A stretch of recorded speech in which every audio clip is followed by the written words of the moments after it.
Chapter 1. Prologue. Tenjou Yuuya, am being bullied. That's not a recent development. It's been that way for a long time, ever since kindergarten. No matter how much I asked them to stop, they'd only find it funnier and escalate things, and no matter how much I told the teacher about it, they wouldn't help. On the contrary, they'd even end up saying that I was the one in the wrong. It would have been fine if I was only mistreated by those guys at school and the teachers. But I had reached the point that I didn't even get any affection from my family. Right after I was born, my parents thought I would be a cute child. After all, I was their firstborn. However, they eventually gave up on those thoughts. My face only got uglier over time, regardless of what I did. Even though I only ate a normal amount of food, my body got fatter and fatter. I tried to exercise, but my weight continued increasing, as if my own body was ridiculing me. Even though I didn't change the amount of food I was eating. Well, there's your problem. It may be some kind of illness. By the time that thought occurred to me, the affection from my parents was completely gone. The reason was my twin brother and sister had been born. Unlike me, both of them were beautiful, and my parents showered them with affection. Their treatment of me completely changed then. The twins would always eat good fresh food, and I'd only get yesterday's leftovers. Really, leftovers were the best I got, and mostly it was only scraps and things that had expired or soured. I wasn't allowed to wash my clothes together with the twins because they said the twins' clothes would get dirty if I washed them together, and my clothes would then go unwashed because it would only waste the water bill. So, since elementary school, I had always washed my clothes by myself using the park drinking fountain. Speaking of clothes, the twins could buy new ones, but I always wore only tattered clothes. From elementary school to senior high school, my bags were ratty and tattered, but the twins always had brand new stuff. The twins were 1 year younger than me, and for these reasons I had to do a lot of things myself since I entered kindergarten. I envied them a lot. I didn't do anything to deserve this, or did I? No matter how much I tried to appeal to them, my parents didn't give me the time of day. Even at times when I thought I might be sick, I wasn't allowed to see a doctor. I thought of it as a blessing that I was able to eat the bare minimum amount of food, even though the reason was they still cared about their reputation. But there were still people who were kind to me as well. My grandfather, who had already passed away, was one of them. He was always traveling around and would come back with peculiar souvenirs and was rarely home. But when he came back, Grandpa always loved me, the ugly kid. That was the only way in which I got much more affection compared to the twins. Grandpa was considered a freak for flying around the world for so long and collecting only weird stuff, and my parents were prejudiced against him. When I was in elementary school, my grandpa's house was close, so I always went out to play there when he was home. Even though my grandpa was incensed at how I was treated, and appealed to the people around me, my appearance and the way people talked about him being a freak caused that to go nowhere. Such a kind grandfather to me had already died. Yuuya, never give up. Look, it's all right. Even if it's hard, if you smile, happiness will surely come. Someday, you'll be able to look back at those people who have done terrible things to you. Besides, you still have a long life ahead of you. Don't be impatient, but move slowly and steadily in the right direction. It's okay, Yuuya. I know you can do it. Those were Grandpa's last words. In his will, he gave me the house where he lived and all of his property. Of course, my parents tried to take it away, but my grandpa had made thorough arrangements, so they failed. But as a result, my parents completely abandoned me. Well, when you think about it, that result was obvious. So I left home and decided to live in my grandpa's house. He didn't have a lot of assets, by any means, and I didn't receive any money from my parents, but even so, my grandpa did have enough money for me to enter an integrated junior high school and attend senior high school. Thanks to him, I was able to pay the entrance fee and tuition, but the other living expenses were strict, with only the money that my grandfather had left me, and I lived every day while working part-time jobs. And now, if I didn't go quickly, I would be late for my part-time job, but I was stopped and forcibly taken to the back of the gym. To be perfectly clear about what was going to happen. Know your place, you shitty fat ass. Gah. It was group bullying. I was beaten and kicked many times. I could barely breathe, and since I didn't have any money, I always skipped lunch, so the only thing that came out of my mouth was stomach juices. After a while, maybe because he got tired of beating me, Takeshi Araki from my class, the main offender of this bullying, grabbed my hair and lifted my face as I was coughing violently. Araki was the so-called delinquent guy with piercings and blonde hair. He was also wearing a uniform and was a member of a delinquent group called Red Ogre, which was active around this high school. I cried out from the way he was handling me. Oi, fat ass. Aren't you forgetting your place? You're my sandbag, and I'll beat my sandbag whenever I want. That's your role, so why are you going home all of a sudden? A sharp knee kicked me directly in the face. Blood was streaming from my nose, and my face was in agony. Hey, Araki, do you think maybe you shouldn't be so hard on his face? If you hurt him there, everyone can see it, you know? It's fine. No one's gonna look at this kind of trash. Kaya ha ha ha. But seriously, this is fun. Some flashy-looking girls took pictures of me with their smartphones. Araki seemed to come up with something as he watched, and a wicked grin spread across his face. Oh right, if you're going to take pictures, why don't you do it when he's butt naked? Oh, how nice. In that case, let's get more people over here. Great, just message everyone you know. Ugh. SSTO. Shut your fucking mouth, you piece of shit. Once again, a kick landed right in my face. My consciousness grew hazy, and I felt like I could pass out at any moment, but if I did that, I had no idea what might happen. However, I was still helpless to change anything, and the people Araki and the others called had already gathered around. Hey, you said if I came here, there'd be something fun. I never thought I'd see the face of this garbage here. When I managed to look at the cold voice that was suddenly thrown at me, there stood a very similar brother and sister with well-defined faces. Tenjou Yuuya and Tenjou Sara, in other words, my own brother and sister. Since they were 1 year younger than me, whenever we came across each other in middle school, they had reached the point of looking at me with disdain. This would be my first year in high school, and they were in their 3rd year of junior high, but maybe there would eventually be a chance for us to meet. They normally wouldn't have any business being here, in the back of this school building, but Araki might have called them over. Yuuya, do you know him? Yeah, well, I hate to admit it, but he's sort of my big brother. That's what it should be. Big brother. Oi, seriously. Araki looked at me and laughed. He looks nothing like you. Well, you know, it's only a relationship on paper, so I don't care about him at all. I see. Well, that's fine. Let's just have fun today. By then, nearly 20 people had gathered around, and Araki started stripping me naked. I resisted desperately and begged him to stop, but after he beat me again, I was completely silenced and was finally stripped of all my clothes. Araki laughed triumphantly. Oi, don't try to hide it. What a disgusting body. Words of contempt and condescension poured in from my surroundings. With regret and embarrassment, I desperately grit my teeth and endured. Pretty soon, the sound of camera shutters echoed all around, and Araki spoke up. Thank you for gathering here today. Well then, time for the closing act. He looked at me and made a demented smile. Take this, you fat ass. Hiya. I was knocked out by a powerful blow to my jaw. By the time I woke up, there was no one around, and the moon was already floating in the sky. When I checked my belongings, they had stolen what little money I had. My textbook was torn up and thrown away, and muddy water had been poured onto my clothes. I wept bitterly on the spot, so overcome with self-pity that it was painful. Grandpa, what should I do? This was my daily life. Chapter 2, Volume 1, Chapter 1, Into a Different World, Part 1. Overcoming those difficult times, I was now fully enjoying a rare period of recovery. After the middle school graduation ceremony was over, we went on a short break before starting high school. Realistically, I should have had a part-time job during this break, but that was gone now because of the group bullying from the other day. Because I was absent that day, I was fired. Obviously, it wasn't possible to go to it. I was fired from my other part-time job as well because of all the bruises on my body.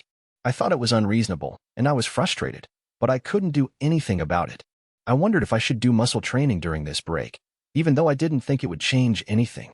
I had a lot of things to worry about, but first I had to find a new part-time job. At any rate, for now, I had a little time to spare, so I decided to clean this house for the first time in a long time. I immediately got out a rag and vacuum cleaner and started cleaning the house. Even though I often did light cleaning, a thorough cleaning revealed a lot of dirt. My grandpa's house was quite large, so it would have been difficult to clean all the rooms properly without an opportunity like this. No, I knew the truth. I was doing this to avoid thinking about what had happened. During a surge of depression, I went to the wash basin to replace the water in the bucket, and there, like it or not, I could see my face reflected in the mirror. Thin, small eyes. A huge pig nose with small nostrils. Rounded cheeks, and although my cheekbones were defined, my whole face was fat, swollen, and covered in acne and freckles. My lips were thick and covered my crooked teeth. My hair was so thin it felt like premature baldness. This was my face. A face that doesn't at all resemble my parents or those twins. When I looked at it now, the accumulated resentment inside of me overflowed. I yelled in rage and punched the mirror over and over again, desperately trying to erase the picture in front of me. I kept hitting it long after my fist was covered in blood. Breathing hard, I then grabbed the big bucket and smashed it into the mirror, breaking it instantly. With the mirror broken, I was able to calm down a little, but mentally, I was still in a fog. Fragments of the mirror fell onto the floor and mingled with my blood. No matter how much I shout, my situation won't change. I wanted to undergo plastic surgery if I could, but I couldn't even come close to doing that without any money. The fact was, I had to work with all my strength just to barely earn enough for my living expenses. In the face of such a sorrowful reality, my heart sank even more. What exactly do I want to be? I couldn't see my future anymore. I wouldn't be able to find a job properly. Considering how things are now, it was only natural that I'd never thought about what I wanted to be in the future.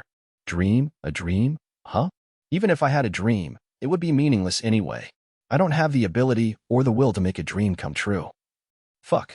Frustrated by my powerlessness, I hit the wall forcefully, and at that moment, all of a sudden, the wall rotated, like a secret door in a ninja mansion, and revealed a room I had no idea existed. WH? What the? I'd lived in my grandpa's house for a long time, and I'd never seen a room like this before. What is this place? I had stumbled on a mysterious hidden room. I was cautious at first, but soon my curiosity won out, and before I knew it, I was already inside. As it turned out, this was a room where Grandpa put many of the things he collected when he flew around the world. My grandpa was always traveling around and coming back with souvenirs, but I didn't know where he put them all. I was stunned to realize all of them had been stored in a secret room. When I was looking in amazement at the goods obtained from all over the world, I suddenly got a strange feeling. What the hell is this? It was a puzzling feeling, one I had never felt before, and it now guided me through the room. I passed by many things, some of which Grandpa had shown me in the past, and others that were totally new to me. What is that? That mask. It's frightening, and it kind of looks like a Kijin. Oh wow. What's that doll? It was like the Kijin mask, and a mannequin that was bigger than me. There were also some basketball-sized red cubes, and although I didn't know the principle behind it, there were also some strange stones floating around an equally strange pedestal.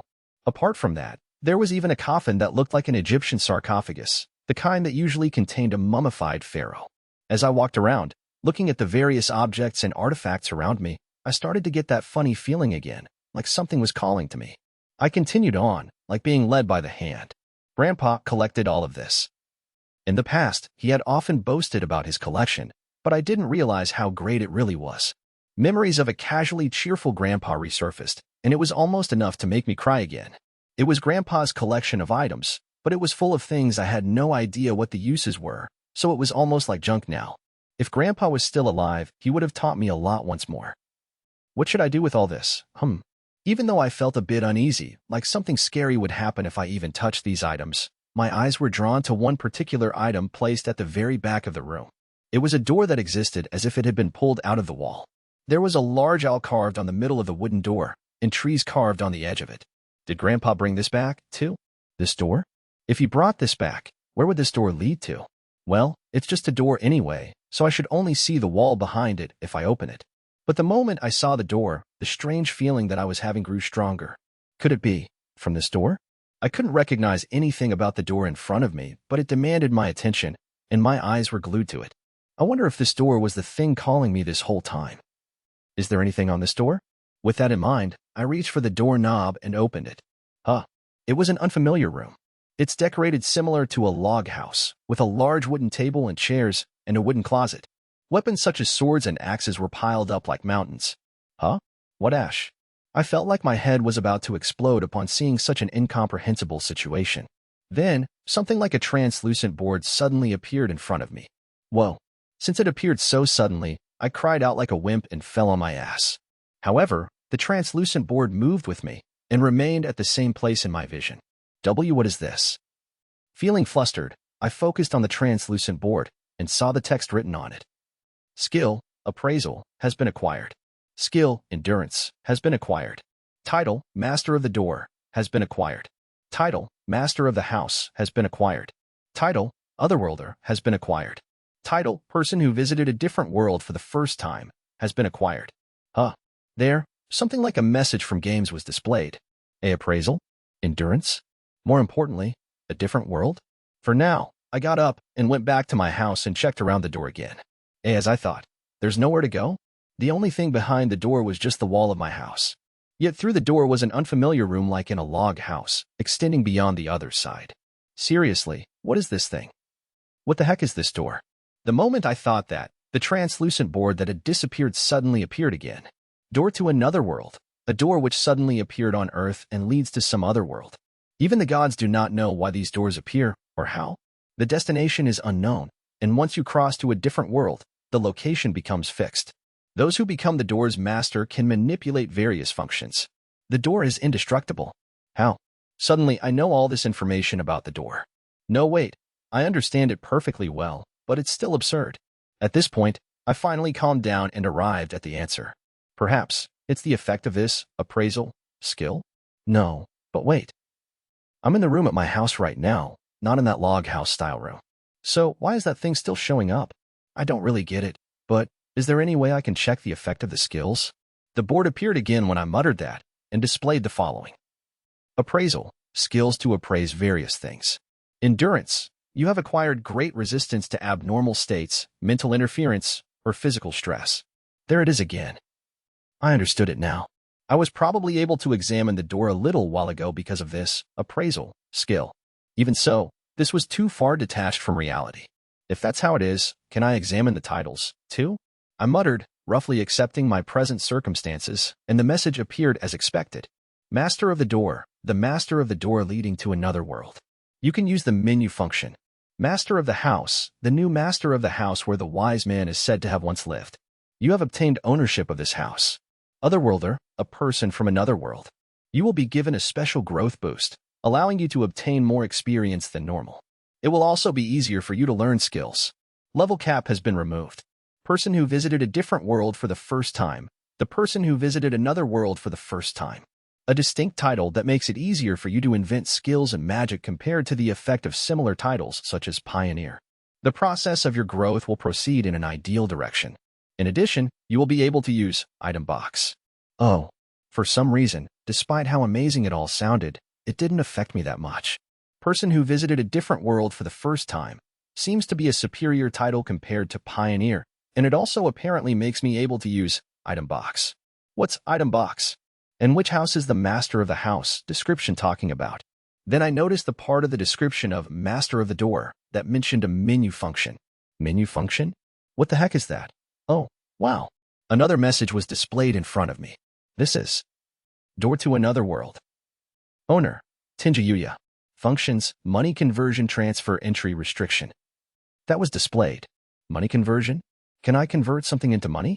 And what are transfer and entry restriction? As I asked, the message changed to show detailed descriptions. Money conversion.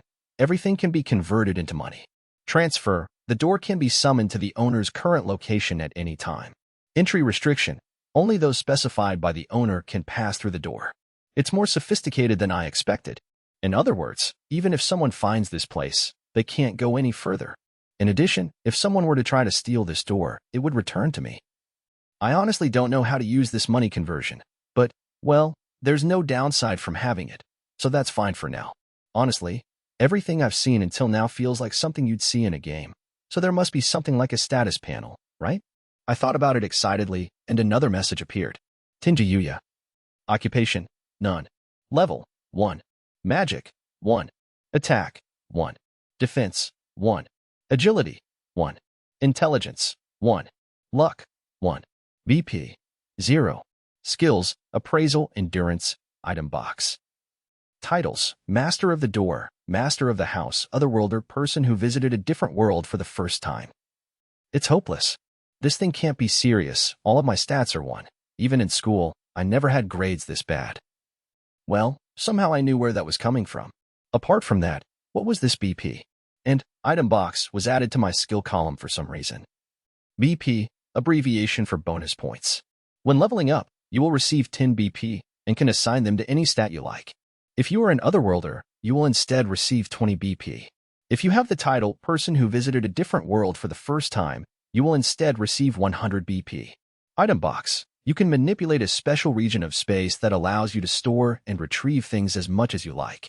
However, it's not possible to store living beings. There is no capacity or size limit for things you want to store. Ooh. First of all, I realized I was able to distribute points into my status and that was an advantage for me. Item box also functioned like a game's inventory, as I understood it. Well, now that I'd confirmed this much, the only thing left to confirm was that room. That's right. There was nobody in there a while ago, but no matter how I thought about it, wasn't that trespassing? So if the other party got angry and attacked, I'd need to bear with it, wouldn't I? I also got the Master of the House title, which I'm not sure about. I hadn't confirmed anything about it at all. Fortunately, no one else can go through the door except me, so I should be able to manage it somehow if I just run back into my house.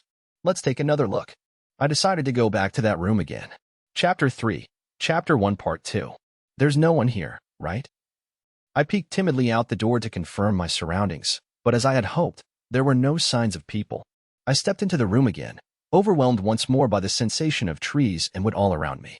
When I entered the room, I saw a wooden closet next to the desk and chair, and inside that closet were pairs of slim shirts, trousers, and underwear that obviously weren't my size.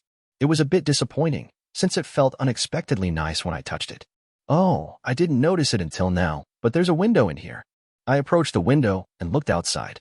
And then, whoa. The area beyond the window was dense with trees. The house I lived in wasn't anything like a mountainous area.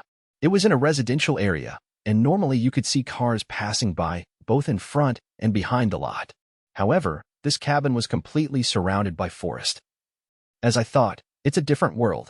Well, the only other possibility is that it's connected to another place on Earth. I thought the window might just be a super realistic picture, but when I opened the window, I had to abandon that thought. Pure air flowed into my lungs, which I couldn't imagine breathing from a city. I couldn't hear the sound of any cars, nor were there any construction noises, just a tranquil silence. I closed the window and looked around the room again, and noticed a paper on the desk. What's this? I picked up the paper and tried to read it, but it had strange characters that I didn't recognize. I can't read this. Is it a language from this other world? Despite my lack of understanding, a message appeared when I stared at the letter for a few moments longer. You have acquired the skill, language comprehension. Hey, what's this useful skill? I appraised it immediately. Language comprehension, a skill that grants you the understanding to read and write in any language. It was such a useful skill. If this is also effective on Earth, wouldn't English be a piece of cake? Anyway, since I'd gotten such a long-awaited skill, I turned my eyes back to the letter and was able to comprehend the mysterious script that I couldn't read before. To summarize, the previous owner of this house had decided to part with this cabin because his life was soon to come to an end. Because he had no family, if anyone found this house, he would give that person ownership, along with everything inside the house. The registration of ownership was also updated somehow, with the power of magic, such that it wouldn't be possible for anyone other than the owner to enter the house.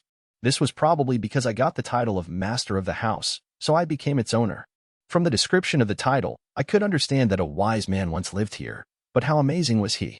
Personally, I think it's incredible to prevent anyone other than the owner from entering, but was that a normal thing in this world? How can I put this? I think I was incredibly lucky that the door connected to this place. I'm very grateful for that. It's only just now hitting me, but there's something else. This world also has magic. No, the situation itself was too unrealistic. Even if it described the existence of magic, it still didn't feel like a fantasy world. He literally just walked through a magic door. It surprised me a little, but still, the line about magic caught my interest. Would I be able to use it too? Well, whatever. First of all, I'm relieved to know there's nobody else in this house, and that means no one but me will ever come here. As soon as I discovered this house was mine, all of my wariness went right out the window. Since things had turned out like this, I decided to check out everything in this place. Is all this real? There were so many kinds of weapons all over the place. I tried to pick up the first sword I saw. Whoa, it's heavy. Obviously, my physical strength was pretty low, so just holding up a sword is almost enough to make me fall over. I guess I need to do full-on muscle training. Well, I used to do that in the past, but I didn't get any muscle at all after a whole year. Even so, it's a splendid sword. It was a double-edged sword that gleamed as if it had just been polished, and the blade clearly reflected my face. The handle was almost completely undecorated, but there was still something familiar about this sword in my hand, so much that even an amateur like me could feel it. I immediately tried using appraisal on the sword, out of curiosity. Omnisword, the pinnacle of all sorts. The blade remains shiny without tarnishing, and the edge is always perfectly sharp. It's said to be capable of cutting anything, but that depends on the contractor. Not for sale. Contractor, Tenjou Yuuya. Seriously, it's more incredible than I could have imagined. Moreover, I'd signed the contract before I knew it. Even if you say it's not for sale, there's no way I could sell this kind of thing, right? It's too amazing. Wait, what kind of person was that wise man again? To think he'd just leave this sword lying around in that disorderly pile of weapons. Something this amazing should be handled appropriately. I was surprised at the wise man who I'd never be able to meet anyway, but I wanted to give this sword a swing. As a man, I should try it out at least once, right? I don't know who I was making an excuse to, but I just wanted to force someone else to justify my actions. Guess that wasn't really necessary. Well, since I wanted to check the outside, I timidly opened the front door of the house. Ooh. Apparently, the land this house was built on was pretty spacious, and the front area was like a garden. There were also fields to cultivate fruits or vegetables. Is this all included as part of the house? If it wasn't, I couldn't go out carelessly, but when I wondered about it, a message appeared. The inside of the fence surrounding this house is the owner's land. Oh, so in other words, no one can even enter this garden. Neat. Now I can go outside and swing this sword to my heart's content. I don't know who you are, but thank you, Mr. Message. I went outside in high spirits unbecoming to my age. Then I tried to swing the heavy sword however I pleased, but, whoa, it was hopeless. The end result was more like me being swung around by the sword rather than the other way around. I couldn't even swing it properly. No, in hindsight, that result was obvious. I panted. Well, that was fun. Even though I couldn't do anything, I laid down on the spot, with an odd feeling of satisfaction. Then the message appeared again in front of me. You have acquired the skill Swordsmanship 1. Swordsmanship, skill. Just by swinging it around. Besides that, what was the number next to it? When I focused on Swordsmanship 1, a detailed explanation was displayed. That's the appraisal, skill for you. Swordsmanship 1, skills to handle swords. The numbers represent proficiency, with a highest value of 10. In other words, was I now a super beginner when it came to handling a sword? No, I honestly think it's presumptuous to even call myself a beginner. Still, is this skill something that can be learned so easily? Maybe it's the effect of the Otherworlder title? That might be the case. Even so, it's weird that I was able to learn this quickly. What about the other weapons? Inspired by my new curiosity, I put the sword back where it was and went out into the garden with other weapons.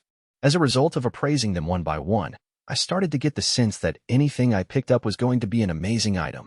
1. Absolute Spear, the one and only spear that exceeds the Divine Spear. It's said that this spear can pierce anything, depending on the contractor. This spear can't be broken.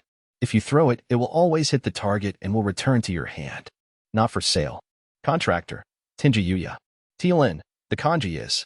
I'm not sure about this name to be honest. If anyone can come up with a good translation, please let me know.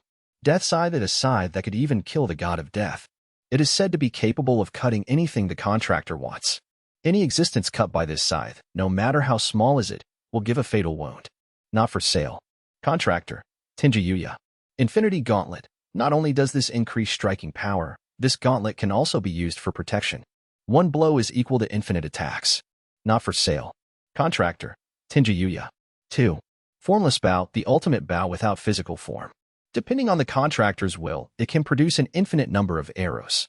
The arrows are said to be capable of shooting through the world. It will absolutely hit whatever target the contractor desires. Not for sale. Contractor, Tenjou Yuuya. And so on. Well, there were a considerable number of weapons, but I was able to touch all of them. Therefore, I only have one impression for everything. All of them are stupendous. I don't know why this stuff was just scattered around, and I don't know what kind of person the wise man was. But more than that, it's amazing that of all people, I'm the contractor. Now, this is my current status. Tenjou Yuuya. Occupation, none. Level, 1. Magic, 1. Attack, 1. Defense, 1. Agility, 1. Intelligence, 1. Luck, 1. BP, 0. Skills, Appraisal, Endurance, Item Box, Language Comprehension, Swordsmanship, 1. Spearmanship, 1. Scythe Technique, 1. Hand-to-hand Combat Technique, 1. Archery, 1. Whip Technique, 1. Axe Technique, 1. Hammer Technique, 1. Staff Technique, 1. Club Technique, 1. Titles: Master of the Door, Master of the House, Otherworlder, person who visited a different world for the first time. I no longer understand what any of this means. I first noticed this when I was playing with all the weapons, but it still feels strange. When my face twitched involuntarily, a message appeared. You have met the required condition. Integrating all martial arts skills. You have acquired the skill True Martial Art. 1. What's this, True Martial Art? I used appraisal immediately, and it displayed as follows. True Martial Art, a state that can only be reached by those who have learned all weapons and hand-to-hand combat arts. You can master all weapons and hand-to-hand combat, but I can't use it. It's impossible, no matter what you think. I was just swinging those weapons around. However, regardless of my intentions, the text on my status has been changed, and that massive list of weapon skills has disappeared, replaced with True Martial Art. Did Mr. Wiseman also have this outrageous skill? I guess he did. Without even knowing what was happening, I'd suddenly gotten an incredible bonus. Chapter 4, Chapter 1, Part 3. After that, I tried to tidy up all of the weapons that scattered outside, when I remembered that I had acquired the item box skill and decided to use it. However, when I tried to use it, I realized I didn't know how to activate it, and so I tried to chant item box in my mind, at which point a black space suddenly appeared in front of me. I was quite startled by that, but when I realized I could make it appear or disappear with just a thought, I threw a ballpoint pen in the house into the black space. After I tried to make the black space appear and disappear again, I timidly reached out into the space, and soon the information about the ballpoint pen flowed into my mind. After that, I went about my business smoothly, throwing the scattered weapons one after another into the item box to tidy up. Of course, I confirmed that I could freely store and retrieve things from it. It would be surprising to show it off on Earth. After I had finished all this testing, I was mentally exhausted, and I went through the mysterious door with halting steps, back into Grandpa's hidden room. It's not a dream. When I instinctively looked at it from a distance, my stomach suddenly grumbled. I checked my watch, and it was right at lunchtime. Now that I thought about it, the other side of that door had the same time flow as here. I was grateful for that. I opened the refrigerator in my house to satisfy my hunger, but it was empty. Ah, man. I thought I already bought groceries, but apparently not. It was a real drag, but if I ignored it, I'd collapse from hunger, so I picked up my wallet and decided to go to a nearby convenience store to buy some food. Outside, I was exposed to intense sunlight, even though it was still early spring, and I started sweating immediately. Yup, it was a result of being fat. I was already getting tired, but I managed to get to a nearby convenience store, where I encountered an unpleasant scene. Hey, it's okay, isn't it? Come have tea with us. I already said no. I've refused you so many times already. Please, let me go. Don't say that, darling. A girl about the same age as me was getting caught up in a group of men that really stood out. The convenience store I went to was in a residential area after all, and there were a lot of people walking by. To think that they would try to seduce a girl out in the open like this, and right in front of a convenience store, on top of that. The girl didn't like it, and tried to get away from the men, but they persistently surrounded her. When I looked around, there were people in the area, but everyone pretended not to see them. Finally, one of the men grabbed her arm. Hey, come on, let's go. It's okay, nothing bad's gonna happen. I don't wanna. Let go of me, please. Excuse me. Huh. The men all turned to look at me. Their collective gaze was sharp, and it was clear they were looking down on me. To be honest, I was terrified and wanted to ignore the situation, but if my grandpa was here, he wouldn't have hesitated to help. He was the kind of person who would always help someone if they were in trouble. I loved my grandpa and was proud of him for not changing his beliefs, even if he was treated like a hypocrite or a weirdo. With that in mind, I spoke up without even thinking. What is it, fat ass? Do you have business with us or something? Huh. I almost squealed, but kept it under control. And no, she. I don't think she likes you. They almost growled in offense. They ignored the girl and surrounded me instead. You making fun of us, huh? You little bastard. 1. No, that's not what I... Stop nagging, asshole. I cried out as one of the men mercilessly punched me in the face. I rolled into a ball in so much pain, but the men didn't let up and kept kicking me while I was down. Don't mess with us, you son of a bitch. You disgusting piggy. Die, you fucker. My face, my chest, my belly. Every time a sharp kick drove into my body, I felt like I was going to pass out. Then, abruptly, the men who were so viciously beating me suddenly stopped and ran off. Hey, police are coming. Man, what? You gotta be kidding. Someone reported us. Let's scram. Apparently, someone reported them to the police, and those men quickly fled the scene. My whole body was in pain, but not to the point that I couldn't endure it. It didn't seem like anything was broken. Geez, I didn't have to show my usual resistance in a place like this. But thinking about it again, it's a little strange.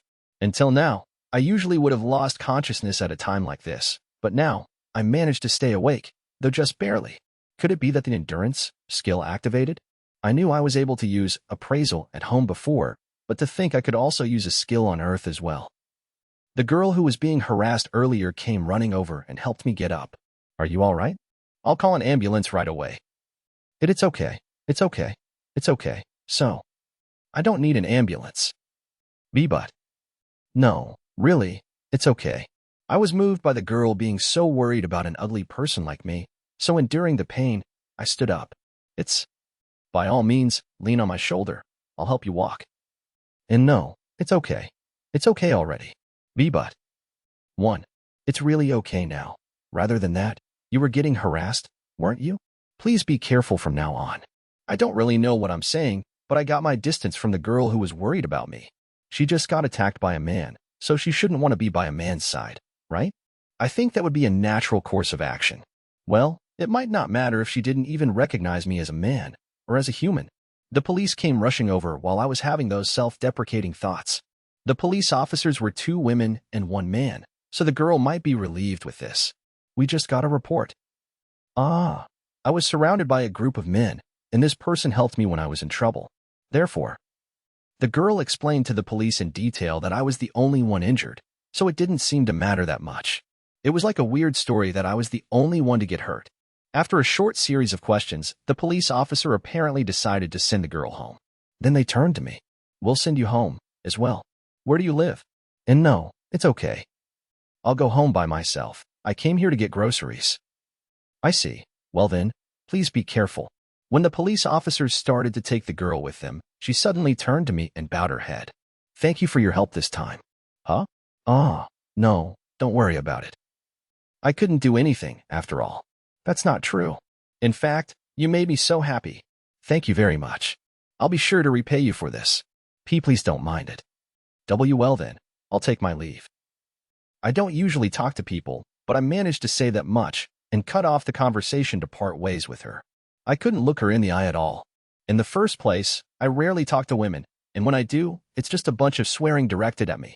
Because I've been through that experience for so long, I have zero defense against women, mentally. But that girl, even if maybe she was only being polite, was worried about me. I thought she was a good girl.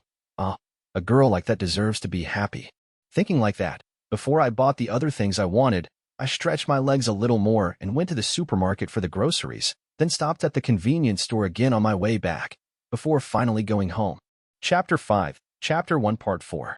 After having lunch and cleaning up the house, I went to the other side of that mysterious door again, and outside of the room to look over the garden once more. It's so big. I still can't believe all of this is mine now. No, not only is the garden and the house unbelievable, but also that this is a different world in the first place. It's quite mysterious. However, when I examined the door with the appraisal skill, apparently even God doesn't know where it came from. I mean, wouldn't this imply the existence of God? God was here. I looked around and suddenly had a terrible chill. My body froze up instantly, with a suffocating feeling. My breathing came in stops and starts. Sweat beaded up all over my body, and I was confused for a moment as to why this suddenly happened before frantically looking around. At the entrance, which was the boundary between the outside of the fence and the garden, I saw the culprit of the chill assaulting me. A creature with the overwhelming aura of a warrior stood there staring at me.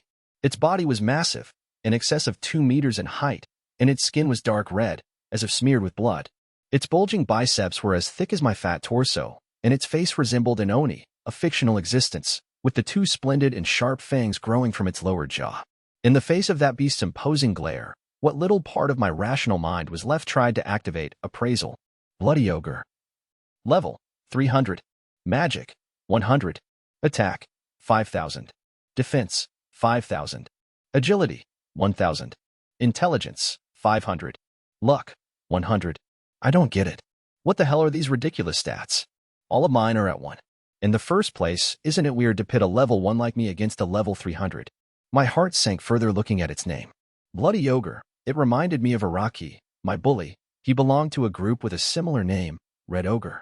My confusion only deepened as I read the details of its stats, and then the monster roared. 1. I fell on my butt and almost wet myself, but my last shred of pride wouldn't allow that. However, with my terrified self still sitting on the ground and unable to move, the bloody ogre rushed toward me. I was certain that I was about to die. However, the ogre grunted as it stopped short, as if blocked by an invisible wall. It couldn't enter the yard. Ah, I see. No one but me can enter this property. That's when I remembered it, but that still didn't mean I could do anything about the situation.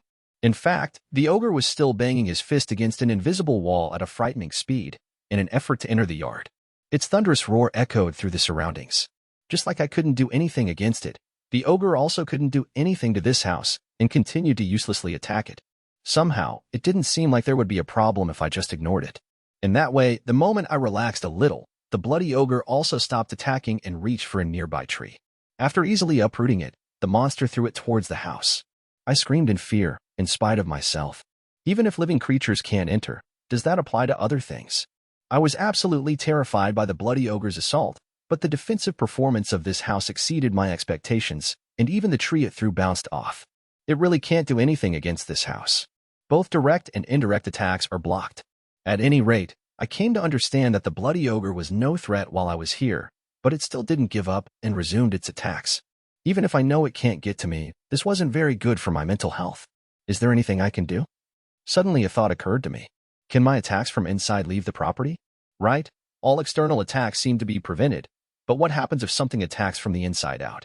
To solve that question, I took out the Absolute Spear from item box. The reason I took out Absolute Spear instead of Formless Bow was actually kind of shameful. I couldn't draw the Formless Bow with my current physical strength. In spite of that, I was somehow still able to learn archery. On the other hand, the Absolute Spear was heavy, and it seemed impossible for me to throw it at the bloody ogre, but this spear could set its target, and the target was set, even if it only left my hand by a few millimeters. It would surely fly into that target and return to my hand automatically. I had confirmed that much when I played around with all the other weapons and tried Absolute Spear right after swinging Omnisword. In that case, should I throw it? As a kind of experiment, I decided to throw the spear at the ogre, which continued thrashing around in front of me. Normally, throwing this deadly weapon at a creature was something I would never do, but the fear of that monster overrode my usual sensibilities. All right, my decision made, I held the spear firmly. Absolute Spear was a weapon specifically designed to pierce the enemy without any gorgeous decorations. However, it was very easy to use, and even if a super beginner like me held it, it was a good fit. It was still heavy, though, and I managed to throw it while staggering. The bloody ogre seemed to go on alert, possibly due to sensing the intimidating air released from Absolute Spear. Even though I threw it with all my might, it was too heavy to go more than a few centimeters, a lousy throw. The monster understood what was happening instantly and put up its guard. However, as if to say that my power wasn't needed at all, the spear still reached the bloody ogre in another instant and pierced through its entire body without slowing down. Groaning its last breath, the bloody ogre fell down with a big hole in its chest, eyes still wide open, as if unable to comprehend what just happened. I did it. 1. Honestly, saying that now might raise another flag, but there was no need to worry. The bloody ogre's body dissolved into particles of light and disappeared on the spot. My legs turned to jelly, and I found myself sitting on the ground again. 2. For some reason, I haltingly started laughing. The feeling of being alive and the realization that I had killed a living being were mixing together, and all I could do was smile. However, even though I killed something, I wasn't as shocked as I expected to be. It was probably fortunate that I didn't feel it. I was stunned in place for a while, but I eventually noticed that a bunch of items had fallen on the ground where the bloody ogre died. I wanted to move to look at it, but my legs still had no strength in them. It was pathetic. I felt like if I were to move right now, my hips would come loose, and my knees would just buckle under me. That was when a message suddenly appeared in front of me. Level up. Huh. I was dumbfounded once again. Chapter 6, Chapter 1, Part 5. A level up. I was dumbfounded by that sudden message. No, if I can just calm down for a second, it makes total sense. I'm at level 1, and I defeated a level 300 enemy. Although my attack power was 1, it might be that the attack power of Absolute Spear was so high that it could overcome even a 300 level difference. This Absolute Spear is freaking awesome. Moreover, there are still a lot of weapons of the same power level as Absolute Spear on hand. It would be terrifying if I could use them all effectively.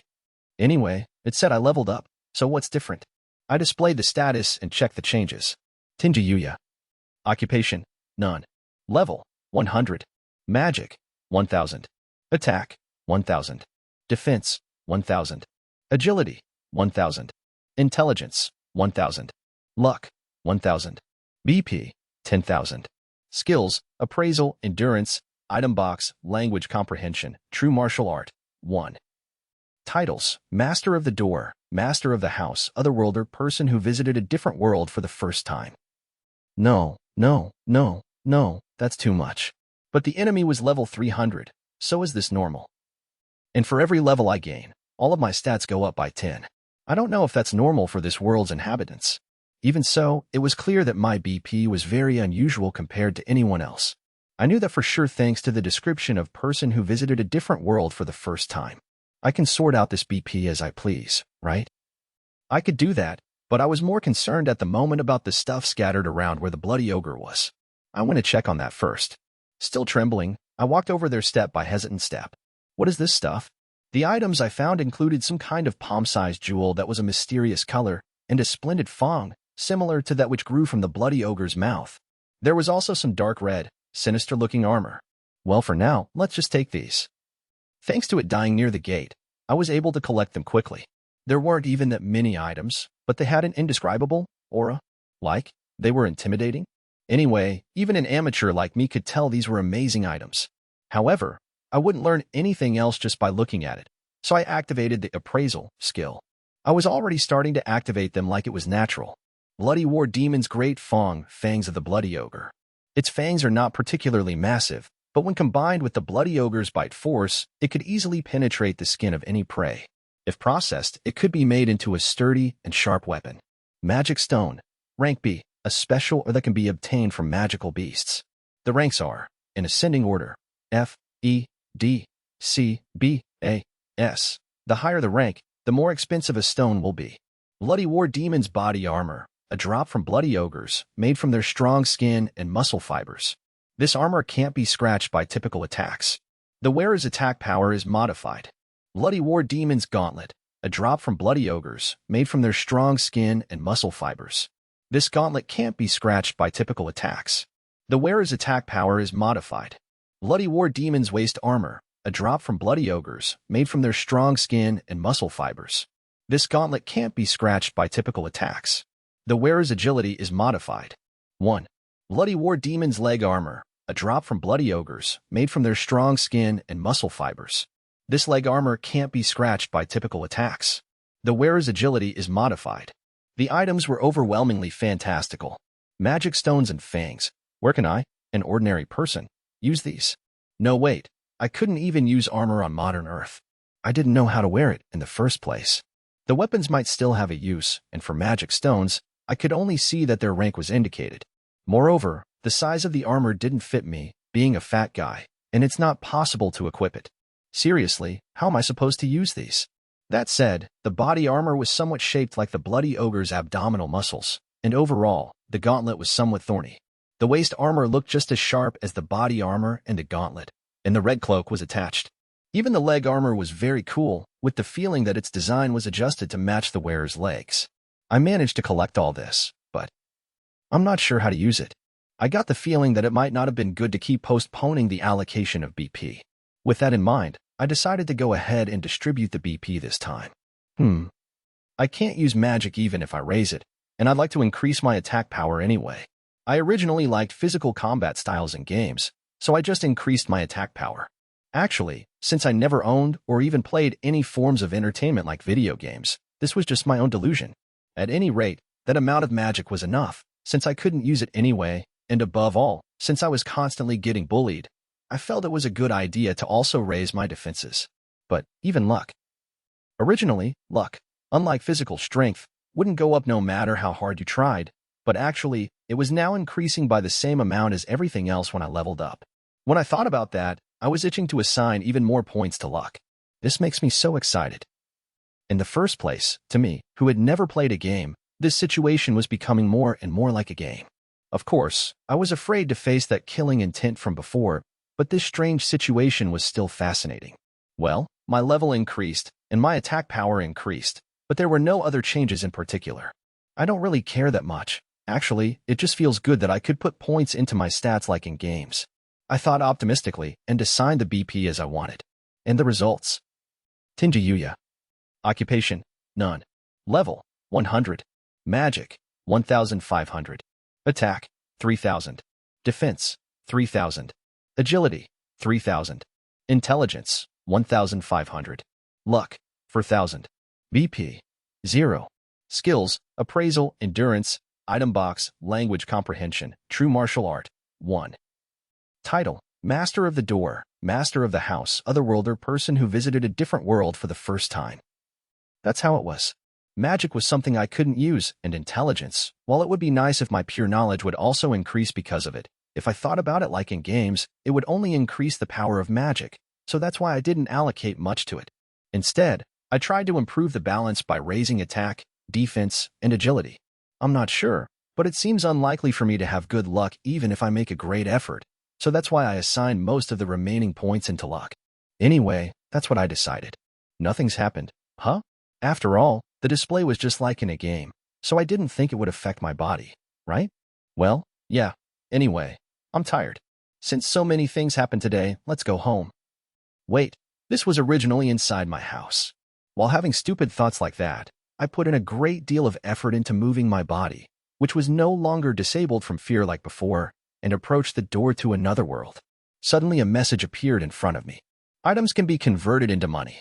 Would you like to cash in Bloody War Demon's Great Fong, Magic Stone, Rank B Bloody War Demon's Body Armor, Bloody War Demon's Gauntlet, Bloody War Demon's Waist Armor, Bloody War Demon's Leg Armor? Huh. See convert into money? I didn't know what it meant for a moment, but then I remembered there was a thing called money conversion in the door functions I was able to use by acquiring the title Master of the Door. What will happen if I use this money conversion? I didn't know, but I certainly had no use for those items. However, I removed the pieces of armor from the candidates because I might wear them someday, and used money conversion on the rest. Blood War Demon's Great Fong cashed in for 500,000 yen. Magic Stone, Rank B, cashed in for 1 million yen. Hoo! I let out a stupid voice on reflex. Bundles of paper fell from an empty space, as if to deal me the final blow. I didn't understand what was happening. When I looked closely, they were bundles of 10,000 yen bills. I picked them up in stunned silence and confirmed the total was indeed the 1.5 million yen displayed in the message. I used every method I knew of to see if the money was fake, but it was absolutely authentic. Instinctively, I used the appraisal skill to examine it. 1.5 million yen, obtained by cashing in items from another world. Genuine 10,000 yen bills created by manipulating information on Earth, such as serial numbers, so as not to disrupt the global economy. I was so confused. What was that about manipulating information on Earth? No, wait, I know it's genuine. But I didn't know how much I could believe in appraisal, but if the contents of the appraisal were true, I had just earned 1.5 million yen. 2. It may have been vague so far, but I could only think that it had told the truth so far. In the first place, this door seems to be something that even God doesn't know much about, and it wouldn't be strange that it could manipulate information on Earth. My brain was fried from all the new information coming in, and I could hardly think anymore. But why, yeah, it's really 1.5 million yen. What am I supposed to do with it? Well, considering how harsh my life had been so far, I was extremely grateful for it. I was useless, and I wasn't smart, either. Yes, we noticed, even though people said I was a good for nothing, and that I should think and act more carefully. If there's immediate profit to be had, I'll go for it easily. Therefore, I'll accept it. But I couldn't just put it in the bank, so I threw it into item box with all the armor. Yes, let's use it little by little. I'd been given a great shock at the last minute, and went back home in a daze. Chapter 7. Chapter 2. Benefits of Level Up Part 1. I'd accumulated a lot of mental fatigue over the course of the day, so I fell asleep quickly when it was bedtime, but I woke up again from a sudden discomfort. Why am I so? My body felt very hot, as if I had a high fever. When I tried to move my neck, intense pain shot through my entire body. It was so extreme, I immediately started screaming. The pain wasn't localized to just the part of me that moved. Absolutely everything hurt. My body started making weird sounds all over it, like my bones, muscles, and nerves were shifting and changing. No, it was more like being transformed at a genetic level while I was awake. The pain continued for quite a while because of that. It sounds crazy when I say it like that, but my instincts insisted that my impression of what was happening was correct. Unusual groans and growls came out from my mouth. I couldn't even speak properly. With one final whimper, I blacked out from the pain. Huh? It was morning. When I woke up, The pain in my body was completely gone, making the pain from last night seem like a bad dream. My body actually felt extraordinarily light. What even happened last night? I didn't have a clue why I went through that much pain. I only moved my neck, after all. I was hungry, though, so I got up to make breakfast. As soon as I stood up, my pants and underwear slipped right off. Moreover, when I looked down, I saw an incredible set of six-pack abs, and my privates were rather majestic. 5. Huge. When I touched the abs involuntarily, it certainly felt like I was touching my own stomach, so it was definitely my body. There was a long pause before I finally shouted in amazement. What the hell was this? Was this really my body? I ran my hands over my stomach over and over again, but it really was me and the other parts. When I touched my face and head, my acne, ulcers, and the like had vanished without a trace, and even my hair now had a healthy volume to it. 1. I was dumbfounded by my body suddenly changing so much, but my stomach growled, so I decided to just go ahead and make breakfast. When I went into the kitchen, I realized my height had changed, and I almost stopped again, but I managed to keep going and start cooking. However, when breakfast was done, I sat in a daze, eating without thinking. If you asked me how it tasted, I wouldn't be able to tell you. After finishing, I took a break to think some more about the changes I just went through. No matter what perspective I took, I could only conclude that yesterday's level up must have been the cause. I remembered that my level had increased, and that thought calmed me down, so I immediately thought that it was the cause. Other than that, there's no other reason for this to happen. As of yesterday, there was no change aside from leveling up, and what happened while I slept last night was some kind of growth process, wasn't it? It was a dramatic change. I wish I had a mirror, right? I was trying to find a mirror to see how I looked now, but right when I said it, I remembered I broke it yesterday. It was only now that I realized there was no other mirror in the entire house. However, even if I couldn't see how my appearance had changed, there was no problem so far. My appearance was terrible in the first place, but I didn't care how it changed anymore, and I didn't know what to do about it, either. Right now, I had more important things to worry about. Specifically, I don't have any clothes. Yeah, the only clothes I had didn't fit my new size. I could still wear my big jacket for my top clothes, if I wanted to, but I had no idea what to do about my pants and underwear. They were too big, and no matter how hard I tried, they would slip down. I never needed a belt before, so I didn't have a way to fix it to my waist. Well, as a last resort, I might be able to manage it with string or something, but either way, I don't want this situation to continue. It's very troublesome. I can't go shopping for clothes that fit, nor can I go shopping for food. I can't even wear my uniform. It doesn't fit me anymore either. Oddly enough, high school uniforms were the same design as junior high school uniforms. You distinguish them by the color of the name tags distributed every year. So even my junior high school uniforms wouldn't possibly be the right size for me. Seriously, what am I supposed to do now?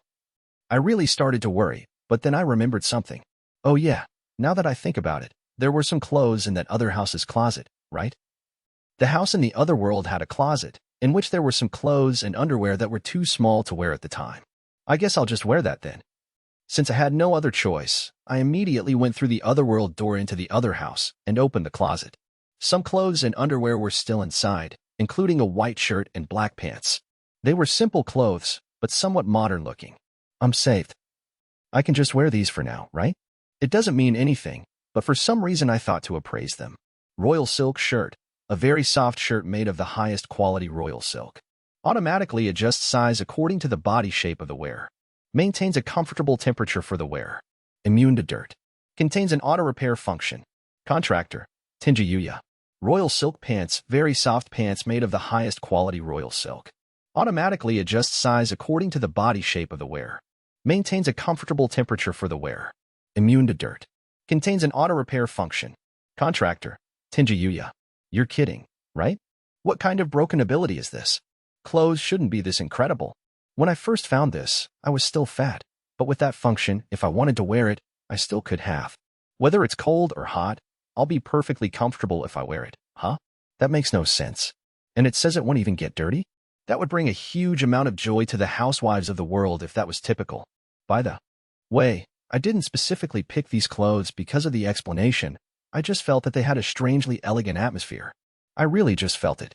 I don't have an eye for aesthetics normally. Now what about even the clothes treating me as their contractors? Is this normal in this world? It can't be, right? I'm sure it can't. If the clothes have this ability, how about the underwear?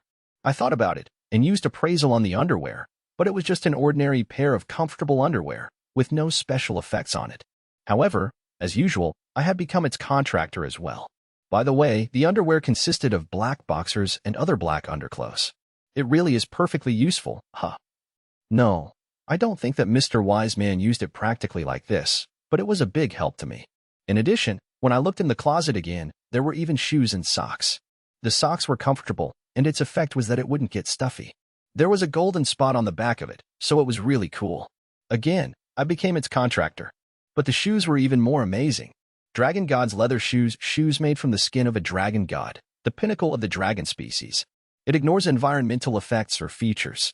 No matter how much the wearer walks or runs, they won't get tired, and the shoes won't be damaged. The size changes to fit the wearer. Immune to dirt. Contractor, Tenjou Yuuya. I finally found equipment made from a godlike material. So, what should I even do when I find something like this? As a matter of course, I'm still its contractor, so really, I'm very grateful, but still. Isn't it just too much? This goes far beyond the scope of ordinary shoes, right? However, these shoes are also glossy bluish black, and they're very cool. I really want to wear them. Actually, my foot size had also changed, so I had to wear it anyway. I got clothes, shoes, and so on. So with that, I could go out for now. Chapter 8, Chapter 2, Part 2. Now that I think about it, what's growing in that field? After I got clothes, a moment of curiosity inspired me, so I decided to examine the property again. I'd finished my spring break homework anyway. Furthermore, I'd acquired by chance an amount of money that would normally take me years to earn. That's why I had so much free time. Importantly, I'd be busy again when spring break was over. I left the house and went to check the field. Oh, I'm not sure what kind of herbs or vegetables were planted here. There were a lot of herbs there likely to be mistaken for weeds, as well as tomato-like and radish-like vegetables. Since the herbs grew in a neat line, I could tell they weren't weeds. Oh, so this was for watering it, huh? A silver watering can was placed to the right, near the field. It already had water inside of it. Is it possible that this watering can is also something special? I appraised it at once. Infinite watering can which contains an infinite spring of water. The water inside is holy water, and even a dead or dying plant will quickly become healthy with this water. The water is always perfectly pure and drinkable, and upon imbibing, will not only recover fatigue throughout the body, but also increase magical power. Contractor, Tenjou Yuuya. Turns out I'm already used to this kind of thing. Yeah, I predicted it. I completely predicted it would be something like this. I had already internalized how amazing this place's original landlord was. The wise man's capabilities were far beyond my imagination. I felt doubtful that such a person had really died. So, what's this crop? I went ahead and started appraising herbs. Complete recovery herb. Consuming this herb can cure all kinds of wounds and diseases, even if you are missing limbs or blinded. In addition, the herb can also function to restore magical power. When picked, it leaves seeds behind to quickly regrow. This herb exceeds any legendary class herb. Nope, I actually still haven't gotten used to it. I never thought the effect would be so incredible. This plant alone would put doctors completely out of business. At any rate, it was good to know that it was so easy to raise. Well then, what else? Still feeling a little nervous, I tried to appraise all the crops that were planted. Superpower tomato, a tomato that can increase attack power when eaten. In addition, it will also increase physical strength and energy and reduce fatigue. When picked, it leaves seeds behind to quickly regrow. Invincible pumpkin, a pumpkin that can increase defenses when eaten. In addition, it also has the effect of improving mental stability and makes one more resistant to mental attacks and debuffs. When picked, it leaves seeds behind to quickly regrow. Winter radish of wisdom, a winter radish that can increase intelligence when eaten. In addition, it makes you better able to cope with special mind enhancements such as parallel thinking and high-speed thinking. When picked, it leaves seeds behind to quickly regrow. Godspeed potato, a potato that can increase agility when eaten. In addition, it also enhances visual acuity and perception. When picked, it leaves seeds behind to quickly regrow. 2. Alright, there's a lot of things I want to say. These are definitely stat-boosting items. Just how high was the wise man aiming? And I don't know what it means for a plant to leave its seeds behind. Is it like picking the vines off a potato plant, or something different? These fantastical vegetables. Wait, they just look like the vegetables I know. Well, they're edible, and above all, my stats will increase, so should I eat them? In the first place, if I can eat them, my food costs can be reduced, so I'd be grateful for that. Just as long as it doesn't have some kind of strange medicinal effects, that is. What am I supposed to do? It's only morning, and I'm already tired. It wasn't even noon yet, but my mental fatigue was already building up. Well, it can't be helped, I thought. Immediately, I felt an intimidating pressure, like when I met the bloody ogre yesterday. As soon as I turned my eyes in that direction, I saw a pitch-black slime-like object. What's that? I appraised it instinctively. Hell slime. Level, 200. Magic, 5,000. Attack, 1,000. Defense, 5,000. Agility, 100. Intelligence, 100. Luck, 100. Are you serious? Yesterday was a bloody ogre, now it's a hell slime. Huh? Well, no matter how I thought about it, this forest was definitely not a place for beginners, right? I mean, it makes sense. I don't think the wise man would have lived in some kind of beginner's paradise. However, I was strangely calm, even though it was supposedly the same pressure as the bloody ogre I met yesterday, if you count only its magic and defensive power. I certainly felt intimidated, but for some reason it wasn't as scary as yesterday. I'm still scared, actually, but it's not enough to turn my legs to jelly like last time. It's not because my level is higher than yesterday, or because this hell slime is a lower level than the bloody ogre. I think it's because my mental structure has changed since yesterday. I'm actually quite scared if I'm being perfectly honest, but I'm grateful to be able to think calmly now. As I focused on observing the hell slime, it was struggling to get inside this land like the bloody ogre did yesterday. No, seriously, creatures in this world are too scary. Am I being too forgiving? If it finds a person, it might attack them with all its might, right? Am I just like that because Earth is too peaceful? TLN. It seems he forgot that he constantly getting bullied XD. Well, whatever. I don't want to leave this land too much, but I'd like to at least check the area around the house. So I wonder if fighting is really inevitable like in the current situation. Thinking that way, I took out the absolute spear from item box. Huh? I can just hold it normally. What's this? I can hold the absolute spear with just one hand. Yes, I know it was actually normal, but still, it was amazing for me. I didn't think I could hold the spear with one hand, so I involuntarily swung the spear around on the spot. Then, although I only casually swung it around, somehow its weight was quite manageable. Good grief, the benefit from leveling is incredible. If I knew about this, I wouldn't have bothered with muscle training like before. I felt like I was just flailing around since I didn't know how to use the spear properly. I wonder what would happen if I looked up how to use a spear in some book and learned from that. It wouldn't be easy, and yet, that's the way for me to use this spear properly. Most of all, as a man, it's a very attractive prospect. Yup, I want to become stronger, little by little.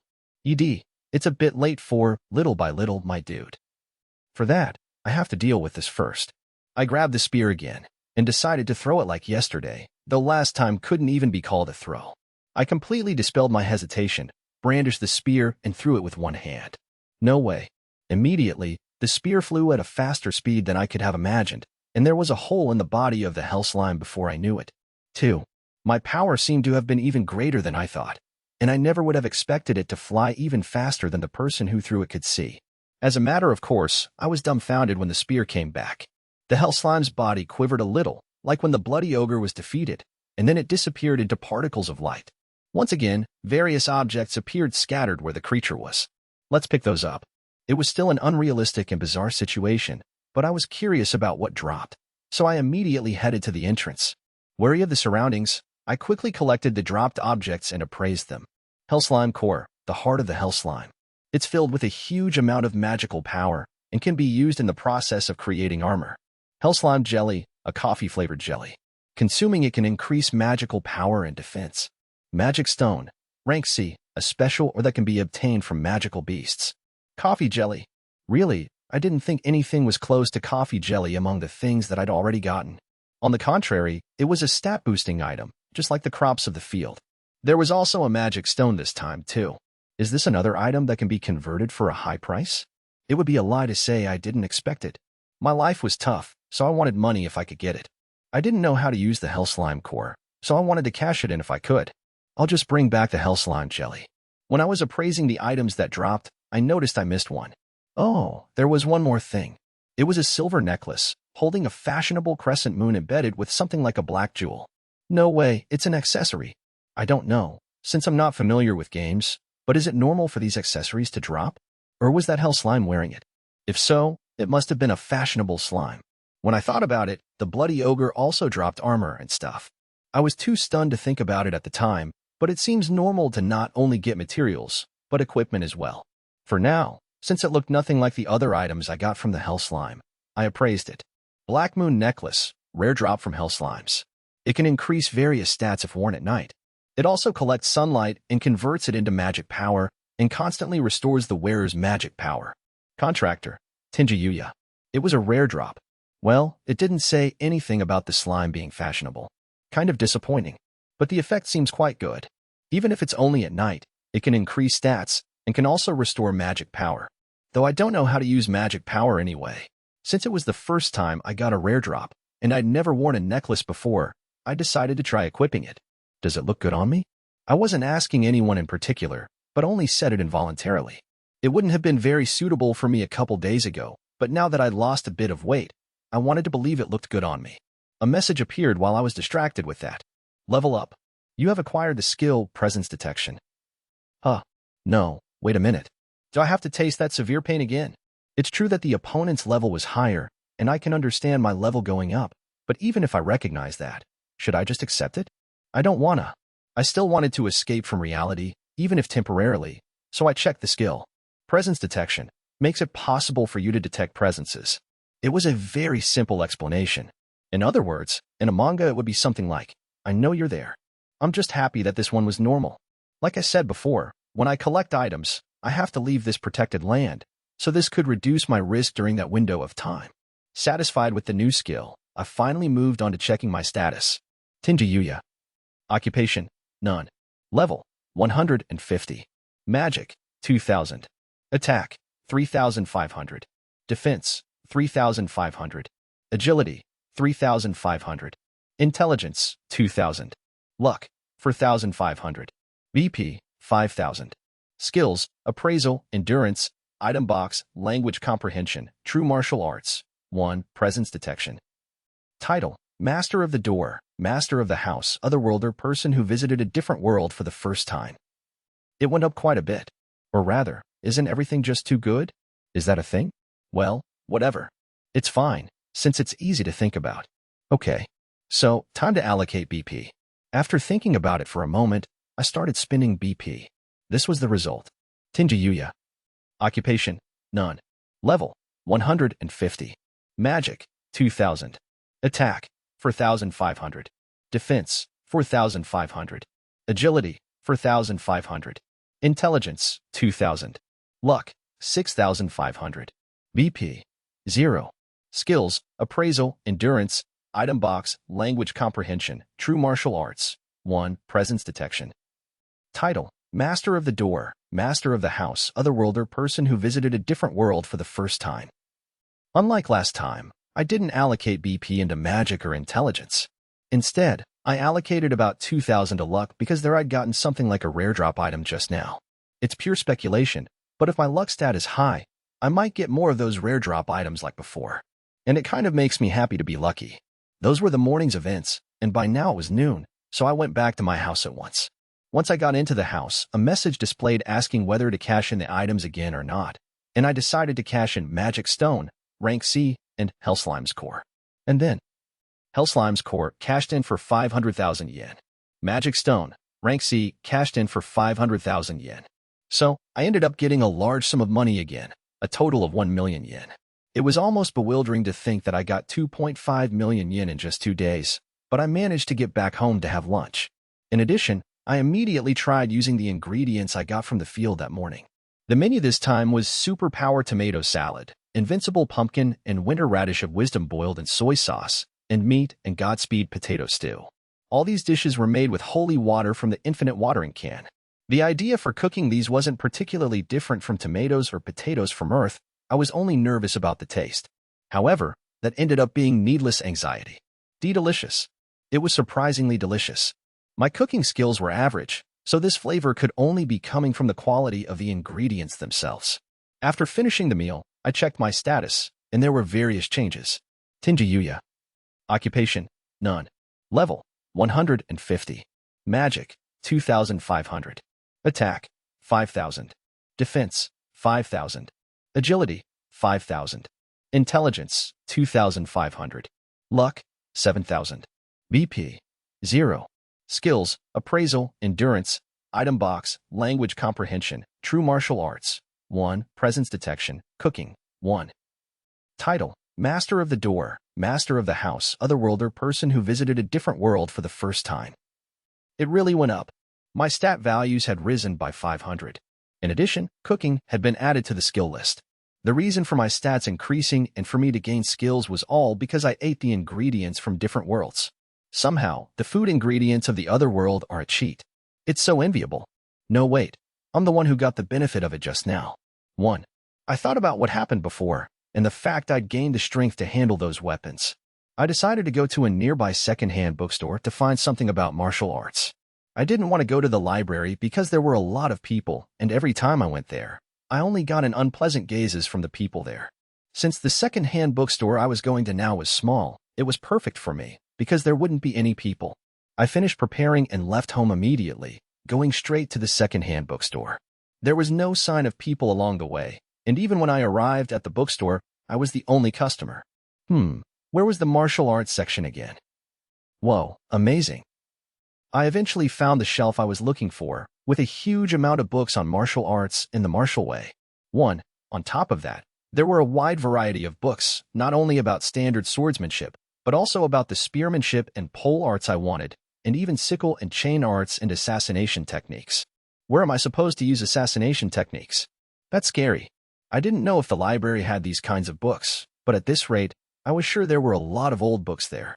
As I thought, I didn't have the confidence to buy or read everything, so when I was looking at the shelves, my eyes naturally stopped on some books.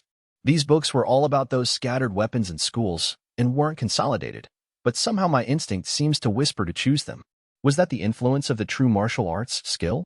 I wasn't sure, but it would be easy to buy a few books and go back. So I bought them without thinking too much about it and went home.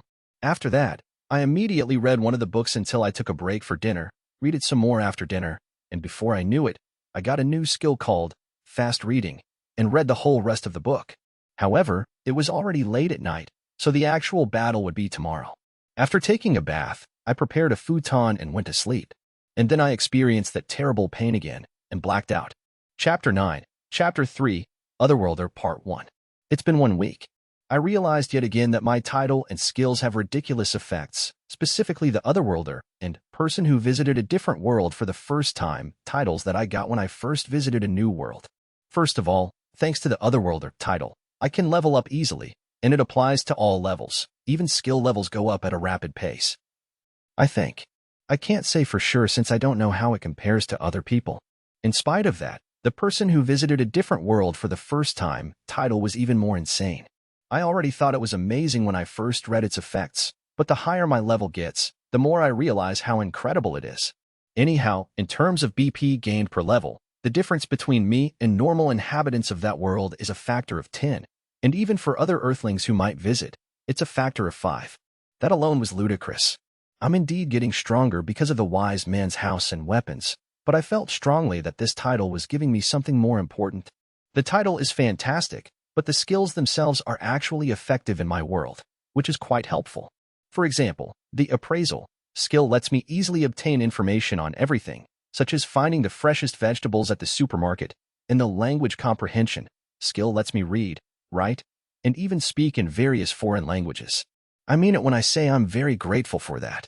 The titles and skills sure had the greatest effect, but one of the other things that happened is related to the food ingredients that were cultivated in the field.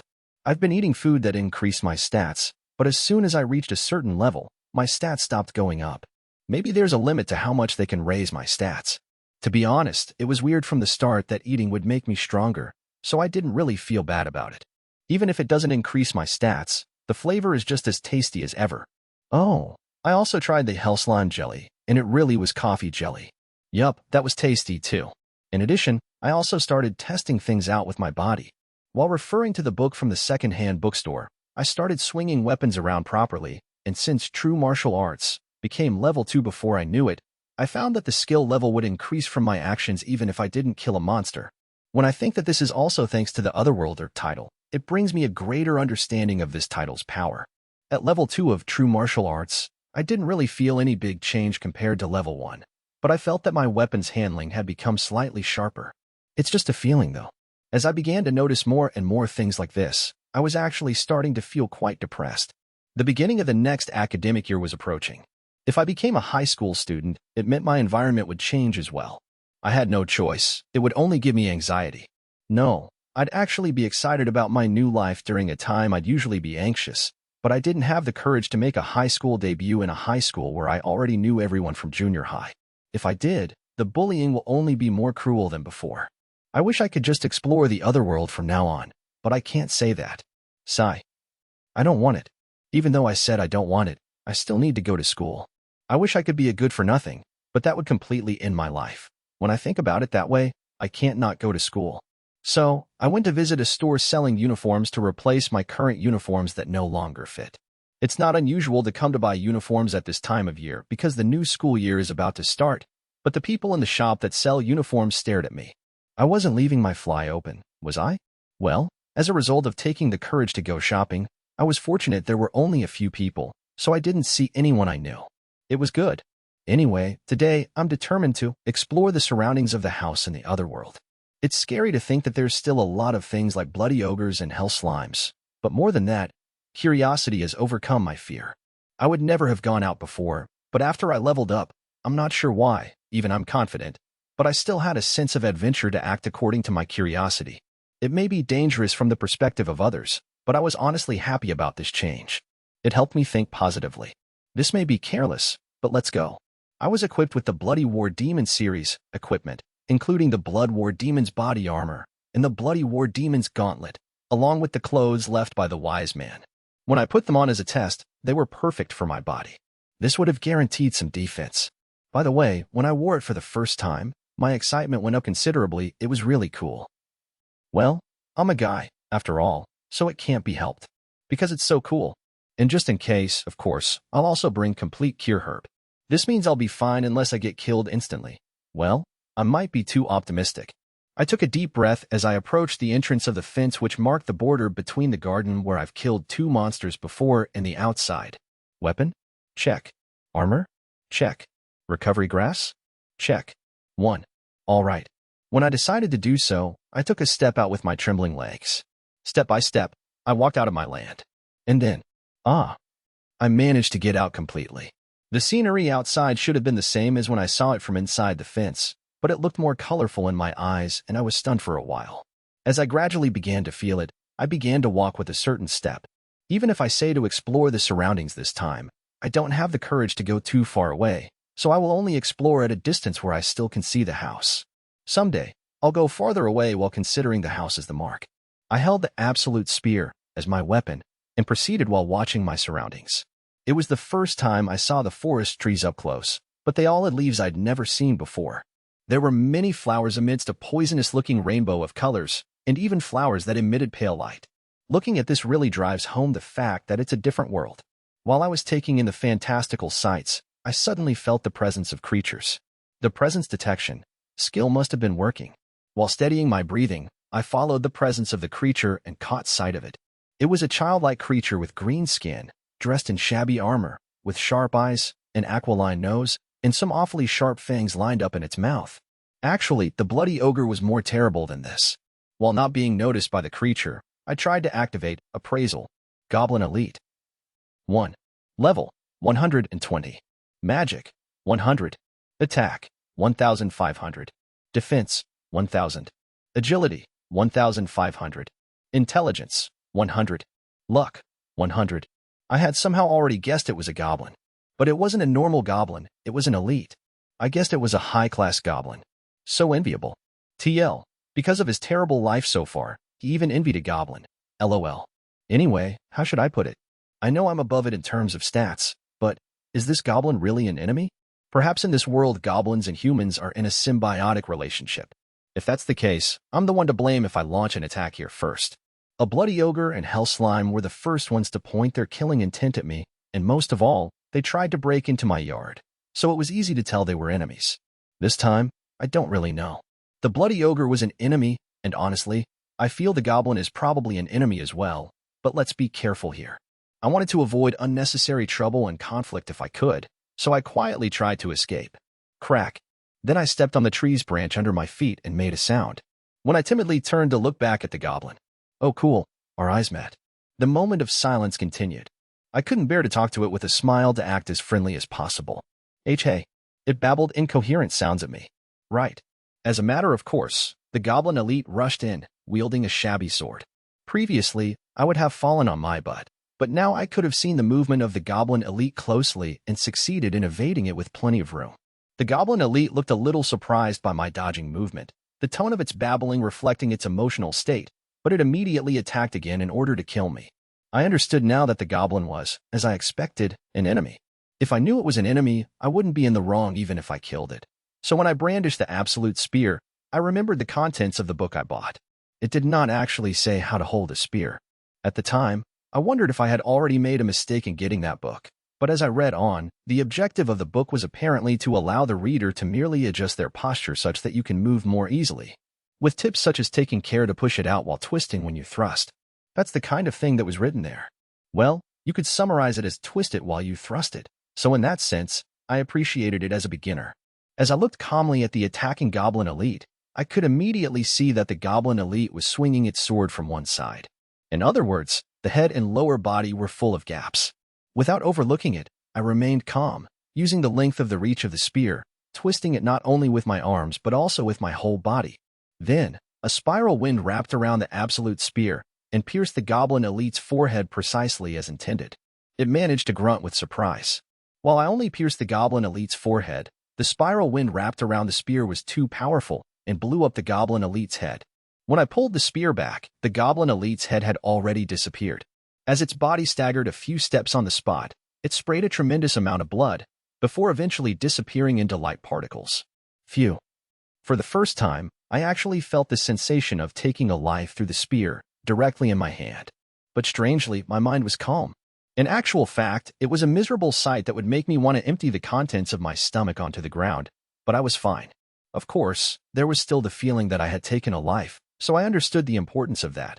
But my instincts were saying that if I hadn't killed it, I would have been killed myself, so I felt that my mind and body had naturally adapted. The drops are Magic Stone, Rank D, High-Grade Demon's Fang, and High-Grade Demon Skin. To be honest, the skin was disgusting, and as one might expect, I had no use for it, so I just threw everything into the item box. Come to think of it, this was the first time I moved in armor, but my movement wasn't hindered at all. I personally liked it. It was good armor. At first, I wanted to avoid fighting, but considering I was able to check on some things like this, in that sense it might have been good to fight something. It seems my level didn't go up. I didn't level up, but it was good that I was able to practice the movement from that book against a monster. Moving my body in the garden was fine, but actual combat was a different story. Regardless of the contents, I was glad the book was a good purchase. It was a different world and the opponent was a monster, but Earth's martial arts could still be used properly even there. So I hoped I could maintain a positive momentum. Alright, should I just continue exploring? Since the level between me and the enemy was close, there was no level up, but I regained my mind and resumed the search to check around. Chapter 10, Chapter 3, Part 2. A girl was running desperately through the forest. However, the pale white dress that the girl is wearing, which can be seen as fine quality by anyone, isn't suitable for running. Not only that, but the beautiful blonde hair that looks to be extracted from the sunlight has become dirty while running, and now has lost its radiance.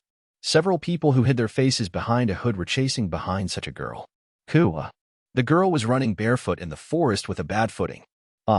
However, she stumbled over a tree's root because of the dress that is unsuitable for running in the forest environment. The mysterious group couldn't miss that chance and immediately surrounded the girl. The girl realizes that there is no longer to escape, but she sharpened her jade eyes and glares at the group. You people, do you know with whom you're chasing? I am the first princess of Alceria Kingdom.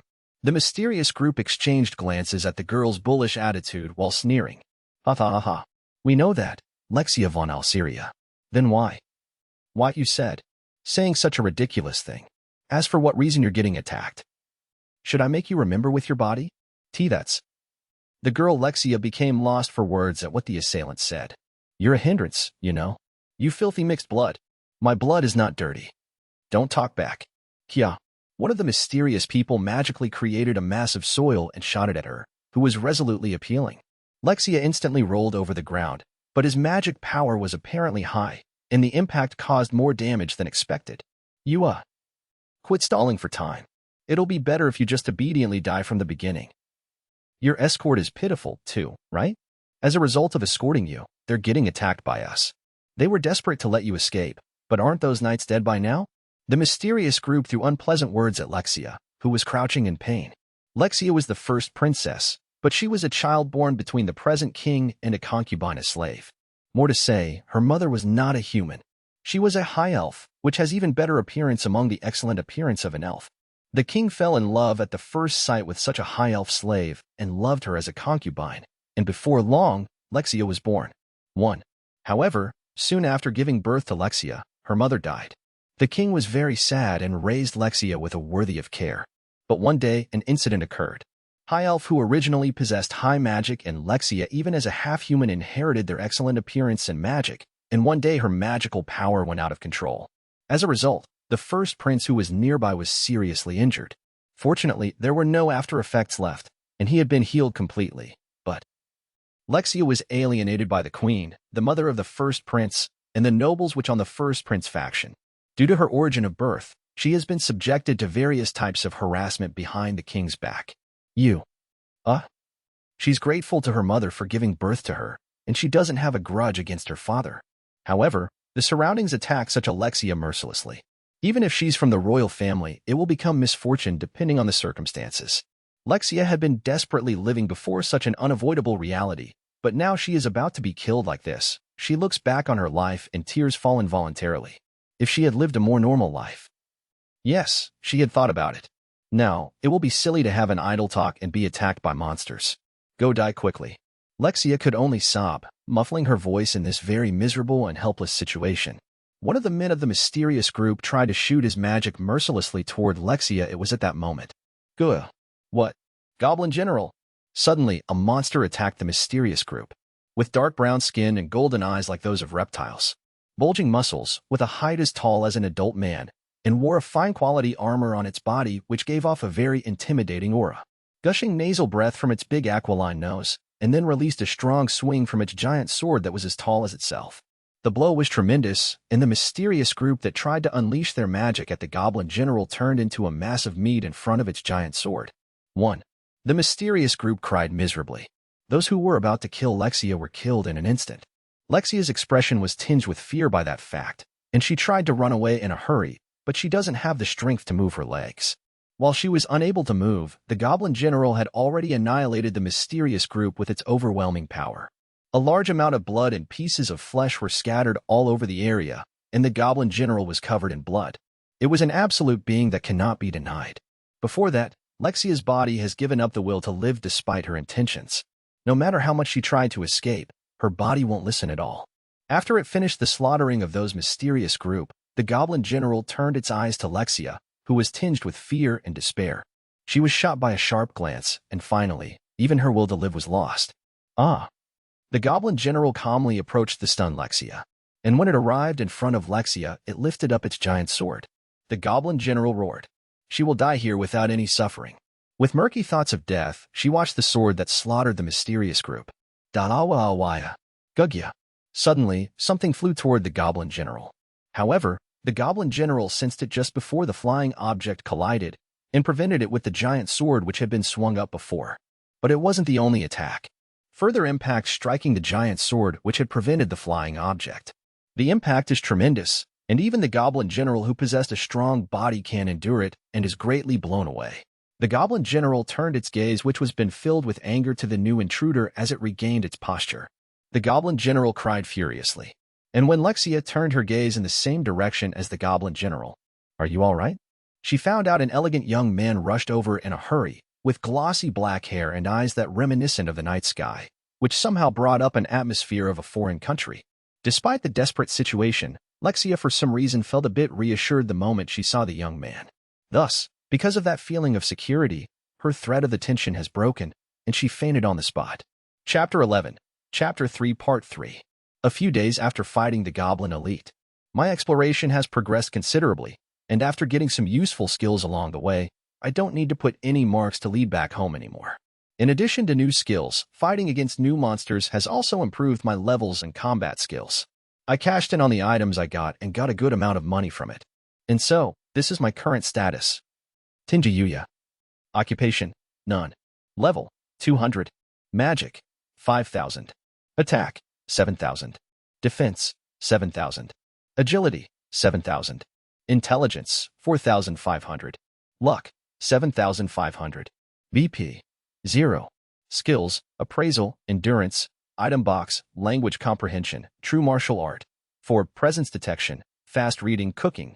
3. Map, dodge, weakness detection, assimilation. Title, Master of the Door, Master of the House, Otherworlder, person who visited a different world for the first time. I grew up more than I expected and was experiencing severe pain while I was sleeping, but recently I've gotten used to it. Or rather, it seems that the severe pain and the noises are gone. I guess it seems the structure of my body is already complete, huh? It means there's no way to remodel anymore. But still, my physical strength is obviously increasing, so it probably hasn't stopped growing completely yet. Well, I don't actually care about it. I'm happy as long as it doesn't hurt anymore. Also, these are the effect of the new skills. Map. It will show you the map for places you visited once. Dodge. It's easier to avoid the opponent's attack. Weakness detection. Find out your opponent's weaknesses. Assimilation. It allows you to become one with nature to erase your presence and magic signature. All of them are useful skills, especially thanks to the map. My exploration has become much easier. Dodge has somehow made me understand the timing of the enemy attack. And weakness detection make me know the point where I can give a great deal of damage to my opponent. Assimilation is very useful and helpful if I need to hide while scoping out the state of the monsters, and I mastered these in only a short amount of time. It's a great skill for me who had no fighting experience, and thanks to these, I've been able to fight from the front these days. Also, the drop items that I obtained from the battle were all worth 10 million yen, gotten from money conversion. I manage it all in the item box. I don't have a PC or anything, but I think it'll be useful, so I wanted to buy one. Anyway, my high school life has almost started. In other words, those hellish days will be started again. Above all, it'll be very hard for me since it'll limit my time to enjoy this unknown world. Of course, I also need to study, but going to school is still only a pain for me. Sigh. Let's put it aside. I don't want to think about school since I'm in a fun place now. I know it's just escapism, but I have to leave anything about school out of my head now. Exploring this different world has become my daily routine. This routine will continue until high school begins. I hold the absolute spear in my hand now, but in these past few days, I also fight with other weapons or bare hands. And if you ask me why I keep holding the spear is simply because handling the spear is suitable for my character. Though I often use Omnisword as well.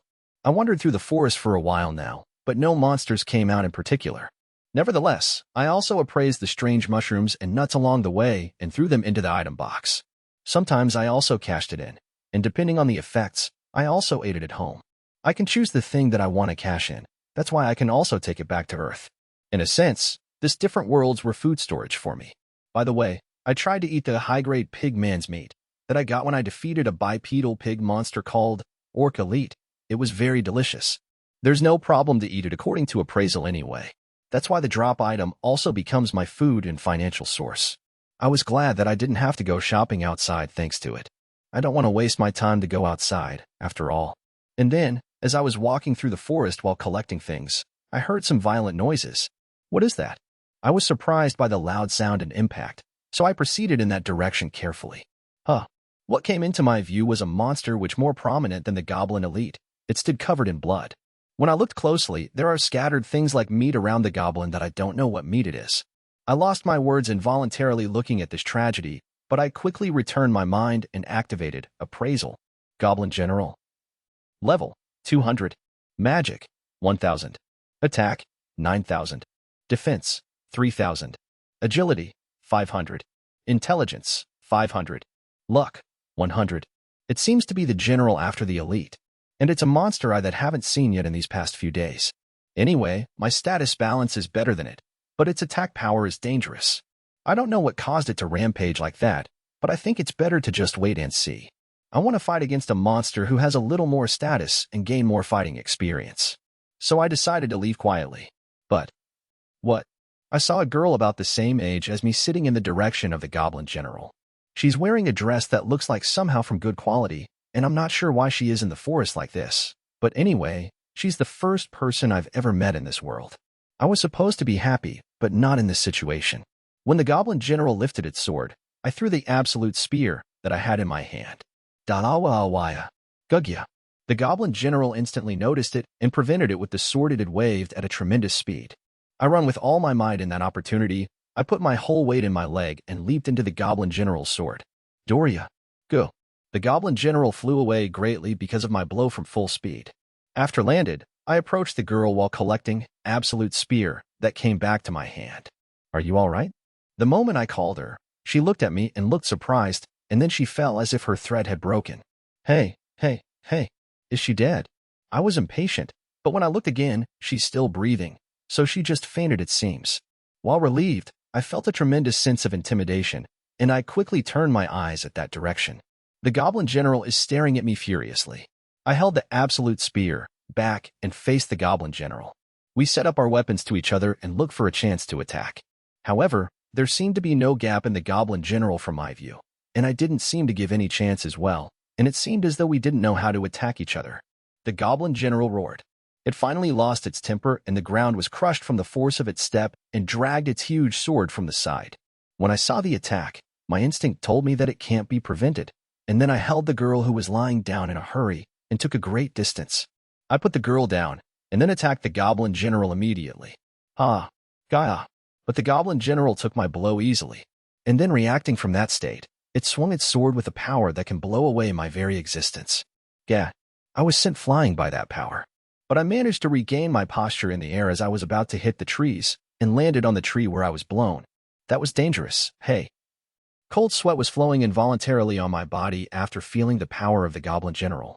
It only has a high attack power, and honestly, I will definitely lose even if I fight it foolishly. The only way to win is to give it a sudden blow somehow. Fortunately, I have a better status except for my attack. I have to take advantage of this status and my weapon as well. I immediately made the tree as a foothold and charged toward the Goblin General. It tried to cut me off with its huge sword and swing it at the timing when I approached like a baseball batter. If I just stick like this, I will definitely die. And when I almost bumped into the Goblin General's sword, I thrust my absolute spear to the ground. Gaia. The Goblin General's sword swung in the air as I stopped suddenly. I jumped up vigorously as I thrust the absolute spear, in a way like a pole vault. As I moved past the Goblin General, I took out the formless bow from the item box and shot several of an invisible arrow. However, the Goblin General, who sensed the attack, swung up its huge sword in the empty air and prevented the arrow. But, in that chance, I landed on a tree and threw the absolute spear that just returned to my hand toward the Goblin General. Goo-goo-gaga. The Goblin General prevented even the attack in a difficult position. But that was not my only attack. At the same time as throwing the absolute spear, I leaped toward the Goblin General with the tree as a foothold while holding the Omni Sword in my right hand. Gaia. The Goblin General, who finally noticed me, is desperately trying to prevent me. It's too late. The Goblin General squealed in agony. I cut its body in half with the same momentum. It slowly falls, and then becomes a particle of light and disappeared. After confirming that, I turned my eyes to the girl who was still blacking out. What should I do with her? A message appeared in front of me who is seriously confused with this situation. Level up. Oh, yeah. For the time being, I quickly collect the Goblin General drop items and then approach the girl. The girl was dressed in high-quality clothes that weren't really suitable for a place like this. It's also my first time to see such pure clothes. When I was seriously thinking about what to do, I suddenly felt the presence of someone approaching. Lexia-sama. I can hear human voices as the presence approaching. I mean, Lexia-sama, is this girl? Thinking about it, I looked around for a moment and remembered that there was a rather grotesque scene, such as blood and pieces of meat. Yes, I'm feeling sick to see it, but it's not enough to make me vomit. However, if I meet those who are looking for this girl in such a scene, I can tell that it will become a misunderstanding. Should I just hide? I hurriedly hid in the nearby bushes and activated my skill, Assimilation. As soon as I did, some swordsmen-like soldiers appeared. While everyone was wearing a similar armor, a middle-aged man wearing a black cloak from the top of his armor was speechless to see the surrounding scenery. This is. After all, it was correct not to meet these people in this spectacle. Well, I know that I'm not normal anymore anyway. The soldiers that were searching finally noticed the girl fainted at the base of a nearby tree. Alexia-sama. The soldiers rushed to her to check her safety. One of the soldiers muttered something, then emitted a pale white light from his right hand and applied it to the girl's body. Huh, is that magic? Whoa, amazing. As I was excited to see the magic, the soldiers sighed as if they were relieved from the bottom of their hearts. Now that I've used recovery magic, the wounds have been healed. It seems like she's just fainted now. Ah. I felt relieved it was only a minor injury. After confirming her safety, the soldiers were relieved, then gently lifted her and stood up while being careful of the surrounding. I'm curious about what happened here, but it's bad to stay here for a long time. Let's go back for now. Yes. Everyone replied to the middle-aged knight's words and quickly walked away from the place. After confirming it, I then take a breather. Phew. I was wondering what to do before, but now I'm glad it was solved it safely. I was pretty confused, but this was my first encounter with someone from another world, even though I couldn't talk with them. Chapter 12. Chapter 4. Life Changes Part 1. Today is finally my school entrance ceremony. In the end, during this holiday, I was just collecting drop items in the other world, so yeah, I didn't take any part-time job interviews at all. On the contrary, since it's possible to be self-sufficient in that other world house, I almost never leave the house in Japan. Well, fortunately, thanks to continually cashing in the drop items, I have an amazing amount of money right now, but it was really frightening, and I can't take it out of the item box carelessly. And these are my current status. Tenjou Yuuya. Occupation, none. Level, 233. Magic, 5,880. Attack, 7,880. Defense, 7,880. Agility, 7,880. Intelligence, 5,380. Luck, 8,380. BP, 0. Skills, Appraisal, Endurance, Item Box, Language Comprehension, True Martial Art, 6. Presence Detection, Fast Reading, Cooking, 5. Map, Dodge, Weakness Detection, Assimilation. Title, Master of the Door, Master of the House, Otherworlder, person who visited a different world for the first time. My level is up, including the skills level, and if we talk about the true martial art skill, it'll sometimes make me laugh since I can easily do a manga-like movement now.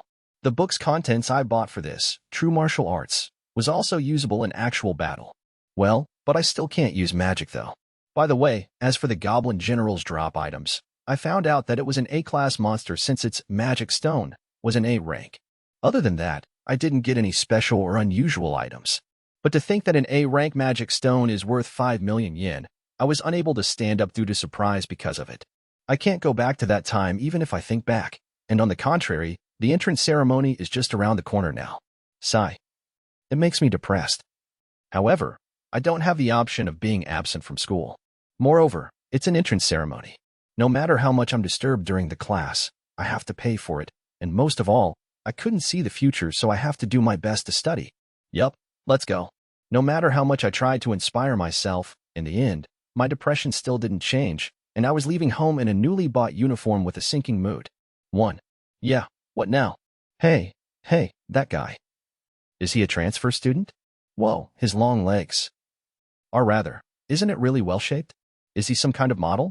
I don't know, but I've never seen such an amazingly handsome guy.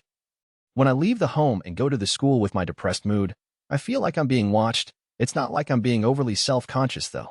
I don't know why, but I don't have a propensity of being happy to be watched like this, so it's very uncomfortable. No wait, I used to be looked down on in the past, and what I feel for myself now is still the same, but I'm not sure why, somehow. I feel that the kind of gaze is different now. What's really going on? Also, there were times when I was usually messed with on my way to school, and on a bad day there were times when I got beaten and kicked, assaulted, and my money was taken. But today, such troubles didn't occur. And without knowing why people were watching me before I finally arrived at the school. At the entrance, a class division paper was pasted, and there was a huge crowd and I couldn't get close to it.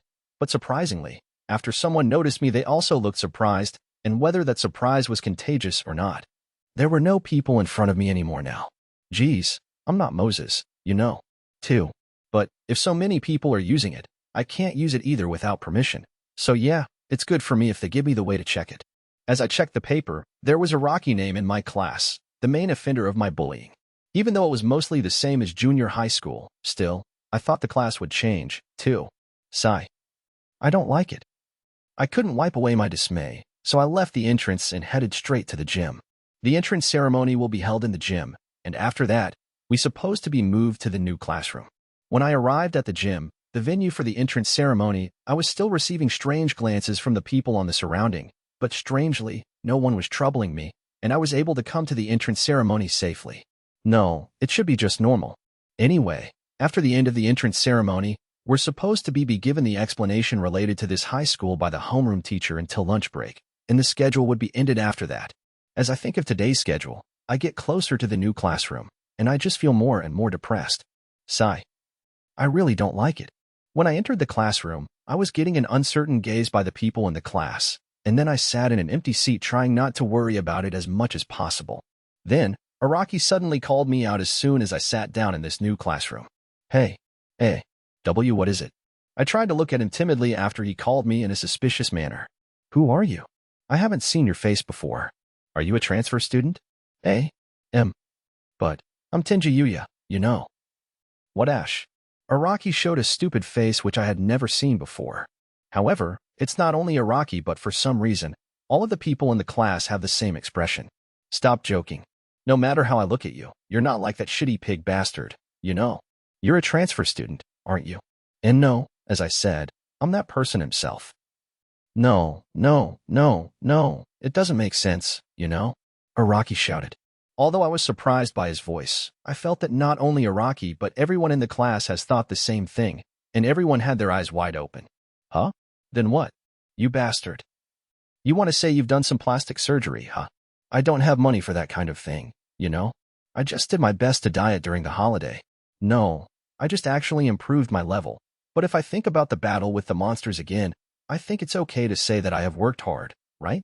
Even though I tell him the truth, Araki remained with a stunned expression. When I looked around involuntarily, everyone also remained stunned. Then, Araki finally came back to his senses. He tried to say something, but at that moment, the teacher has come into the classroom. He returned to his seat while clicking his tongue. It was a lunch break. I was always getting bullied, so I went to the toilet, which is a quiet place. I wanted to relax slowly at the toilet, but I was stunned to see myself reflected in the mirror there. It's rare I was not entangled with Araki and his gang, and it's a really peaceful time. Well, I'm a little afraid since I don't know how long this peaceful time will last. No, wait, rather than that, it's about my face reflected in the mirror. Is this really me? In the mirror, there was a face that did not look like me before, showing a surprised expression. The face which was full of acne before is now smooth and clean. The thinning hair in my head before also becomes thick and smooth. The square jaw has become sharp and small, and my thin lips before have become plump. The nose like a pig has turned straight now. I touch my face that is completely different from my face before. I touch it to confirm. Yes, it's my face now. 3. I was lost for words. I shouted unintentionally. No, wait. Who is this really? Me. Is it really me? The complex that has been tormenting me until now is clearly disappeared. I touch my face again in amazement. And at the same time, I was convinced. If it changes to this extent, everyone will obviously be surprised. This may also be a benefit from the level up. My face has become so good that it's incomparable than before. At this rate, I wonder if people will stop looking at me in disgust. It's difficult to properly evaluate your own face, after all. Above all, I had hated my face and appearance. But now that I'm at the level that can be shown to people, honestly, I'm so happy. However, for someone who knew me before, it may not change their unpleasantness even if my appearance has changed. I don't have to walk while looking down like before anymore, do I? Now I have a face that can be seen differently from me before. I looked in the mirror for a while without feeling any reality, but before long, I remembered that it was a lunch break time and hurried back to the class. My steps at this time were very light compared to before. I mean, it was so quick. This week, there wasn't anyone who picked a fight with me, including Araki. They just watched me from distance, and they hadn't even spoken to me. Even Araki and his gang are like that. So I thought my change was truly extraordinary. In addition to such a rarely peaceful time, there was something nice as well. As I thought, my language comprehension skill was really activated. It made the English class easier. I was not good at English before, after all. And today is the long-awaited holiday. I felt like it just came so fast. I have to enjoy it.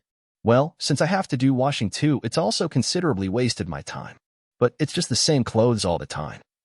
The clothes I'm wearing now is something I got in that other world. and I don't have any other clothes that match my current body except for uniforms and gym clothes.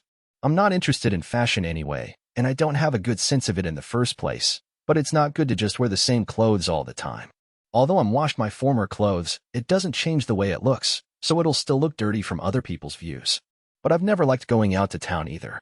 Because every time I went to town, I've always been exposed to looks of contempt, and if I have bad luck, I'd get entangled with the delinquents and get beaten by them. However, since I don't have a PC to do online shopping, I have to go out to the town to buy the necessity. Apart from the ingredients, I've run out of some daily necessities.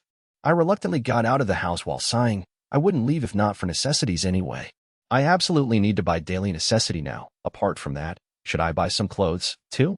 As I head into the city, I think about the clothes I should buy. I've taken out 50,000 yen from the item box beforehand and put it in my wallet, so I think it will be enough. Back then, I didn't have many kinds of clothes to wear, so it was easy to choose from. But now, it's just strange to wear the same clothes all the time. In the end, I didn't know where to buy clothes, so I decided to put it aside for now and go to buy daily necessities first. Chapter 13, Chapter 4 Part 2. Let's see, it seems like this is all. I had finished buying more daily necessities, which was one of my original purposes of going to town. There's a big shopping mall in town, and you can find most things there, so I've been going there to shop for a long time already. Well, because of that, I've also been in a lot of trouble, such as entangling with bad guys or such. And when I go to a place where there are so many people's eyes, I don't feel very good. But this time it's not like the usual me. I have a different look, so I don't have to walk looking down like I was before. Unlike usual, I've gained a little bit of confidence, so I walk looking at the front now. Nah, look at that guy. No way, who is that? An entertainer. He's handsome and has a good style. He's seriously extraordinary. Isn't he too sexy? Come to think of it, I heard there's a fashion magazine photo shoot in here today. Let's talk to him for a moment. You serious? When I was walking around while thinking that many people were whispering around me, I was suddenly called by an unfamiliar woman. You. I thought the ones who called were the delinquents, so I was kinda surprised at first. Apparently, there was a group of women. Right. If you're free, why don't you play with us one each on here? Is it okay? What is this? A sales trick? I was panicked by the call from these unfamiliar women, but I managed to calm down and try to refuse politely. You see, in this case, I need to make an apologetic expression so as not to offend the other party. Anyway, I would pass out now if it was me from before. Probably. I'm sorry. I have something to do. I tried to show an apologetic look as much as possible. The women who were amazed for a moment, conversely started to panic this time. It's okay. Don't worry about that. Yeah. I'm sorry to bother you. The women drew back obediently. It seems my apologetic feeling was transmitted to them. Thank goodness. I would definitely be either reported or terribly abused if this was the previous me. I was relieved from the bottom of my heart and left the place, but I still can hear whispering voices from behind. 1. Did you look at his face before? It was really dangerous for my heart. I thought it was cool. His apologetic expression looked like a small animal. Anyway, it was dangerous. I somehow felt a shiver from my spine. What is this? Well, that's good. Rather than that, I wonder where I can buy clothes. I muttered that while walking around the shopping mall. When I came here, I was checking the men's fashion floor, but there are a variety of brands, so I don't know which one I should look at. I was living a life that had never thought about fashion before, and I didn't have any money either. Well, my appearance is also too simple now. I'm just wearing a white shirt and black pants, after all. And also the luster bluish-black leather shoes and the black moon necklace, which is the rare drop items that I obtained by defeating the hell slime. Yeah, thinking about it again, it's just a simple outfit that is far from fashionable. Well, I don't really get that impression because these clothes themselves are so high quality. As I walked around the shopping mall, I suddenly heard a yell. Hey, how long are you going to keep me waiting? I'm sorry. It's not enough with just apologies. I've been waiting for more than an hour in here. You really have guts to make me wait. I'm sorry. I'm really sorry. Hikari-san. I don't really mind it. Miwa-chan, you must not spoil him. It's not good for the other party if you overslept. Why yes, but also, if you hear his reason for oversleeping was because of a hangover, then there's no room for apologies anymore. It's natural for me to be angry. Compared to that, Miwa-chan is admirable. You're serious with this even though you've become very famous now. I just want this bastard to follow you as an example to not always fall behind schedule. Yeah. Looking at the yell direction, a muscular man dressed in a flashy pink shirt was yelling at a man in a suit with his head down, in a diminished appearance. Behind them, there's a woman with loose, wavy brown hair, whose excellent appearance could be seen from a distance, was soothing the man with a muscular figure. What is this chaos? When I looked closely, the muscular man was holding a camera and something like photography equipment. There are many things like that lined up around him. Is it some kind of photo shoot? Well, there seems to be a kind of a celebrity around here, and they might do something like drama or photo shoot in here. Actually, there are a lot of ordinary people gathered around here, and I think there will be something more amazing than just photo shoot. Is that woman an actress? When I checked on the situation, it seems that she's pretty famous. I don't have a TV at home, and I practically don't know about celebrities. That's why I don't know anything about that woman. I won't be able to see the shop over there in this state. Let's look at the other place, then. With that said, I turned my back from the photo shoot area. But you also have another schedule, right? Therefore, it will be bad for you. So this time I'll just do it with Miwa-chan alone. There's no problem, right? I'm a professional, so I'll be sure to do it. It's not like I'm saying I'll only use one model like this from now on, you know. Well, of course, I'll never use someone who likes to be late like this guy again. Why, yes. But I'm in trouble. As for today's composition, I was thinking of using another male model at this time with Miwa-chan, since it was a product for a couple. Hey, on this occasion, we might use an acceptable ordinary man in this shopping mall. You have all the size of clothes, don't you? He asked the staff. Yes, we have everything. Okay then. What about the man over there? Hey, you there. Even if I was thinking to see other places, their clothes just look all the same no matter where I look. Has my sense of fashion become devastating too? Hey, you there. The one who seems to be thinking about something. What is it? It seems like someone is calling. When I looking around instinctively, I heard the call from behind. Yes, you. The one who's looking around. Can you wait for a moment? I turned back spontaneously, but the muscular man in that flashy shirt looked at me stunned. Not only the muscular man, but also the other staff and the beautiful girls were looking at me stunned. For a moment, I thought it wasn't me, but I don't know why. There was only me here for some reason, and the others are in a position to look at me from the distance. Why is it? I don't know why they're staring at me like that, but it seems like they need something from me, so I headed towards them. What happened? When I asked the most prominent here, the muscular man, I could have seen an image of a bolt of lightning striking in his background for some reason. What's that? This time, it was me who's stunned in surprise, and then I suddenly slapped my both cheeks with my hands to restore my calm. Would you like to participate in this photo shoot? I could only be dumbfounded. Chapter 14, Chapter 4, Part 3. Why did it become like this? Yeez. It looks good. Yes. I want him to have more sexy feelings here. Look sideways. Please look sideways. It's not good. I don't understand at all. I was supposed to come to this shopping mall to buy clothes and daily necessities, but before I know, I'm in an awkward situation, which is having to be a model. Moreover, I'm not doing the photo shoot alone, but also with a very beautiful woman. Yuuya-kun, your expression is too stiff. Smile. It's not good even if you said that. I know that my expression is getting stiffer.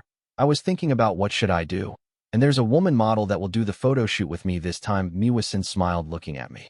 Yuuya-san, everyone is also nervous like that for their first time, so you don't have to worry about it. Okay. I took a deep breath once and looked at my appearance again. Right now I've changed from my simple white shirt and black pants to a white draped shirt, and put on a thin black short-sleeve cardigan on top of that, and wine-red skinny pants. All of these are clothes that I've never worn before, and I was more nervous about this dress itself rather than the photo shoot. I suddenly noticed that there were many people around me. I guess they're the customer who came to this shopping mall, but now they're looking at this photo shoot scene of me and Miwa-san from the distance. Some people have their smartphones pointed here, so they seem to be taking photos, too. Amazing. It's my first time to see Miwa-chan in person. Yes, that's Miwa-chan, but who's the boy doing the photo shoot together with her? Doesn't he have a super good style? Isn't he a model? He's with Miwa-chan, and above all, he's so handsome and stylish. No way. Then, let's find out about him when the magazine is released. Yup, as I thought, I'll stand out if doing a photo shoot in a big shopping mall like this. Well, please link your arms for a moment. The photographer said that when I was distracted by the surrounding gaze. But what's that, link arms? Do I need to stand tall while folding my arms? As I was in a hurry by the sudden order, Miwa-san gently entwined her left arm with my right arm. Yuuya-san? What's wrong? No, and nothing. No, it wasn't just nothing, was it? Is this what he meant by linking arms?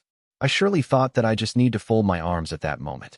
I never had a chance to get close to a woman, so I became much tenser than before. And no, I'm doing photo shoot now. I have to regain my mind as usual somehow.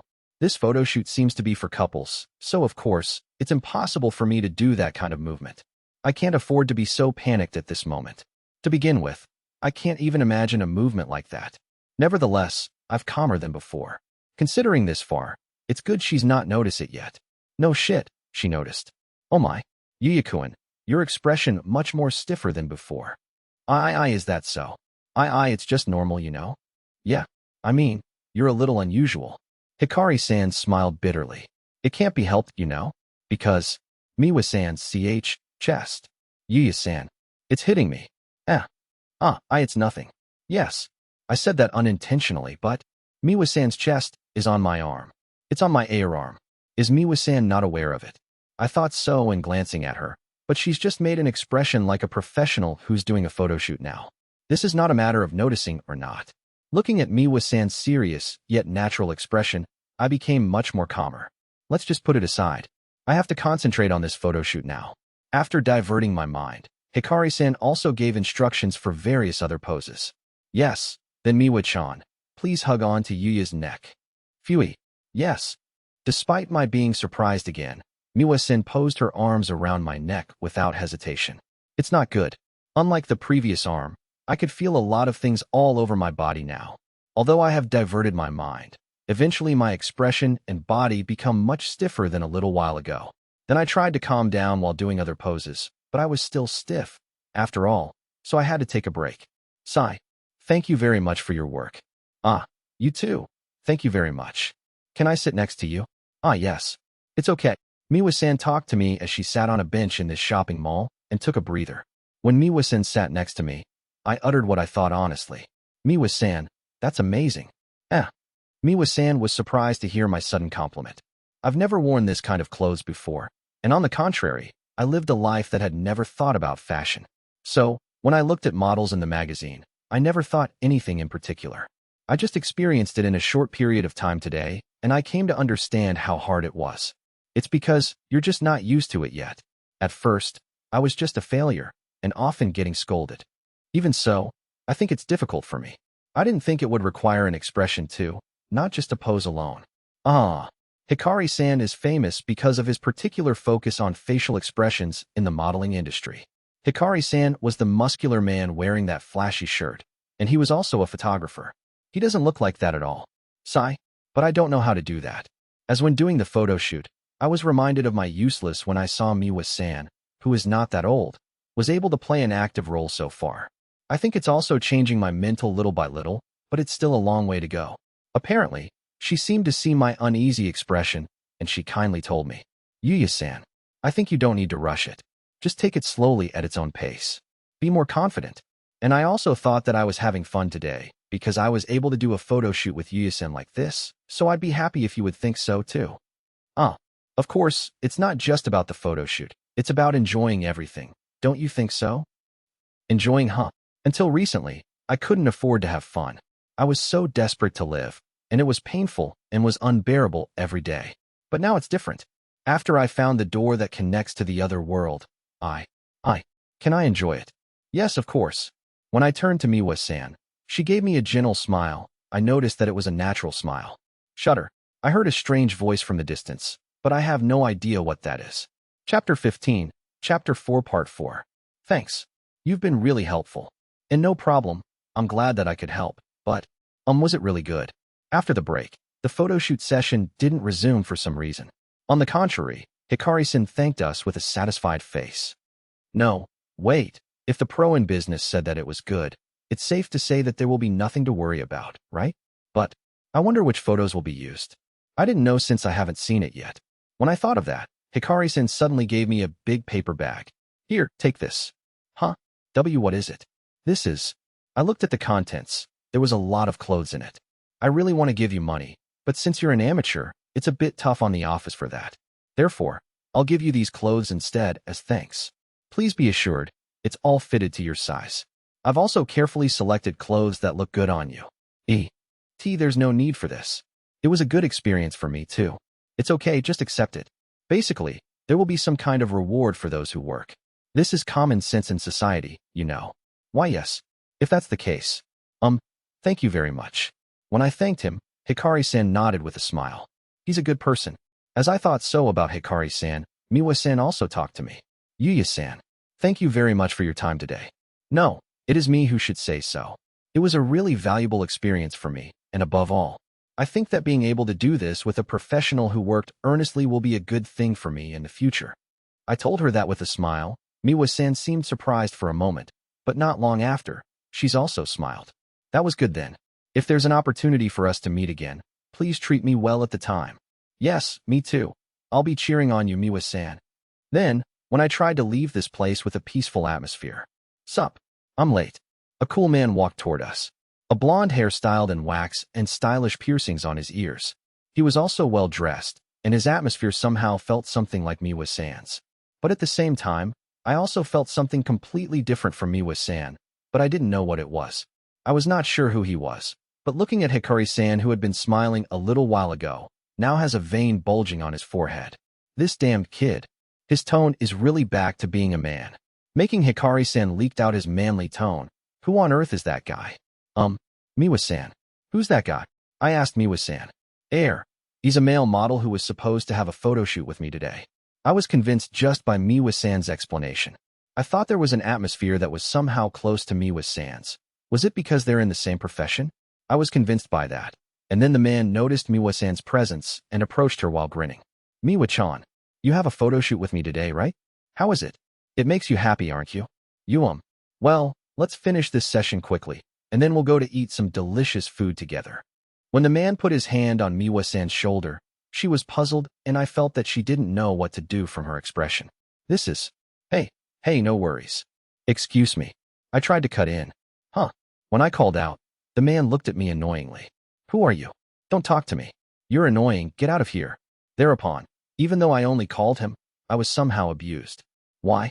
I was dumbfounded for a moment, but I firmly told the man again. No, Miwa-san seems troubled, so I think it's better for you to step away from her a little bit. Yuuya-san. Miwa-san called my name in a bit of a panic, and the man shoots me a glare. He took his hand off of Miwa-san's shoulder and approached me. Who are you talking to? To whom? Well, I actually didn't know this man but is he a celebrity? The man glared at me even harder. It seems he didn't like my behavior. Actually, I don't understand even if I say it with my own mouth. The man suddenly attacked me. To think that it had become a somewhat dangerous atmosphere. That attitude irritated me. Yuuya-san. I was surprised that I was suddenly attacked, but it was so slow.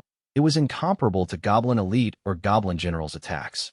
I also didn't have the hobby to be pleased and silent when being attacked, so my body reacted on its own without me knowing. I caught the man's fist that flew toward my face with my right palm, twisted his arm, took it to my back, and threw him down. Amazing. I was attacked by him without me knowing. My body reacted reflexively and held him down. But, is it okay? This wasn't my fault, right? He's a good-looking guy. The good-looking guy is usually innocent, and I'll be found guilty if he complains. Well, I'll just run to a different world at that time.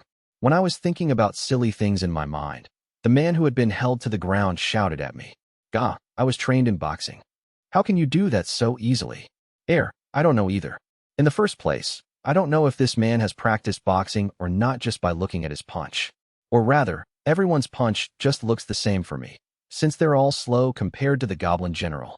Well, at the Goblin General's level, just a single blow from its brute force has an outrageous power already. It's not a state that can be reached by ordinary people even if they learn martial arts. I can fight with those monsters that have a big physical difference was thanks to my improving skills and stats. Come to think of it, Miwa-san was panicked before maybe because of her knowing that this guy had learned boxing, I guess. However, to think that she was emphasizing that, I wonder if this man has only solved anything by force. Well, in fact, I wouldn't have been able to do anything before I leveled up. When I was weak, I wouldn't have been sure if I could see the man's punch. Or rather, any attack would have finished me anyway. It made me feel somewhat sad. Hikari-san squatted down looking at the man, and he declared to him with a very big smile, "Since you showed a violent, your entertainer's life will be over. Even if you're not an entertainer, it's normally a crime, you know." What a pity. 1. Wadash. T. There's no evidence. Actually, I'm the one who had been beaten. No. You see, I think people around here were watching. But, as I thought, they'll choose to be a good-looking guy's ally, right? Should I prepare to cry now? However, I didn't have to cry. Hikari-san smiled like a devil while flaunting the camera he was carrying to the man. I recorded everything from the beginning until the end, you know. It. The man resisted violently on the spot, but finally gave up since my body didn't shudder at all while holding him down. And finally, he was taken by the staff.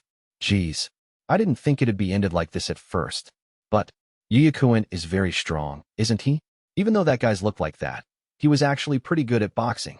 It just happened by chance. I can't say anything. I can't say I was training in a different world, after all. Anyway, I called Miwa-san.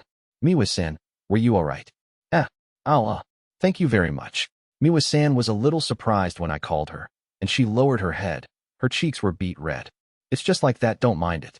I was just a little confused since you didn't say a single word before. I was relieved, because that person had always followed me around, so it was really helpful. What was that? Scary. Did he even act like a stalker, too? It was kind of weird, but again, thank you very much for today. I hope we can meet again somewhere. Yes, let's meet again somewhere.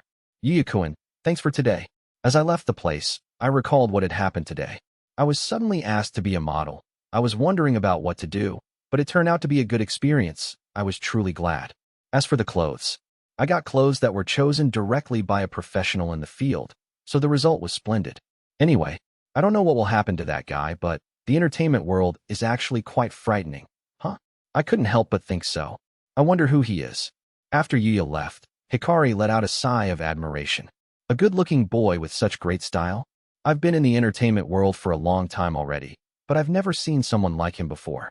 Furthermore, he's just an amateur. He was really amazing, wasn't he? I got fascinated by him, even though I'm a man. Oh, you're right. I mean, he seems to have a charm that can attract everyone. Well, yeah, but since it's the first time for him to do a photo shoot, he still looks awkward. But he also brings a good atmosphere, doesn't he? So it was amazing. The staff who were involved in the photo shoot talked about Yuuya. They seemed to get lured by Hikari's words. Hikari smiled bitterly looking at them. But then seeing Miwa, who was preparing to go back home, he approached her. Hey, Miwa-chan, do you want to check the photos now? Please, is it okay? Of course. Here, you can take a look as much as you want. All the previous photos' data had been transferred to a laptop, and so, Miwa checked the photos from the laptop instead of the camera. When I look at it again, Yuuya-san is really amazing.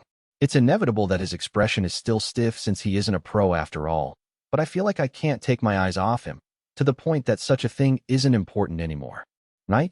This time we were shooting for a fashion magazine, so the main focus is about the clothes. But, sure, I was inspired when I looked at his eyes, you know. Yes, originally, for a fashion magazine photo shoot, the main focus must be about the clothes more than the models themselves. However, in order to increase the value of the clothes, they'll use a famous model like Miwa, and she's also performed her job perfectly. But in Yuuya's case, he was more prominent. It was like he had swallowed up the clothes itself, even though it should be the main focus. Moreover, look at this. I was thinking to retake the photo since Yuuya stands out too much. But it can't be helped. I think it's like the charm of the clothes themselves had been raised to the utmost in order to make Yuuya shine. Yes, he didn't retake it, although Yuuya was like the main focus. The clothes themselves become more attractive than before, and as a result, they fulfilled their purpose. Miwa smiled bitterly hearing Hikari's trouble. And then, her eyes stopped at one photo. This photo. Oh, did you notice it, Miwa-chan? Reflected on Miwa's eyes is a photo of her and Yuuya chatting during the break. The photos seem to be casual, just like in an everyday scene. However, it looks very natural, and that makes them look like a real couple. And this was originally Hikari's photography concept. Miwa in the photo also had a natural and attractive smile, and Yuuya was so full of charm that it makes one seem to feel drawn into the photo without realizing it. I was thinking to make that photo as the main part this time. It's really good, isn't it? Why, yeah. Yuuya-san in this photo is very, charming. Miwa herself had been fascinated by Yuuya's extraordinary appearance from the first time she met him, but when she saw Yuuya's photo in front of her, she felt that her cheeks were heating up naturally. Oh my, oh my, oh my. Miwa-chan, your face is red, you know? Yeah? That's not true. Hikari, who had noticed the change in Miwa's expression, looked at her with a grin. Well, I'll leave it at that for today. Yuuya, is my face really red? It's like an apple. But now, Miwa-chan is also very attractive, you know. Is that so? Miwa tilted her head looking at Hikari, who's suddenly showing a gentle eye. Fufu. Miwa-chan in the photo is also full of charm. It was different from the usual Miwa-chan. From now on, I think you'll have a lot of photo shoots. But don't forget your expressions and feelings today, okay? Yes. This photo shoot, which was a valuable experience for Yuuya, also gave valuable experience to everyone who had been involved in it. Chapter 16, Chapter 4, Part 5. The next day after I helped work as a model, I went home and regretted that I should have bought something like home appliances other than daily necessities. Anyhow, my TV at home can't be used anymore. It's not digital, but an analog TV. I don't subscribe to the newspaper, so I wouldn't know the latest news without watching TV. There are also some other home appliances that have already worn out with age. I've failed, but I need to go to school again today. Unfortunately, school starts again today. I need money for living. For that, I have to go to a different world. Sigh. It's really easier to beat monsters in a different world rather than going to school. 1. Even while complaining, I still went to school. I don't want to be a useless person anyway. But still, it makes me depressed to think that I should attend school for another week from today. But when I left home, suddenly someone called me. Hey you. I turned toward the voice. Apparently, it was my younger brother, Tenjou Yuuya, and his twin sister Tenjou Sora, staring at me. Yuuya, I've met someone that I don't want to see. No, I thought we'd see each other eventually, but you don't have to come now, you know. Even though I was reluctant, but I asked them just in case. What do you want from me? What you said. Your behavior is really like that useless big brother of mine. I don't know why he said something like that. I was really confused, and then Sora opened her mouth as if looked down on me. Recently, a friend of ours was talking about it. My big brother has become super handsome. Anyway, I told them it was just a rumor, but they were so persistent, thus we came here to check it. Rumor? Are people talking about me? Because of that, we've come to check it, you, shitty big brother. What the hell did you do? What I did? Stop playing dumb. You have really changed. Yep. Surely, my appearance has changed a lot. My body has become thinner, and my face has changed greatly. But I can't explain I had changed because I raised my level in a different world, can I? And in the first place, I don't want to tell these two even if they believe about a different world. These two not only made fun of me, but also to grandfather. I don't want to tell about grandpa's things to them. Thinking so, I calm myself, but they start to talk again, still looking down on me. After all, you did plastic surgery, right? I can't believe that to think you changed your face with plastic surgery. It's just a fake change, after all. So, where did you get the money from? Or did you sell your house? But, you see, it wasn't plastic surgery. Nevertheless, maybe my body has completely changed from the genetic structure. Somehow my instinct told me that. Yuuya said that plastic surgery is just a fake change. But that's people's effort who are trying to be a little beautiful. At least they're trying instead of just giving up. That Yuuya, he's denying it and making fun of it. Are there a lot of people who think like Yuuya? If so, that's so sad. But I really thought that. And I could feel that when you want to polish yourself up to get better. We were arguing in public, so the people around us were watching with great interest. It's embarrassing. Whatever.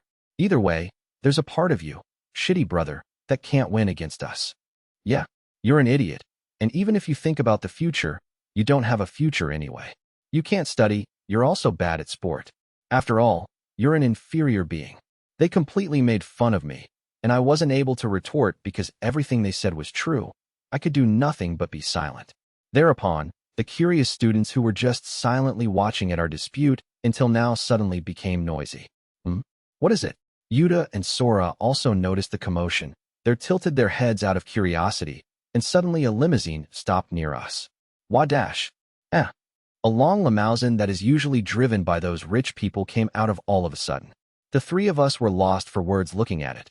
And then, the limousine's door opened, and then two women appeared from inside. One is a very beautiful woman dressed in butler clothes, and the other is Tenjou Yuuya-san, right? I feel like I had heard her voice somewhere. She's dressed in a blazer-type uniform based on white, and how should I say it? A straight, glossy black hair? Stretched to her waist. She has somehow an overwhelming aura that is different from the ordinary people, She reminds me of words of sweet flower and a woman who displayed the feminine virtues of old Japan. And I was captivated. She's a very beautiful girl, and also, her beauty is different from the model, Miwa-san. As well as her appearance, I was completely captivated by her clear eyes and soft atmosphere that stared straight at me. Anyway, which uniform is that? As I was absent-minded unintentionally, Yuta suddenly shouted gave me back my consciousness. Oh, that's the uniform of Usui Gakuen. Usui Gakuen. I've heard that name before. It was the name of a famous high school, and after graduation, you can go on to Usui University without having to pass the entrance exam. It's a high school where you can quickly become an elite to a world completely different from us. Let alone study. There's a lot of people who enrolled in that school to play an active role in every field, and the school graduates to take the position as a top level in each field. It's a high school that can be said will secure your future. So everyone aimed and dreamed of being enrolled in that school. Well, since it was such a school, you will understand if you think for a moment, it's not a school for an ordinary person to enter. And so, why a student from such school to be in a place like this? The girl in front of me laughed elegantly, as if that thought were described in my expression. Fufu, don't you remember? I used to be involved with a group of a man at a convenience store. Yeah. I remembered. Sure, I've helped a girl from a group of men before. I mean, I was fully beaten instead. At the time, I wasn't used to talking to girls so much that I couldn't even see her face. Did you just remember it? Why, yes. Or rather, how did you know my name? In order to thank Yuuya-san, I've investigated various things while thinking that it was my impoliteness. Yeah, investigation. What did she investigate? Well, I don't think there's much information that can be investigated. The girl tilted her head as if curious about something when I was concerned about what was being investigated. Even so, Yuuya-san, did you lost your weight? Why yeah. I think that it was a change that wasn't so obvious. But looking at the reaction of the girl in front of me, maybe, it seems my transformation is really visible. No, it seems really is. When I was completely confused, the woman in butler's clothes quietly informs the girl. Milady, let's put aside the introduction first and proceed to the main subject. You're right. With an expression that's like remembered something, the girl opened her mouth and saying a ridiculous thing with a smile. Yuuya-san, why don't you come to Usui Gakuen? Chapter 17, Chapter 4, Part 6. I couldn't immediately understand what she said. I could only be dumbfounded by her words, while she continued to speak. I'm sorry for saying it this late, but my name is Kaori Hojo, and I'm a student council staff member at Usui Gakuen. The girl bowed beautifully. I was still amazed to see Hojo-san, and, when I finally returned to my sanity, I squeezed out my voice to ask her, what do you mean me to come to Usui Gakuen? For some reason, the woman dressed in butler's clothing answered my question, instead of Hojo-san. Tenjou-sama. Kaori-sama's father is the board chairman of Usui Gakuen, and he has already heard about the story of Tenjou-sama protecting Kaori-sama from the scoundrels before, and he told me to bring you to our school, without fail. That kind of thing. It can't be said that I was protecting her. It was just shameful since it was me who got beaten one-sidedly. However, whether she guessed my feelings, Hojo-san said with a gentle expression. Yuuya-san, you were the only one who moved while other people just pretended not to look. It isn't something that just anyone can do. You certainly protected me. I was struck with a genuine feeling of gratitude, and at the same time, I felt warm yet a little embarrassed. And then Hojo-san asked me again. Therefore, how about it? Do you want to come to our school? I'm very thankful for the talk so far. I don't have anything I particularly excel at. My academic ability to be transferred to Usui Gakuen is also. Oh, that's air. The moment Hojo-san tried to say something, Yuta, who had been silent until now, cut off her by calling out to her. Despite being interrupted by his words, Hojo-san responded with a gentle expression. What happened? Will you let us enroll? Yuta said so with a confident expression. We're far better than the guy over there, and it's definitely better to get us into that school instead. That's right. We always keep the top grades in our current school, and it's not a mistake to say we're playing a big role in terms of sport. We also participate a lot as an assistant in various club activities of the school. Sora said so in the form of taking the opportunity to guarantee Yuta's words. Therefore, next year we'll definitely. I refuse. This time Hojo-san cut off Yuta's words, who tried to continue with confidence. No, what was that just now? I said I refuse. Yuta and Sora are dumbfounded. They never thought they would be turned down. I also didn't expect they would be rejected so clearly. In fact, Yuta and Sora are indeed better than me. Even if I was to review or prepare for the lessons every day, the result wasn't very good, and it's also the same with sports. 2. Yuta and Sora, who's not convinced, asked Hujia-san again. Why? We're better than that guy. I won't talk. Hujia-san, who had a gentle mood and smiling until recently, said that frankly to Yuta and Sora in a resolute manner. I consider Yuuya-san as my benefactor. Why should I let those who insult Yuuya-san enroll? That's. Besides, we've also investigated your daily behavior. Yuta and Sora raised their voices in surprise at Hujia-san's words. Hujia-san gestured to the woman in butler appearance next to her, and then the woman informed them indifferently. When we invited Tenjou-sama to the Uchiha Gakuen, we conducted investigations of his surroundings. Of course, human relationship as well. As a result, we found that you have committed extreme cruelty not only to Tenjou-sama, but also to other students. Of course, not only you, but many other students, and also, we have found that even teachers are oppressing him as well. Wah! Yuta and Sora were speechless at the woman butler's words. Of course, me too. What they had investigated wasn't only about my name, but also human relationships. As I was bewildered, Sora immediately rebutted. Is there any evidence of that? How does the existence of evidence relate to it? That's because we're trying to prove our innocence. Is that so? Then, let me say it clearly. There is evidence. There's evidence, but from our very best view, it doesn't matter. It doesn't matter, you said? It doesn't matter, does it?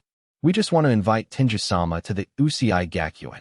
And from the information we've got, we've concluded that we don't want both of you to enroll. Oh, rest assured, we won't leak your information to the media. Well, it may remain as our private report. The words of the woman butler left Sora and Yuta no room to argue. Hujia-san gestured again to the butler woman, and then she bowed sophisticatedly and returned behind Hujia-san. As I was saying earlier, admission to and transferring to our school is not so difficult. Someone can easily be transferred to the Uchiha Gakuen if they're doing good deeds on a regular basis. You can do whatever you like on your academic ability and other studies. Instead of that, we value humanity, so it's impossible for both of you to enter our school. Yuta and Sora were so desperate. Although this high school mostly consists of the same student from junior high school, of course, there are also those who want to go to another high school. These students usually choose a higher level of a school than their current one. And looking at Yuta and Sora's reaction, they seemed to be thinking about going to another school, and maybe the high school they were aiming for was Uchiha Gakuen. Sure, since there is such a top-level high school in this vicinity, it's inevitable that they aim for such a school. There was no problem with Yuta and Sora's academic ability, after all. However, since the student at the school that they were aiming for, since the board chairman's daughter told them frankly that it was impossible for the both of them to enroll, this reaction of them would be inevitable. Unlike when she was talking to Yuta and Sora, Hujia-san turned to me with her usual gentle expression. I'm sorry, the talk has gone wrong. But for the reasons I mentioned earlier, there's no problem for Yuuya-san to be transferred to Uchiha Gakuen. I see. In a sense, the policy of Uchiha Gakuen was different. Normally, academic ability and athletic ability are involved in a lot of things, but for them to say that it doesn't matter so clearly, my face was twitching involuntarily. And then Hujia-san said with a smile, why don't we go to my school for now? So it won't be a problem if you talk to father, no, board chairman, and then decide after that. Saying that, Hujia-san invited me to the limousine. The butler woman, knowing what Hujia-san said, already opened the door and was on standby. Yuuya-san, I mentioned earlier that I wouldn't disclose any information about those two, but please be assured that the teachers have already been disciplined and dismissed. What's reassuring? I feel only fear in their information-gathering power and speed of action. No, I was certainly oppressed by the teachers. Corporal punishment is a matter of course, and they were telling the whole class to increase the cruelty. When I was surprised again at her unexpected words, Hujia-san smiled and bowed to the dumbfounded Yuta and Sora. Well then, farewell. And we went to the Uchiha Gakuen, just like that. The place was noisy after Yuya and the others left. Those people earlier were amazing, weren't they? As expected of the elite from Uchiha Gakuen, their aura is really different from us. The girl and the butler were beautiful. The boy who was talking to them was also very handsome. It was a feast for the eyes. And also, The two over there. I don't know what it was, but it seems that their admission was denied by Usui Gakuen. Wadash. Well, don't mind them anyway. Yuta and Sora, who were said to be doing whatever they please until now, their faces turned deep red. I won't forgive this, making us look like a fool. Yes, I absolutely won't forgive this. Yuta was staring daggers at the direction in which the limousine had left. I'll definitely make you regret. That murmur was diverted by the noise around them. Chapter 18, Chapter 5, Usui Gakuen Part 1. While I was trying to wrap my head around the rapid development of the situation so far, I noticed that we had arrived at the front gate of Usui Gakuen. A splendid thing that seems to be in a western castle that you can never think of as a school gate jumped into my eyes. Not only that, but on the other side of the gate, there were school buildings and vast grounds that were so large that they could only be seen as a palace. No, well, it's big. Welcome to the Usui Gakuen. Fujisan told that to the dumbfounded me with a smile. And as I was in a somewhat dreamy state of mind, she led me through the school gate. It seems we arrived when homeroom is about to start since I can't see any students walking in the corridor except us. Are you all right? I said. What is it? Well, there doesn't seem to be any students around. It seems the homeroom has already started. As a coward, I was too afraid to be late, so I wondered if it would be okay if she was late. But rather, on the contrary, Fujisan laughed elegantly. Fufufu. It's okay. As I said before coming here, the board chairman of this school is my father. And also I've notified the school beforehand that I would be late today, so it will be fine. I see. It seems like it was only my needless anxiety. It was good then. If she gets scolded because of me, I'd be truly sorry. Nevertheless, the board chairman of such a big school, I thought that Fujisan's behavior was elegant, but as I thought, she's really a rich person. Elegance. I guess that was indeed something she had. As for me, I'm overflowing with the poor man's aura. Oh, come to think of it, I have to stop by the supermarket on my way home since there's an egg special sale today. 4.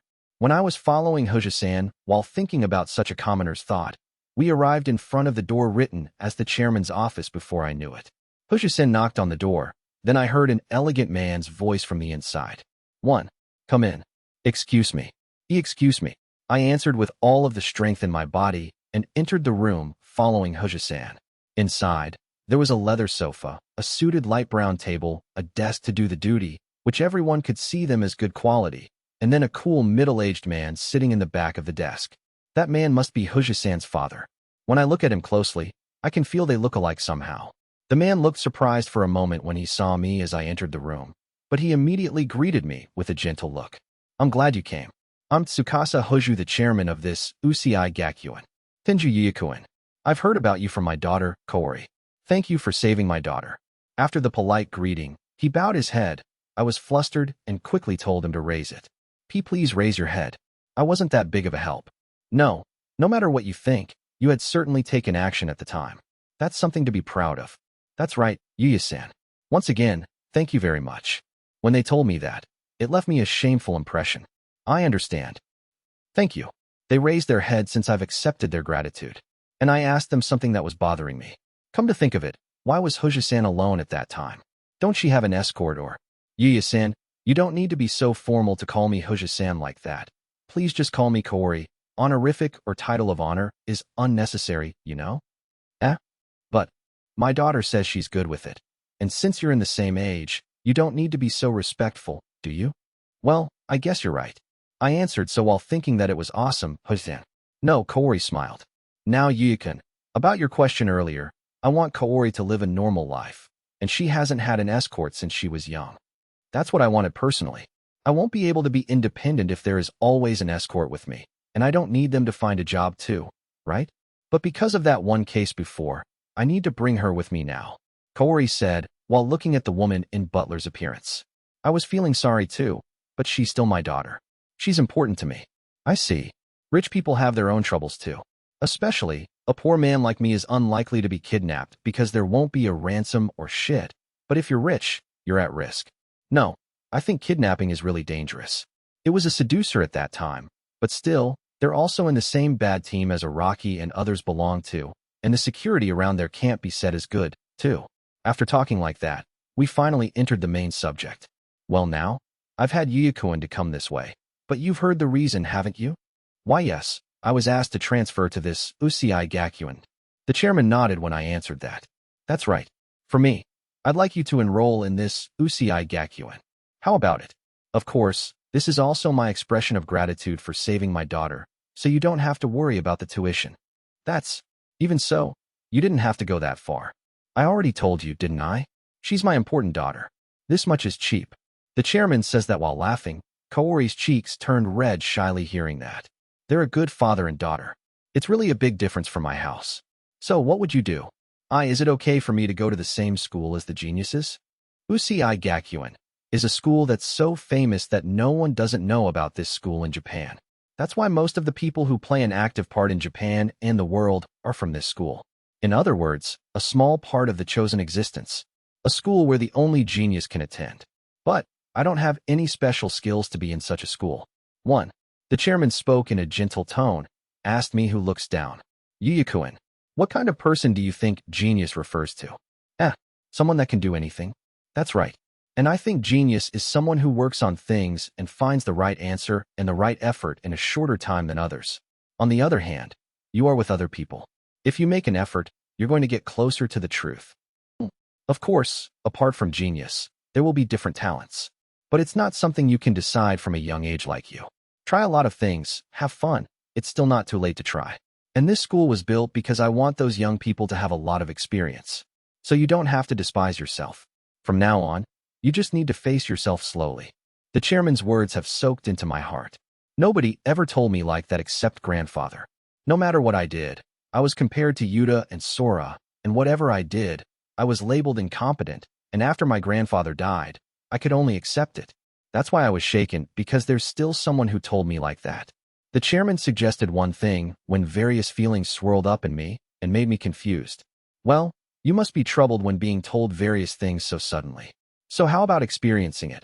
Attending this school for just one day today. Suddenly a dumb voice came out of me, but the chairman kept smiling without concern. If you want to experience this school today and decided to enter the school, I'll officially welcome you again at the time. I was dumbfounded by such a proposal and suddenly heard a knock on the door. It looks like she's here. Comes in. Thanks. It was a woman to have appeared while saying so. She was a woman wearing a lab coat with a languid impression, and she was wearing a worn-out shirt under the coat. Moreover, since the shirt is plain and it was slipping to her shoulder, the chest is she properly wearing something under that? I can't see the straps of her bra? No, it would trouble me if I can see the strap. The chairman smiled bitterly when I was surprised to see the overall lax impression of the woman. You're just the same as ever. Yuuya-kun, I want you to have experience classes in this woman's class. I see. Well, don't be so nervous. Sensei will teach you properly. I wonder if it's okay. I couldn't say anything, but when I clogged with the words, the chairman spoke up in an amazing state. Well, you may have a lot to say, but even though she looks like this and she has the mindset of a scientist, her classes are also easy to understand and are popular with students. That's why take it easy. Don't be nervous. That's right. Sensei is amazing. It's good if you can feel at ease. This makes me even worried, you know? Despite all the worries about the atmosphere of the chairman and the woman in the lab coat, I was going to experience studying in UCI Gakuen today for a day. Chapter 19, Chapter 5, Part 2. Okay, take a seat. We just finished homeroom some time ago, but I have one more message to add. One of the students asks at the words of the female teacher. Yes. What message is that? I was just about to say it now. You're right. Please continue. What a fast switchover. The class was wrapped in a gentle laugh, hearing the teacher's remark. And then, the teacher floated a meaningful smile. Listen well. Today, I'm in charge of someone who will try to get personal experience in this school. The person will be in this class. The moment the teacher said so, the class started to get buzzing. As one would expect, transfer students and special admittance students are unusual in any school. Then, the student who asked a question before asks once again. Yes. Is it a man or a woman? It's a man. The reaction was clearly divided hearing the teacher's words just now. The boys look blatantly discouraged, the girls are the opposite, they look in high spirits, and the students start talking to each other about what kind of student is coming. However, since the boys weren't that discouraged, they also started to get excited about the same topic as the girls. It's good to get excited, but I don't have much time. You'll have a normal class after this. Well then, you can come in now. After saying that, the teacher looked at the students with a smile. Don't be surprised, okay? The students were puzzled by the teacher's words, as if they had a question mark floating on their heads. Understanding the meaning of the teacher's words, Yuuya finally came into the classroom while the students were tilting their heads. Tenjou Yuuya decided to enter the Usui Gakuin for one day today after being recommended by the board chairman. And then I was taken by the teacher who would take care of me and went to the front of a classroom. By the way, I was walking with Kaori, but because her class is different, we parted on the way. I'm really nervous. However, thanks to that teacher, I was more relaxed than at the beginning. Anyway, because it's a super elite high school, I thought that the teacher was all strict, but that teacher is super relaxed. The chairman said she was very good and trusted by her students. I don't know if I can endure mentally if the teacher was too strict, though. Whatever the case, let's think the teacher that's in charge of me is a good person. Aside from that, I need to do greeting from the time I entered the classroom, right? I was a part-timer worker, so there's nothing that I can call a hobby. Huh. This is fatal to introduce oneself, isn't it? This is bad. What should I do? I thought that I was starting to relax, but with this, I started to get nervous again. Hey, you can come in. The teacher called me to come in when I was desperately working my head to think about what I should do. The future me, will do it somehow. I didn't understand what it meant to be someone else's duty and ended up doing all the things myself, but I never went to the classroom for something like this. Encouraging myself, I enter the classroom. The first thing I felt when I entered was the student's gaze. This is not particularly strange because I have to introduce myself as a trial student.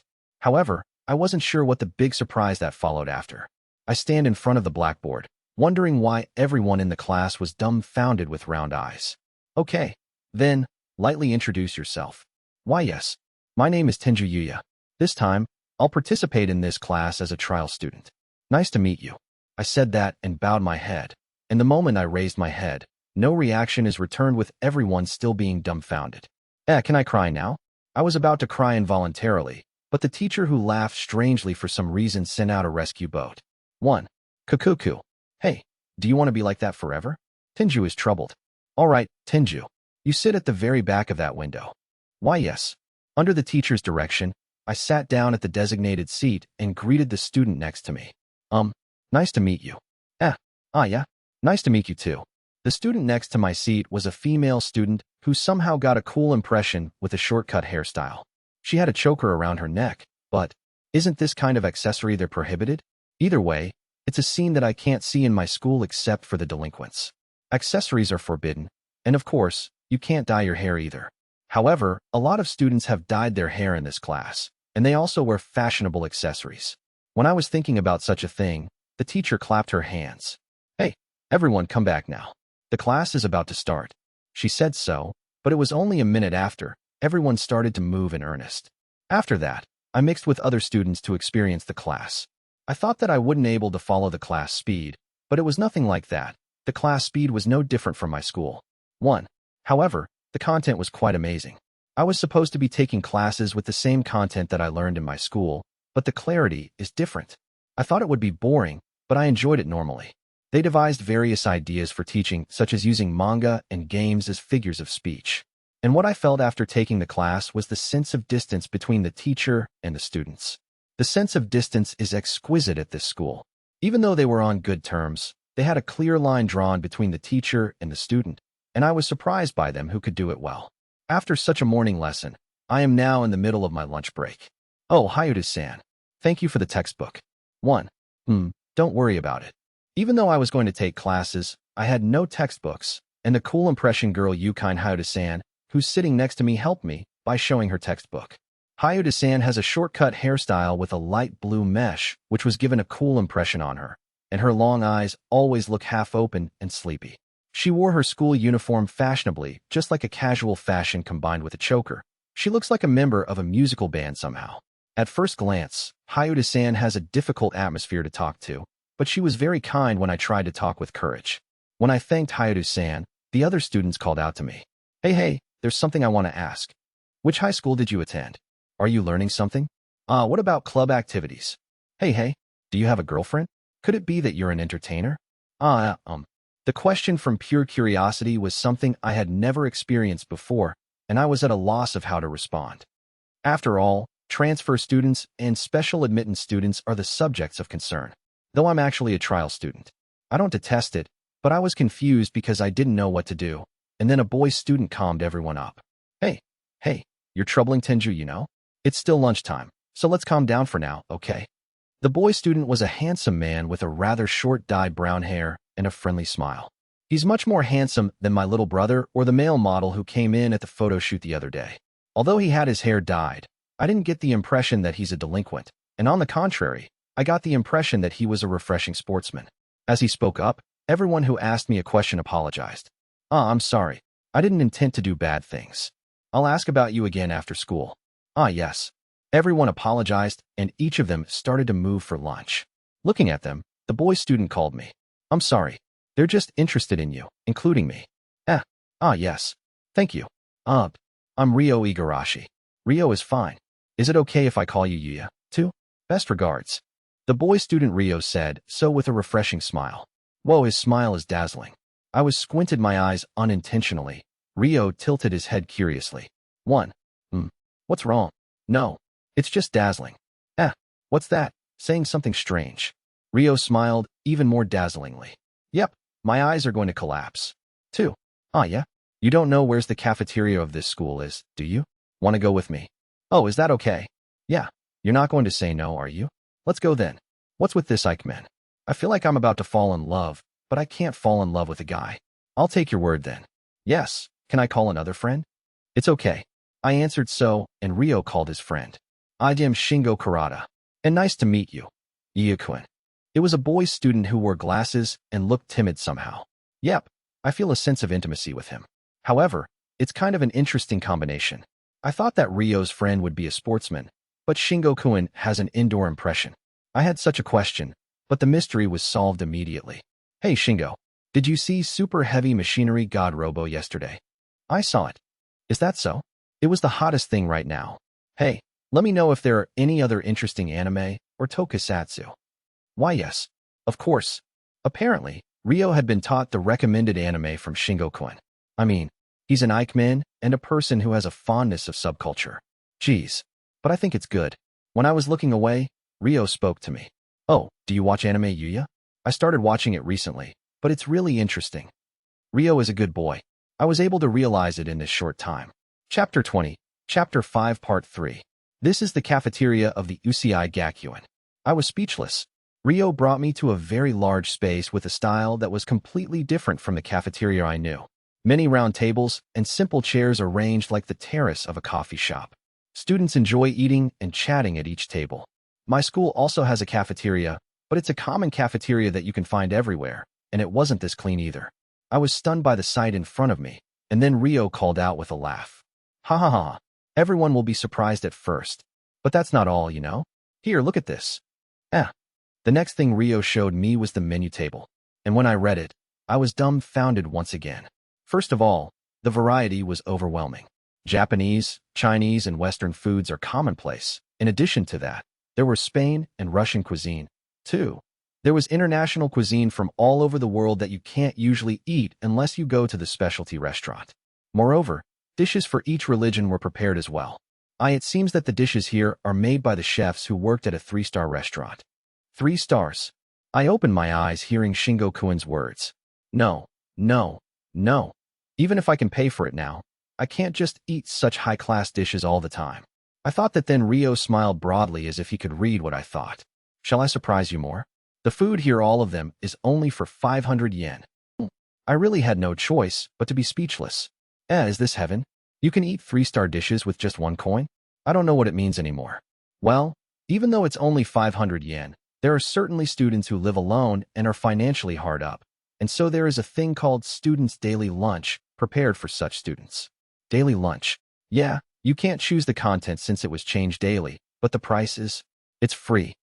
I already knew it from the level of classes, but it's become very clear here. This school is too different from the others. While listening to Ryo and Shingo-kun's words, I decided on a menu, and when we received our meal, we sat down at a nearby seat. Ryo's meal is crab tomato cream pasta, and Shingo-kun is a pork cutlet. Since I heard it was 500 yen, so I decided to try something that seems to be as expensive as possible, I decided to have a set meal of Japanese black beef hamburger. Well, no. Actually, I just want to eat something a little luxurious. All right, let's eat. Itadekamasu. After the pre-meal greetings, we concentrated on each meal.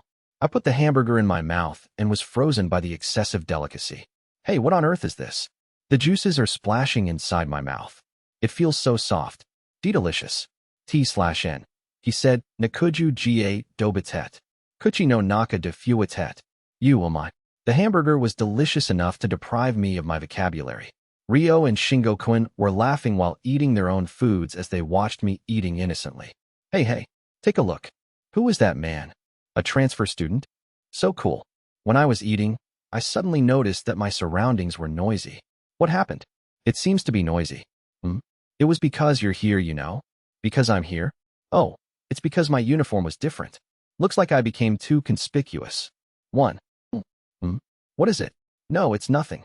Why, I wonder. I feel that Ryo looked at me as if to say, hey, seriously? But it seems just to have been my imagination. As we proceed to eat while having a friendly conversation, Ryo suddenly asked me as if he was just noticed it. Speaking of which, Yuuya, are you taking part in club activity?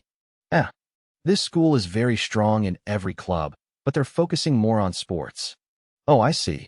So, if you're doing club activities at the school you're currently attending, I wonder if you'll also take part in here. Obviously, I didn't do any club activities. It would be difficult if I have to pay for the club's expense too, and in the first place, I wasn't permitted to have such an adolescent life. I responded to Ryo with a wry smile. I'm sorry, but I'm not doing club activities. Seriously? It's unexpected. Then, what about Ryo and Shingo-kun? Me? I'm also in the going home club. I see. I thought you were a member of a sports club. Even though it's just my prejudice, I was surprised because Ryo's appearance made me feel like he's a refreshing sportsman. Then Shingo-kun told me while laughing. Ryo-kun is good at various sports. He was invited by the various club at the beginning of his entry. He was really in great demand at the time. Really? Then why? I asked while thinking that there may be other things he likes, such as manga, but he answered without hesitation. It because I wanted to do a lot of things maybe? A lot of things. Yeah. I used to play soccer in junior high school and went to a fairly good line, but after I entered this school, I thought playing soccer was good. However, I wanted to experience various things, and so I just ended up in a going home club. As Ryo-kun's assistant, I know that he had truly participated in a lot of different clubs, and I had to follow him as well, and each time he left, he was leaving with great results. Haha, stop, that's embarrassing. Ryo laughed shyly as he looked really embarrassed. He's really like a character in a manga. It's not a bad thing. He's a really good guy anyway. He's a popular person, too. I see. Is that allowed? Yeah. If you join this school, you can have various experiences without having to do club activities. In that sense, Shingo's club activities have also changed. What club does Shingo-kun belong to? I asked him, and he told me while smiling. I belong to the game club. Game club? The game, you mean? Video games. That's right. Seriously? Can you bring a game to this school so openly? I thought that you can do as you please wearing accessories and hair color, but I wonder if they're really allowed to do that. I was surprised by the unusual freedom in this Usui Gakuen, but Shingo-kun told me the reason. Oh, of course, I can't do it during class, but you can play games and smartphones during the break. It would be strictly prohibited in ordinary high schools. No students are playing around with their smartphones or games during class, and that's why even in school, the game club is allowed. Sigh. I could only breathe a sigh of admiration. In other words, this school trusts students and allows both smartphones and games. But the best part is that the students are also trying not to betray their trust. Something like that. I was able to have a very fulfilling lunch by listening to many other surprising stories. After lunch, I talked a lot with people other than Ryo and Shingo-kun, and all of them looked straight at me. Until now, everyone has looked down on me, though the students at this school treat me as a human being on an equal footing. I may look different than I used to, but I was very happy because I found out that everyone recognized me and looked from inside me. After school, I visited the chairman's office and talked with Tsukasa Hushu-san. So, how was this school? It was amazing. The classes are easy to understand and the facilities are well equipped. But what impressed me the most was that the students seemed to have a lot of fun. I told the chairman what I honestly thought with a smile. Yes, the students at this school were all bright. In my current school, everyone was just bored every day. The students who joined club activities often said it was dull or just want to go home, during classes and breaks during the day. But I haven't heard that word since I came to this school today.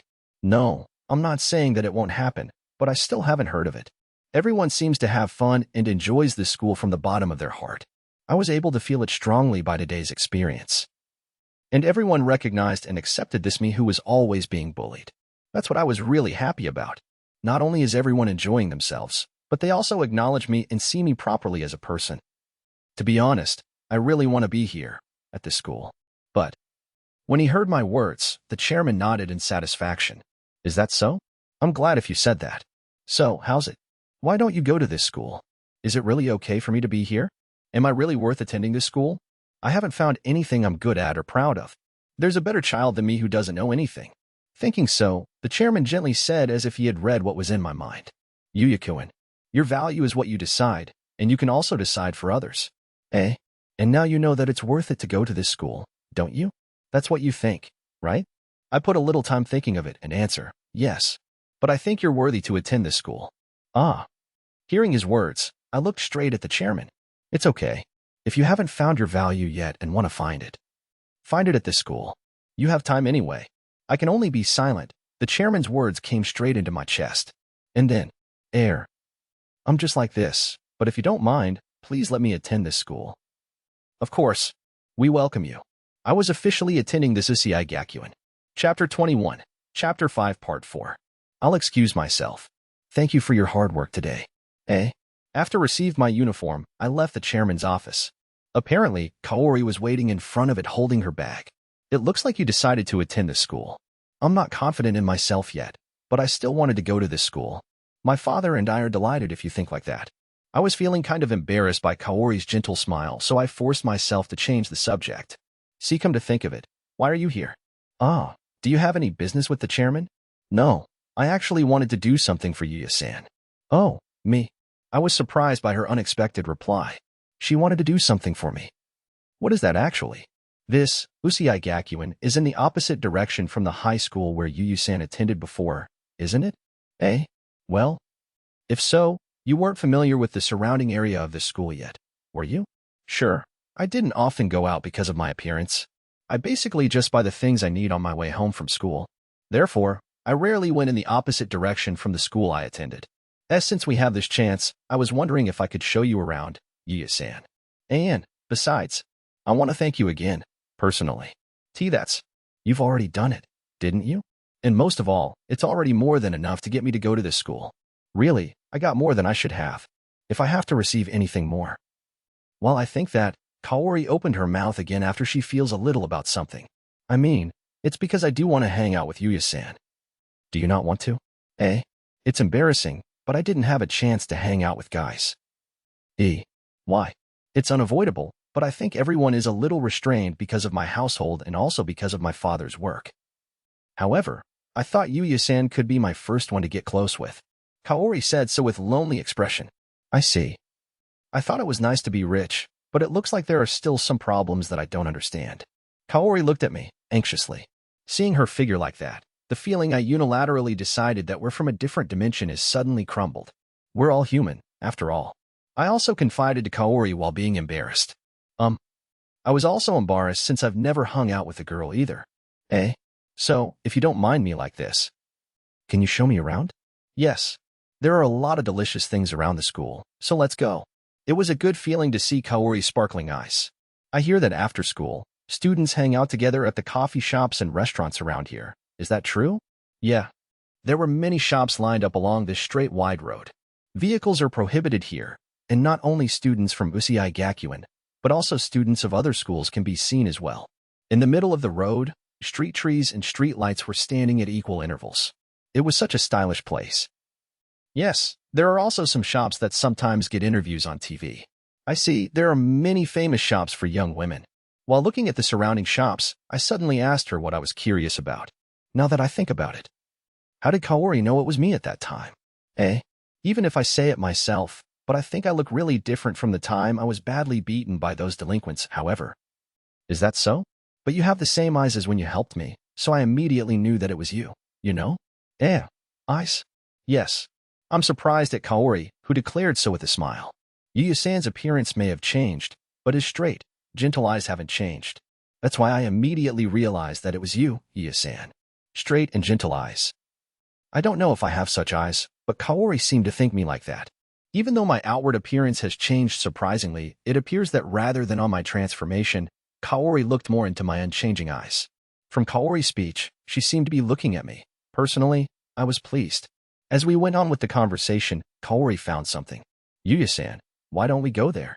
In the direction Kaori points out, high school girls are eating crepes deliciously. Crepe shop? Yes. The crepes there are popular, so I wanted to try it once. Let's go. Yuuya. Kaori, who seemed to be very happy after coming to this place, suddenly pulled my hand and went to the crepe shop. Perhaps because it has a reputation for being delicious, there are quite a few people in line. Look at that. Whoa. He's so handsome. Is he alone? Apparently not. Look, there's a lovely girl next to him.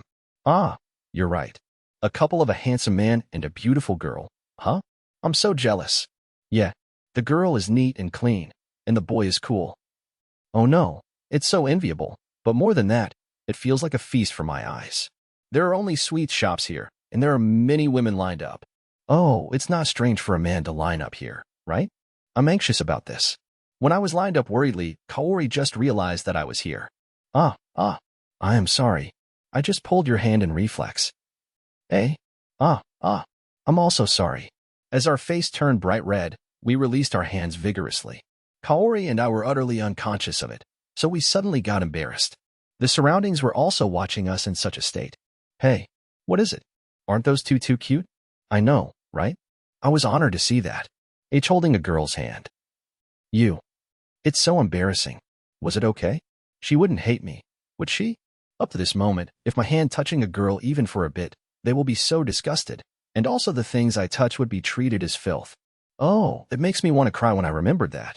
I timidly looked at Kaori. She was staring at her hand with a blushing face. This is the first time I've held hands with a man other than my father. Hot. It's embarrassing. I fixed my facial expression with all I could and kept a poker face. Otherwise, I'll die in shame. My inner thought was growing awfully wild, but apparently she didn't hate me. I was relieved from the bottom of my heart. As I always thought, Kaori is really kind. But still, I'm sorry that the person who held her hand for the first time was someone like me. Meanwhile, it was our turn to see the menu. Oh, there's a lot of things. Everything looks really delicious. I don't know what to choose. Kaori seemed to be quite troubled, but she eventually chose strawberry cream crepe, whereas I decided blueberry cream crepe. There were several benches on the road for people to take a rest, and one of them was empty, so we sat there. Speaking of which, this might be the first time for me to eat a crepe. I knew what it looked like and what it was, but I didn't have a chance to eat it. I couldn't buy it because I had no money. Without further ado, we grab a bite to it, and then we reflexively looked at each other. Delicious, we say in unison. The sourness of blueberries and sweet fresh cream match exquisitely, and the moist dough gently wraps. Yes, I now knew why women love sweets. I've come to like it, too. But if I keep eating it, I might get fat again like before, so I have to be careful. It's happiness. As I thought, I really liked sweets. Yes, if it's so delicious like this one, I feel like I want to try and complete all the flavors. If I have a chance to come here again, I'll try for another taste. I decided to do so in my mind, then Kaori smiled, offered her strawberry crepe to me. Would you like to take a bite? Tita takes a bite. Wouldn't it actually be an indirect kiss? In contrast to the panicking me, Kaori gently brought the crepe to my mouth while looking curiously. Here, it's delicious, you know. Munch. I ate it for reflexively. How's it? It's delicious. My face was heated up that I couldn't help it, and I honestly can't feel the taste properly because it was in such a situation. As I nervously chewing the crepe, Kaori seemed to notice that it was an indirect kiss. She looked at her crepe in silence, and at the next moment, she screamed with a blushing face. I wonder if she'll actually hate me this time? I looked at her thinking that way. She noticed my gaze and tried to hide her face, shielding it with her crepe. I am sorry. I'm so embarrassed now that I can't see Yuuya-san. 2. Air. I should be the one to. I'm sorry. You didn't like it, did you? And no, I don't hate it, but that. Indirect kiss. Phew, that's really a relief. I'm sorry to make you feel embarrassed, but I'm glad you didn't hate it. Once again, I was relieved from the bottom of my heart. but it seems I was still being puzzled and said something ridiculous. Oh, right? Does Kaori want to eat mine, too? What did I just say? She had just felt so embarrassed, and what the heck am I doing? However, I had Kaori shared hers to me, and I really want to return her the favor. Dumbfounded by what I said, her face was redder than before and answered with a tiny voice while looking downward. I'll take it. I don't really remember the rest after this. 1. Both me and Kaori were nervous from beginning to end, and after eating the crepes, I feel dizzy. In the end, she offered to drive me home in her car. Even in the car, we couldn't have a conversation and be face-to-face directly.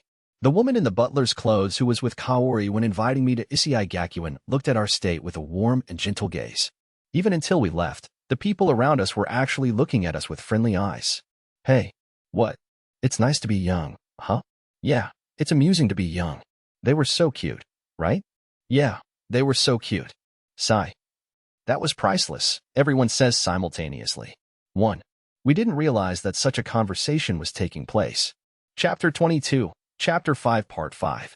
I hung out with Kaori yesterday after having experienced the trial day at Issei Gakuen. However, I still can't enter right away today since there's still some necessary process for it. On the other hand, I got a day off because of the transfer procedure from my previous school as done. Recently, I couldn't go to the different world, so I decided to go there after a long time. It doesn't look any different.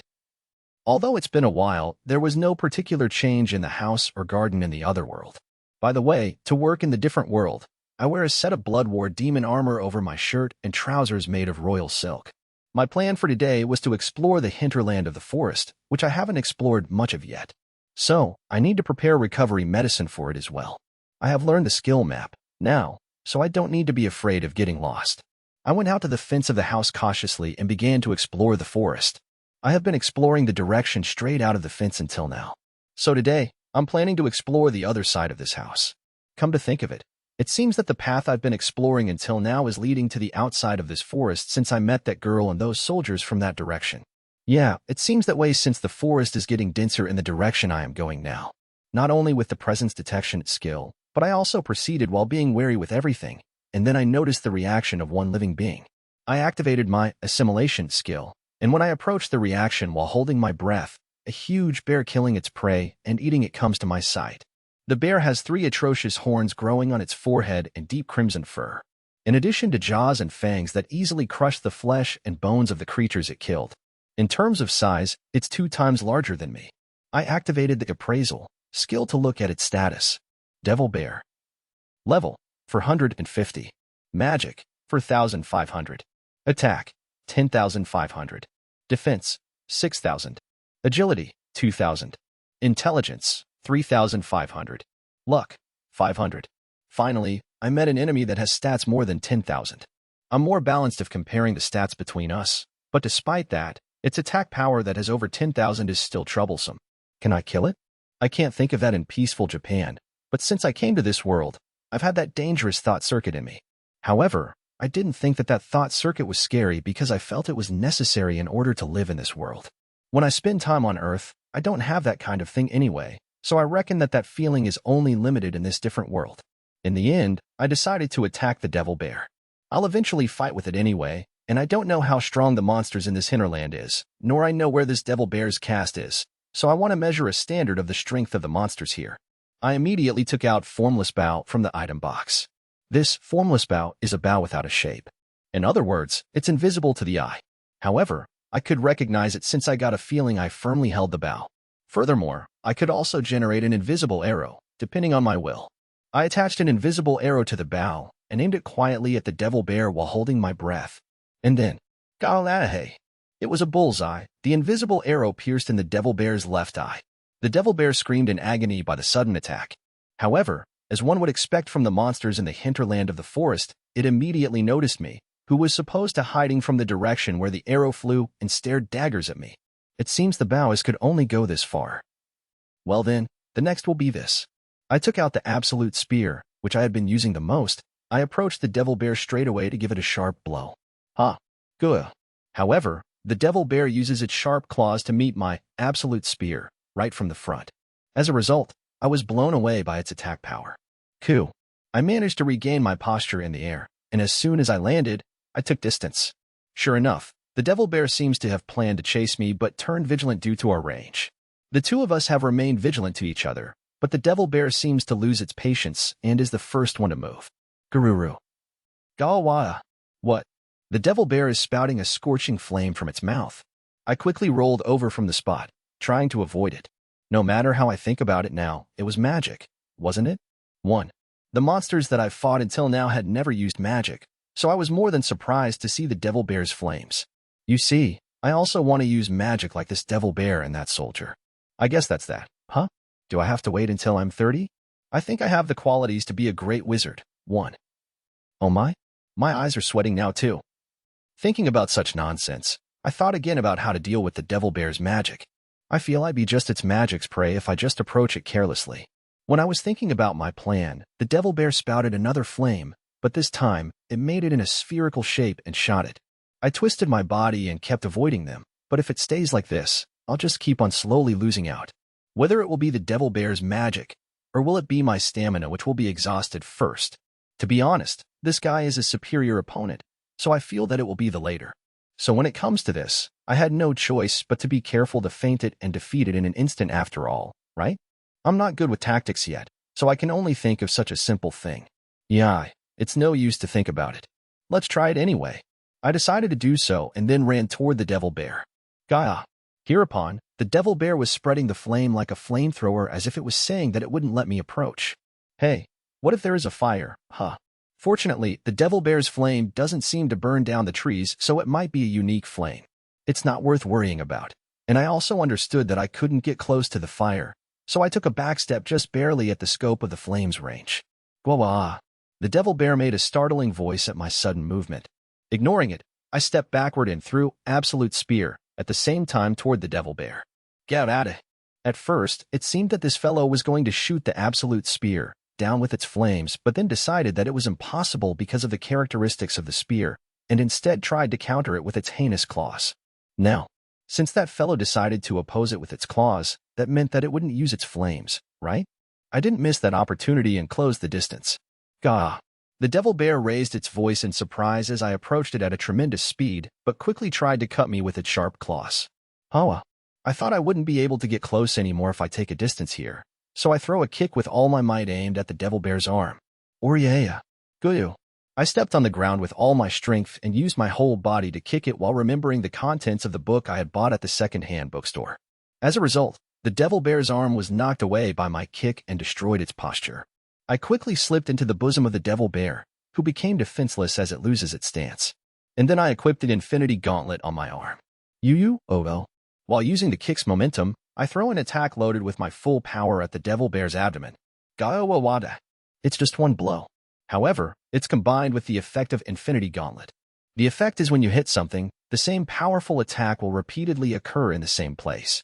The only way to prevent it is to defend against that attack or repel it. And the devil bear had no way to prevent my attack. The overwhelming series of attacks were repeated indefinitely on the devil bear's abdomen. Finally, the devil bear was blown off, vomiting blood from its mouth, fell, and died behind me. I somehow won in a posture like a boxing champion with my fist pumped up to the sky. Now, let's look at the item drops. These are the sort of materials dropped by the devil bear. Red hair of the evil bear, the devil bear's fur. Resistant to fire and very warm, but also has a soft texture. Meat of the evil bear, the devil bear's meat. The meat will be hard when baked, but very soft when cooked. Blood of the evil bear, the devil bear's blood. Sometimes it is used as an item for magic tools, but you can also drink it accordingly. It has a refreshing taste, and it doesn't smell like iron. This blood also can be used for dashi soup. You can acquire resistance to flames by drinking it. Hey, this blood. The drop items I got were a large solid red fur, a large amount of meat wrapped in mysterious grasses, and a large amount of blood stuffed in a large bottle. 1. I'm not sure about this resistance to the flames, but if I can eat it, I'll use it for cooking next time. Normally, I may be reluctant to use blood for cooking, but I would gladly eat it if I knew it was edible. There's nothing wrong with being frugal anyway. After checking the effect and throwing it into the item box, I turn my eyes to the rest. Magic Stone. Rank A, a special or that can be obtained from magical beasts. Flame Guitar. Rare drop items that can be obtained from Devil Bear. Playing with this guitar will make you feel uplifted and passionate. If you can master it, you'll be able to manipulate the flames. 1. Aside from the magic stone, what the heck is this guitar? No, I was a little surprised that the rank of the magic stone was A. The Devil Bear's level was high, and it can use magic as well, so I thought it would be an S-rank monster. However, it's just an A-rank monster.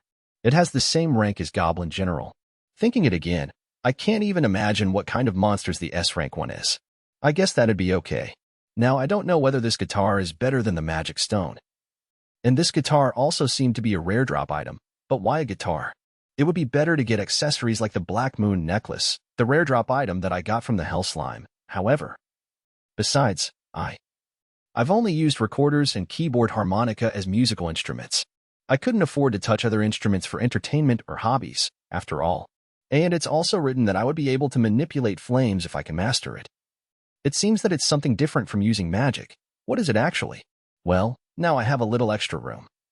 I wonder if I should buy a guitar textbook for beginners at a bookstore and practice it. I've never had a hobby before, but it might be a good idea to start something with this opportunity.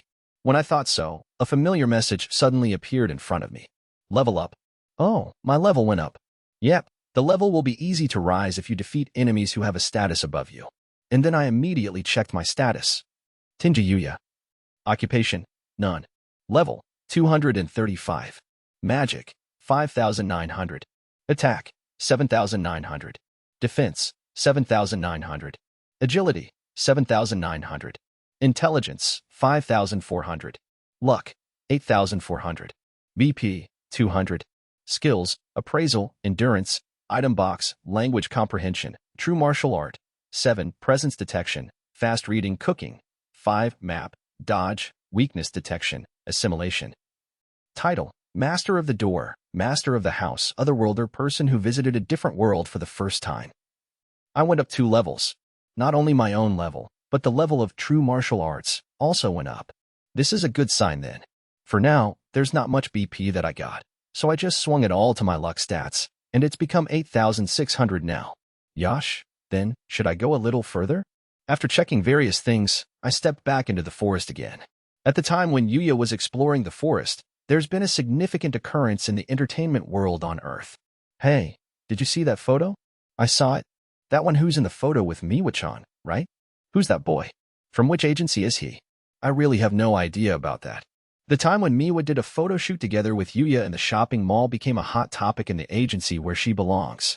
The information network of the entertainment world cannot be underestimated anyway, and the man who did a photo shoot with Miwa hasn't only become a topic in the agency where Miwa belongs to, but also in the others' agencies. In other words, there was a lot of talk about Yuuya right now, in spite of only a short amount of time passing since the photo shoot. And on that matter, not only did the model on the photo, Miwa, become even more popular, but also the photographer, Hikari, who took the photo, has become a super famous person in the entertainment world. Hey, investigate the things about that boy. What is the boy's name? What the hell are the scouts doing now? We'll definitely find him. The various fashion-related agencies were starting to make a move to scout Yuuya. And yet even the agency where Miwa belongs to has also asked her about Yuuya's name. Still, since it was Yuuya's personal information, Miwa decided not to tell them about it. The photographer's Hikari is also one of the rare people who wasn't interested in the agency idea, and he also didn't tell Yuuya's name for the same reason as Miwa. Therefore, Yuuya's name was never known by the agency. Miwa and Hikari, or even Yuuya himself, did not know whether this decision was good or bad. But both Miwa and Hikari have conducted it for Yuuya's sake, and it wasn't so relevant because Yuuya himself hadn't even dreamed the topic about him had become a hot issue now. Besides, the current Yuuya is a hikikomori. He only goes out when he's run out of his daily necessities or when he goes to the school, and his daily needs have just been replenished the other day, so it would be even more difficult to meet him. It's more fun to spend time in a different world for the current Yuuya, and unless there's something happening, he won't stop exploring in a different world. However, it was only a matter of time before Yuuya was known to society. Chapter 23, Chapter 6, New Life Part 1. From this sunny day, I will be attending school as a student of Busei Gakuen. I was wondering about the transfer procedure, but apparently, the board chairman had also handled it, so there was almost nothing I could do. I really feel indebted to him. Be that as it may, I couldn't help but to excited to think that I could go to that Busei Gakuen from now on. However, although I received my uniform, I don't have a textbook or P.E uniform yet, so I'm going to receive it tomorrow. Until then, I'll have to ask the person next to me to show her textbooks and just observe during P.E. class. I was attending school while thinking about such things, and students in uniforms from Usui Gakuen began to come into my sight here and there. Hey, that. The person rumored yesterday. Wait, isn't he much more handsome? Amazing. From which model agency is he? No, I've never seen such a handsome model before, you know? Strangely, their eyes are gathered on me. Is there a problem with my uniform? I arrived at the school with some anxiety, but first, I went to greet Tsukasa-san in the chairman's office. Then, like yesterday, he welcomes me with a gentle smile. Oh, it looks good on you. Is that so? Somehow, there were a lot of eyes on me, so I wonder if it really suits me. You might have to start with confidence in yourself. No, it's nothing. Leaving that aside, you're going to begin your life at the school from today. As I said yesterday, I couldn't prepare your textbooks and P.E. uniform until tomorrow. I'm sorry about that. No, it's okay.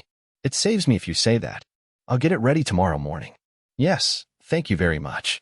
After finishing the necessary conversation, the chairman and I chatted a little bit. And for the last one, when it was time to head to the classroom, he told me, if you have any problems, don't hesitate to tell me. However, there might be a case where I'm not in school and tell my daughter, Kaori, at that time. I don't mind just hearing the story later. Really, thank you very much for everything. I bowed my head with a whole lot of gratitude. Don't worry about it. Now, it's time to go to the classroom. Your new school life is waiting for you from now on. Yes. I bowed once again and went to the classroom where I am going to spend my time. Then, Yuuya Tenjou decided to spend another time in this class. It's been a while, but everyone should get along, okay? Yes, said everyone in the class. My class was the same as before, and Ryo and Shingo-kun looked at me, waving their hand with a smile. It's amazing. I can't believe there's someone who accepts me properly. I almost cried because of the difference in treatment I got until now, but I finished a simple greeting and took the same seat as yesterday, and greet Hayato-san in the seat next to me again. Hayato-san, please take care of me again. I'm sorry, but I didn't get my textbook yet. It should be ready tomorrow, so can you show me yours again for today? Please take care of me, too. Yeah, got it. I don't mind, and you can just call me Yukine. Anyway, thank you. Truly, Hayato-san. I mean, Yukine is a good person. I will thank her again if there is an opportunity for it. And that's how I started taking classes in my new class. Amazing. It was in the afternoon class. After finishing lunch with Ryo and the others, it was the time for P.E. class. Moreover, it will last for 2 hours. Since I become strangely sleepy after lunch, I'm grateful for this kind of physical activity class. However, I couldn't participate because I didn't have the P.E. uniform, so I will only observe for now. In front of me, there was a scene in which Ryo keeping the soccer ball dribbling it and pulled out many students. By the way, Shingo-kun is in the same team as Ryo and standing in front of the goal. Yep, I'm also not good at sports, so I know why he wants to be in that position. Why dash? Somebody, go stop Ryo. No, wait, he has marked by 3 people, you know. If with 3 people aren't enough, 5 will do. Then, 5 students rush to Ryo alone, but Ryo is just broadly grinning, looking at the spectacle as if to ridicule it. That's a bad move, you know? Oops. Gee, the 5 students shouted in amazement. Ryo kicked the ball up with his heels, he let it pass over the heads of 5 people, and he himself followed the ball and slipped out between them. No. Shingo-kun said Ryo was amazing, but, hey, it wasn't just a joke, he's really amazing. Right? The boys who won his team might be relieved, but the boys who became his enemy will be desperate. When I involuntarily muttered that, I hear a voice that answered my mutter. I turned toward the voice in surprise, and there was a cheerful girl with a ponytail. Did I surprise you? Just a little. I know the students who are in the same class as me, but I still don't remember their names. And it seemed to have transmitted to the other party, and the girl said while making an apologetic face. Sorry, you must be wondered about my name, right? I'm Ki Kazama. Nice to meet you, Yuuya-kun. Nice to meet you, too, Kazama-san. When I answered so, Kazama-san smiled bitterly. You can just call me Keed, you know. I'll also call you Yuuya-kun. Is that so? All right, then. If I think about it, everyone just calls out with a given name. It's too friendly. When I thought so, the other girls also came near us and supporting the boys. Do your best, everyone. Go. Hey, run even more. Although I was a little surprised at the scene, I asked Keed, are the girls taking a break? Yes. That's why the girls come to see the boy like this. The boys are different from us in terms of strength, after all. I see. I was convinced by Keed's words and shifted my gaze to the field again. The boys' morale exploded because the girl had come to see them, and their movement has improved because of that. You guys are really easy to understand. Oi. Yuuya, please look at my brilliant footwork. No, you should look at me instead. That's also good, but more than that. Let's stop for a while, they said in unison. Then, unlike before, everyone except the goalkeeper went to stop Rio. Whoa. What is it? Hand me the ball. No, I'd be the one who's taking it. Get out of my way. You're just a hindrance. Rio's face has to twitch, looking at the opponent's team rushes to him as the same as the scene of carnage. As expected, I won't be able to handle this much. Take this. Rio laughed as the enemy team shouted out a war cry as they plunged toward him. Oi oi. Football is a team game, you know? The enemy's team shouted in unison. Rio passed the ball he was keeping to one of his teammates. They were clamoring as if just realized about it. You're all idiots. Everyone, except the keeper, was heading to Rio, so the enemy space was defenseless. The student who received the ball was a smooth blonde-eyed man guy. Fu. It was me who got the ball. You couldn't win anymore. Look, this is my special shoot. After he brushed his hair with his hand, he shot the ball with great strength toward here. Hey, idiot. Where are you kicking it? Rio said so involuntarily, but he was stunned. However, the ball is approaching here at a terrible speed at such a time. How much power did he put into it? Leaving that aside, the girls, including Keed, were close to this unexpected situation. They were unable to move, and some screamed and crouched on the spot. When I saw it, my body was naturally moving, and when I noticed it, I stood in front of Keed, who was on the straight line of the ball and did a jumping volley aiming at the ball that flew here. Despite the flying ball, my kick hit beautifully and went straight to the goal that Rio and his team were originally aiming for. And then, in no way. That's a goal. Are you serious? The ball, which flew at an astonishing speed, made a beautiful goal. I landed without difficulty and called out to Keed, who had dumbfounded behind me. Are you okay? I'm fine. Is that so? That's good then. No, I was delighted. Since I went to the different world, my physical abilities have dramatically improved, and I was able to contain the girls without harming them. I wonder if I become pretty strong in here too? This is including with the man who once disturbed me with Sam before.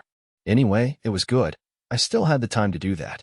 The reason why I was able to move quickly was that I had a lot of experience kicking and knocked its strong arm away in the battle with the devil bear. I was relieved of that, and when I smiled, Keed's face turned beet red, but she immediately shook her face and asked me as if she just remembered something. Yuuya-kun, what's that movement just now? I've only seen such movement in the manga, you know. No matter what it was, I just could do it. Recently, learning how to move my body in the different world, I was able to reproduce the movements I imagined. Well, I had a hard time. My body moves, but my consciousness couldn't catch up. Nevertheless, what would she think when Keed sees the movement when I fight against the devil bear? During such a conversation, the other girls also say thanks to me.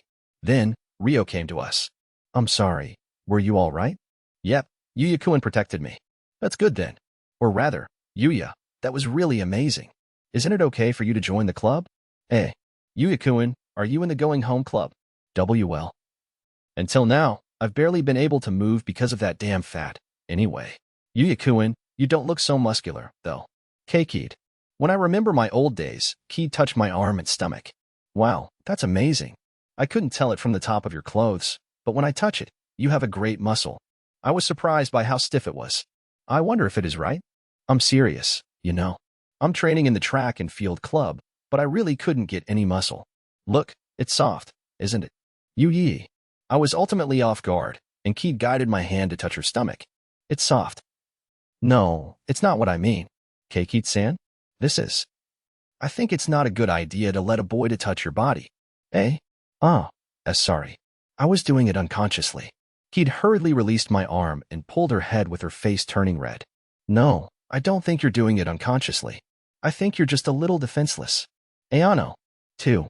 Suddenly, we heard a loud voice. I turned my face to the voice and saw a blonde boy who kicked the ball before. Wondering what had happened, he immediately does the jiza with a flowing movement. 1. I'm really sorry. 1. I was fascinated by a moment looking at the excessively beautiful Dajiza Keed immediately told him. It's okay. It's okay. I didn't get hurt at all. Oh, will you forgive me? I will serve you for my whole life. No, I don't need that. Goddamn, he's kind of funny, isn't he? He's a student of the type I had never seen before in high school, but he seemed to be a good boy. He stood up and said, well, you saved me as well. Thank you. He thanked me, too. Yes, well, I'm glad I could handle it, too. Be careful next time. I'll be handling it carefully next time. Replying to that, he introduced himself as he just recalled it. Oh, since you don't remember my name yet, so I'll do it again. My name is Akira Ichinos. I'm the one who's called Young Noble of the Usui Gakuen. No, I've never heard of it before. Ryo smiled bitterly, hearing Mitsukomi. As you can see, Akira has some habits, but he's not a bad guy. Well, it may take some time for you to get used to his joke. What did you say? I'm very normal, you know? Hey, look at me. While saying that he brushed his hair, it might be an action that looks pretentious if he did it normally, but it suits Akira's well. He's amazing. Indeed, he has a weird habit, but he seems to be a good boy. This school is really interesting. I can't think of it in my previous high school. That's what I thought again.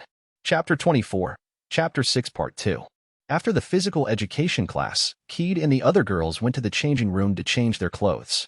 Also, the girls from the next class had already begun to change their clothes there. There is Kaori in it, too, and Keed, who acquainted with her, called out to her while changing clothes. Ah, Kaori-san, could it be that your class after this is P.E class? Yeah, how is that? Keed's eyes shined at the words. Listen. The transfer student, Yuuya-kun, is amazing, you know. Eh? Yuuya-san. Yes. Today's boys' class was football, but the ball that Akira kicked flew towards us who were watching.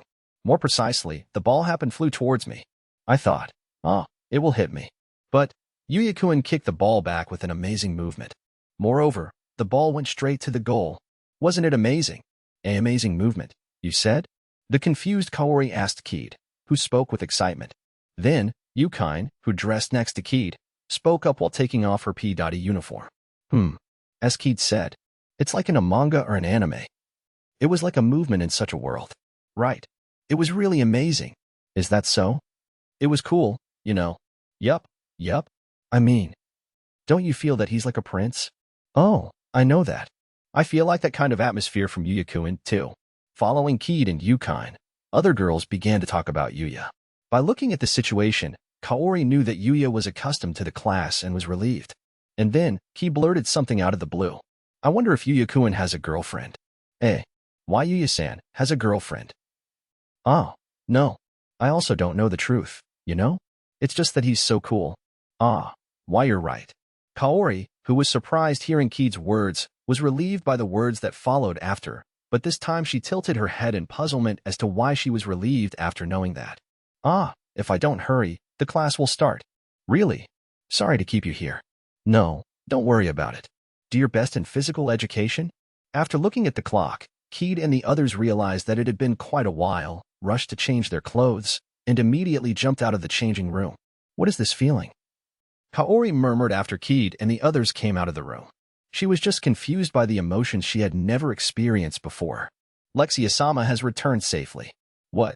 It was at the royal capital Montes located in the center of Alceria Kingdom. A man had received a report in a room at the royal castle located in that royal capital. In other words, you have failed? That's what it's all about. Tell me more about what happened.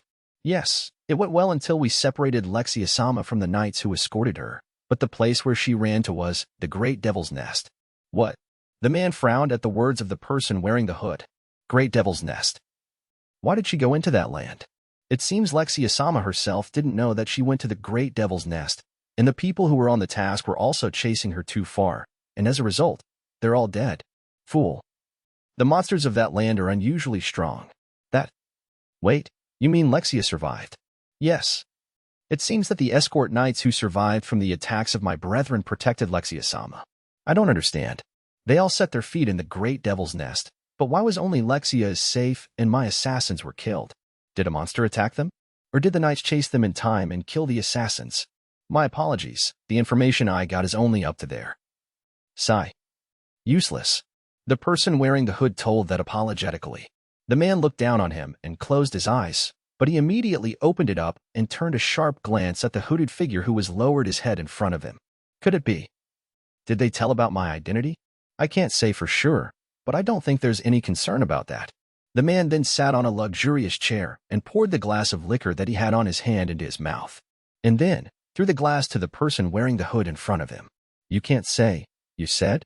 Don't spit out anything silly. Who you think picked you bastards up and raised you, filthy orphans? It was your highness. Then don't ever open your mouth about my information even if you die. Sigh. Considering that there's no soldier coming here, it seems that they still do not know about this. As the man says, the identities of the people that attacked Lexia weren't confirmed yet.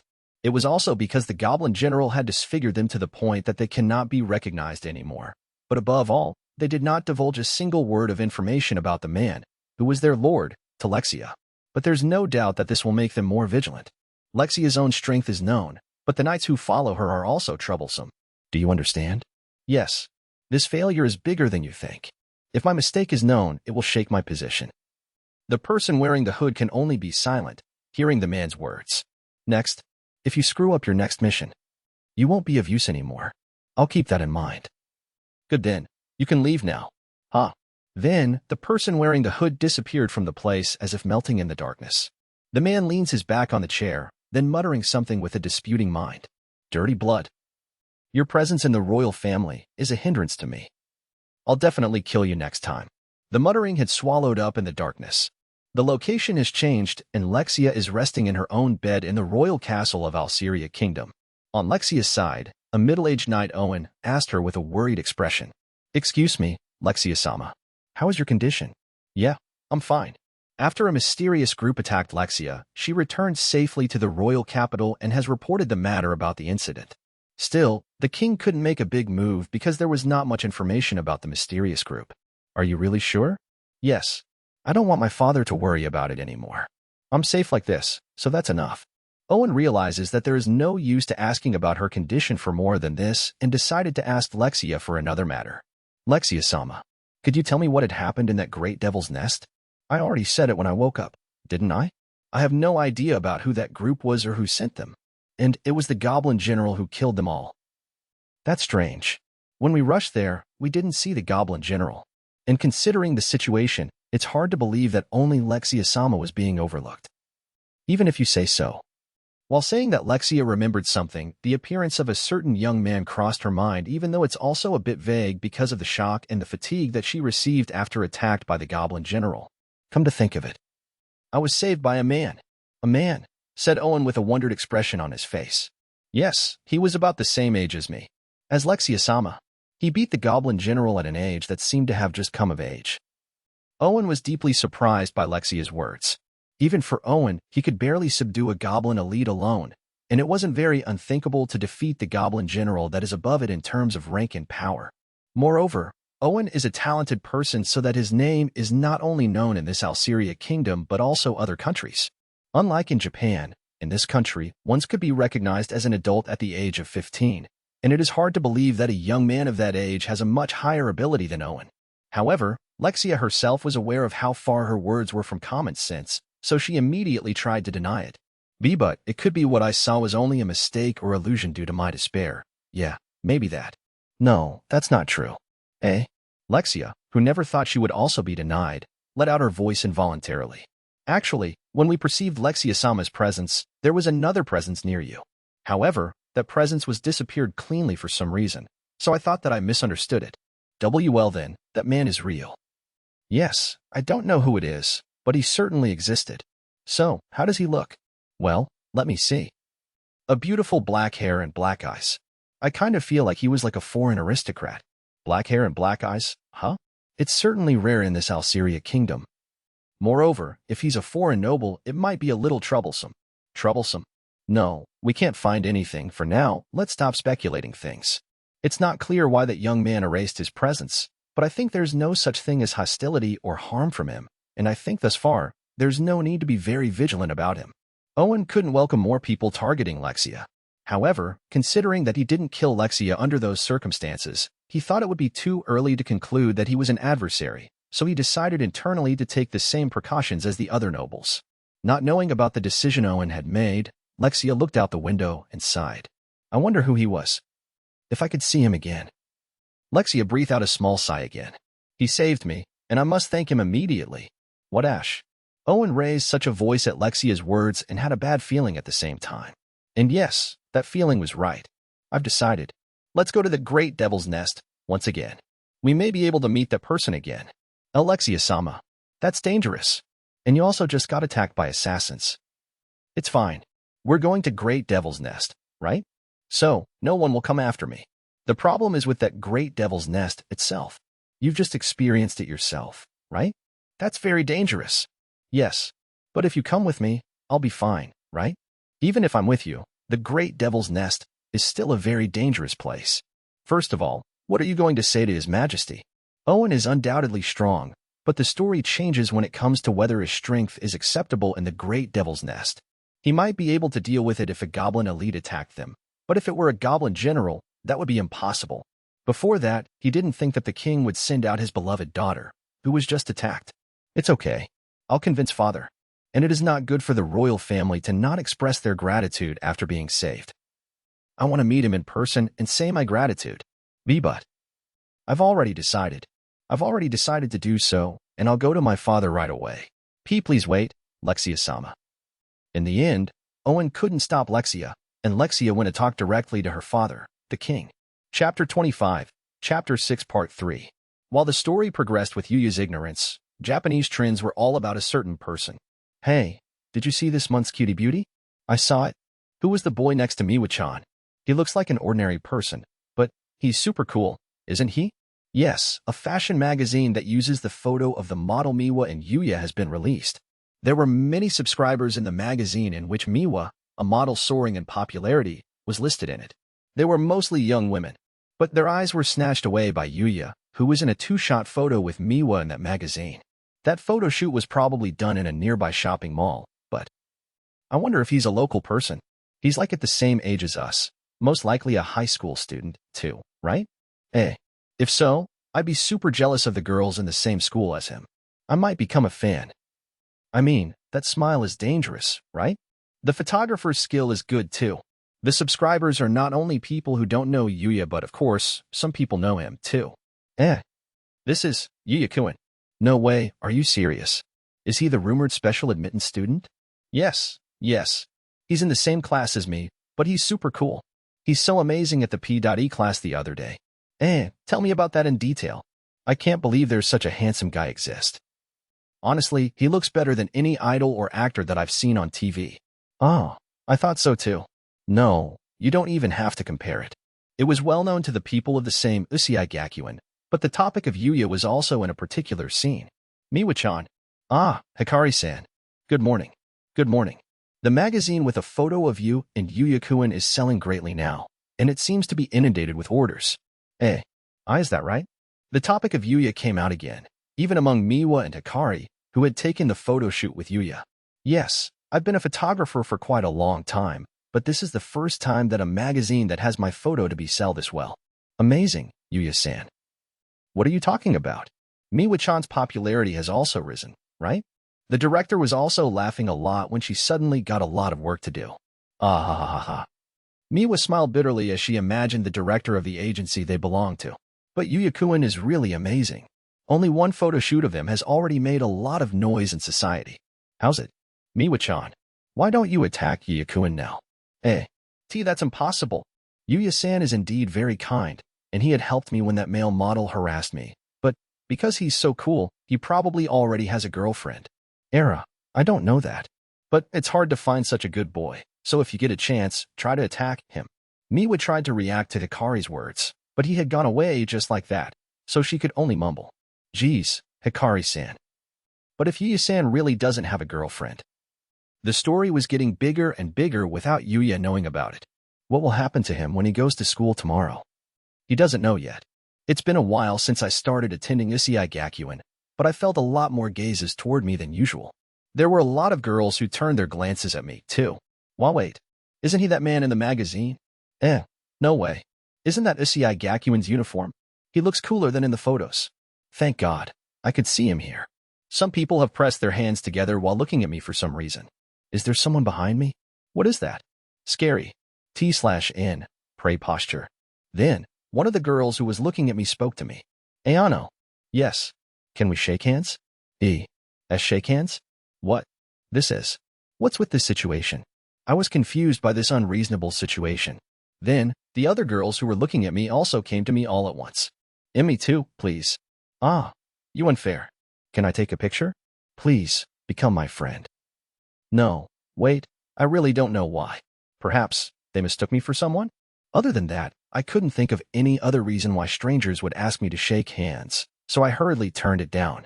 Sorry. Probably you're mistaking me with someone else. I have to go now. Feeling a little fear in a situation where I was suddenly surrounded by strangers, I went to the school to run away.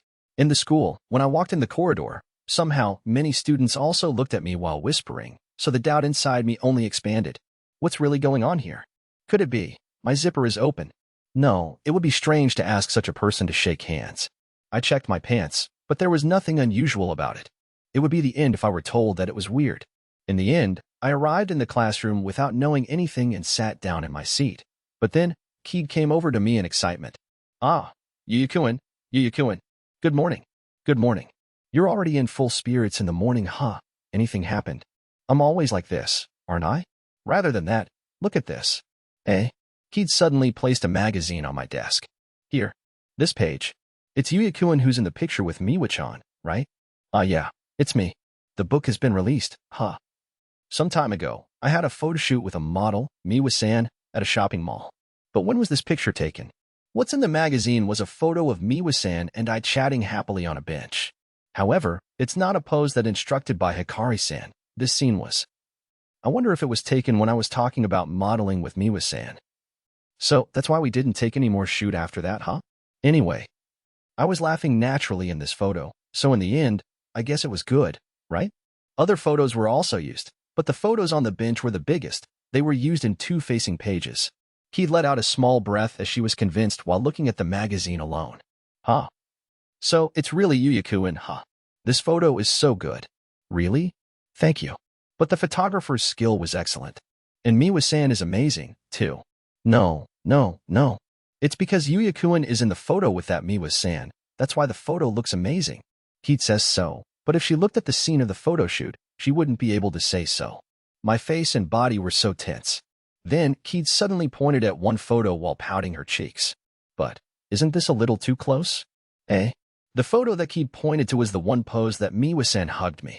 I know it's a job, but are you two going out? And no, we're not.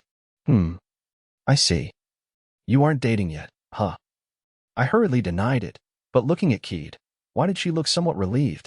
And while I was talking with Keed, a lot of other students were also talking while looking at me. Look, it's Yuuya-kun. The photos are cool, but still, the difference in experience is still visible. I thought he was cool, but I never thought that he would do a photo shoot alongside with the popular model Miwa-chan. But Yuuya-kun is so kind. I somehow calm down when I see him talking with Ryo-kun and the others. Tell me more about that. What? You scared me. Looking at the classroom, I guess there are a lot of students who saw the magazine other than Keed. Wait, did the person who asked me for a handshake while I was on my way to school had also look at the magazine? But did I really give this much impact in just one shot? I'm not a great model like Miwa-san. If someone wants to shake hands, then they should ask it to Miwa-san instead.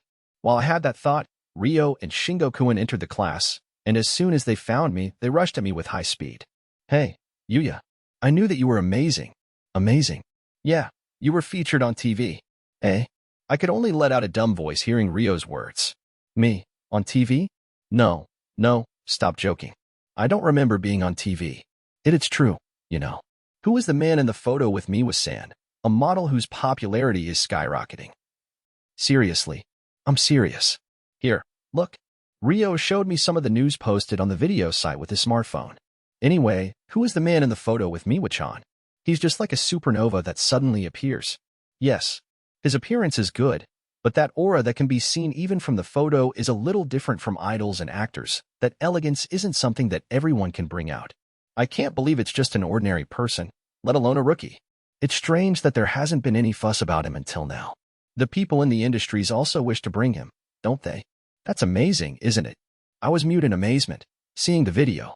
Is it really about me? Not another person? As far as I watched how Yuuya was, I can't believe it was you. Is that so? But, Yuuya-kun, you're completely frozen. I still didn't understand it, but I remembered what happened this morning. So that's why I was seen and talked to by so many people this morning. As I thought, it was so odd. I don't believe that one magazine has an influence on it. And yet, it's hard to imagine that it would make a situation where so many people are calling out to me. However, the story would substantially change if it were featured on a TV like this.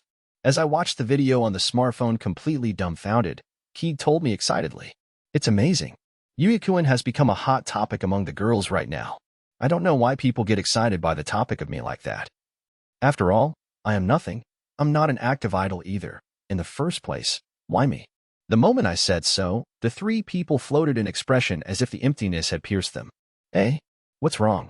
Yuuya? Are you serious about what you just said? Yeah, Hikari-san is really amazing. Other than the photo on the bench, he could make me look cool in the other photos, too. Yuuya-kun, isn't your self-confidence too low? I wonder. I think it's appropriate, however. As everyone says, I think my appearance has changed. But I can't like myself. My previous appearance has etched into my brain and can't be separated, and I don't know how many times I wanted to quit that body even if my appearance changed. Yuta and Sara, which should have the same blood as me, were blessed with their appearance, and that just makes me more severed. That's why I don't really like myself. Well, unlike before, I've ranked a little bit from completely hate to I don't like it that much. This is also thanks to me leveled up in the different world. It would be nice if I could build up my confidence little by little, but I can't believe my inferiority will suddenly disappear, and I can't like myself right away. With a slightly dark expression on my face, Rio said to me with a serious look, "Yuuya, I don't know what you had experienced in the past, but what are you going to do without admitting yourself? That's why you have to be more confident and honest with yourself. Can I be confident? 1. It's okay if you decided that yourself, right? I'm not sure, but it's okay, isn't it? I'm not sure if you aren't sure either." "Rio-kun, you don't have to worry about the details," said Keed. "I'll help you too. I understand that because I don't have confidence myself," said Shingo-kun. "This school is really full of warm people." I felt my heart warmed up, hearing the words of these three people. Chapter 26, Chapter 7, One Step of Courage. During the class, I was vaguely looking out the window. The words of Rio and the others this morning made me think about various things. I have to be more confident, huh? I was writing the contents on the blackboard instinctively in my notebook without paying attention to the teacher's words. I should not, and I'm in the class right now, so I have to listen to the teacher seriously, but I can't concentrate. Looking at the outside, another class was doing the P.E class right now at the sports ground. And when I looked closely, I could also see Kaori there. I was looking at such a class scene, and our eyes happened to meet. She waved her small hand at me. I also shook my hand to her reflexively, but then I remembered that I was in the middle of the classes. I immediately tried to get my consciousness back on the blackboard. "Hey, what the heck are you all doing?" Suddenly the sports ground became noisy. The commotion reaches our classroom, and not only me but the other students also notice it. What's wrong? What happened? When everyone looked out the window, there were men with flashy looks running around the sports ground on their bikes. There were dozens of them. Moreover, every motorcycle was basically a two-seater, and they also held nailed baseball bats and other dangerous objects in their hands. The students who were studying on the sports ground panicked, and the teacher was frantically soothing them, but before they knew it, those flashy men already surrounded them. "What are you all doing? You're annoying, shut up." One of the men swung the bat mercilessly to the P.E teacher who approached to warn them. Since he's a P.E teacher, he somehow managed to avoid the attack. Then, several teachers came out of the staff room. "You guys, continue the study by yourself." My class teacher also went out of the classroom in a hurry, after telling us to self-study. However, since everyone was worried, they couldn't study and rushed to the window to look at the outside. What's going on? That demon's emblem. I feel like I've seen it somewhere. Isn't that the Red Ogre's emblem? Red Ogre? I was startled by those words. Why is that? Because that's a group belongs to Araki, who had bullied me in my previous school. No way. Why are they here? When I saw the teachers desperately trying to persuade the delinquents on the sports ground, there were people I knew among them. Yuta, Sora. I found Yuta and Sora standing while smiling behind the delinquents. Moreover, when I looked carefully, there are also other people who had bullied me with Araki at first on the list. I was overcome in surprise and couldn't understand why were they here. And then Kaori talked resolutely to the delinquents on the surroundings, even though she had been encircled. What do you want from our school? Sorry, but my father is not in school right now. What do we want? Of course, to make a mess. It had been decided, you know. Kaori's question wasn't answered by one of the delinquents, but by Yuta. Oh, you remembered me. I thought the elite Sama had forgotten about me. But if you do remember, I don't need to explain it, right? What would you do with this? The police will be here soon. Why are you doing this? But you can't do anything until they come, can you? We have more people here than the teachers there. Most of all, we have many hostages here. Yes, it's you guys. Kaori was surprised at Yuta's words. As Yuta says, there are only a dozen or so teachers, and it's not very good. They wouldn't be able to deal with all the members of the Red Ogre. Rather, Yuta smiled unpleasantly in front of the teachers, Kaori, and the others, who were not able to move. A particular muscular man among the delinquents called out to Yuta. Oi, Yuta, are you sure you want to do this? It will be troublesome if the cops come. If your purpose is the woman there, you can just take her, right?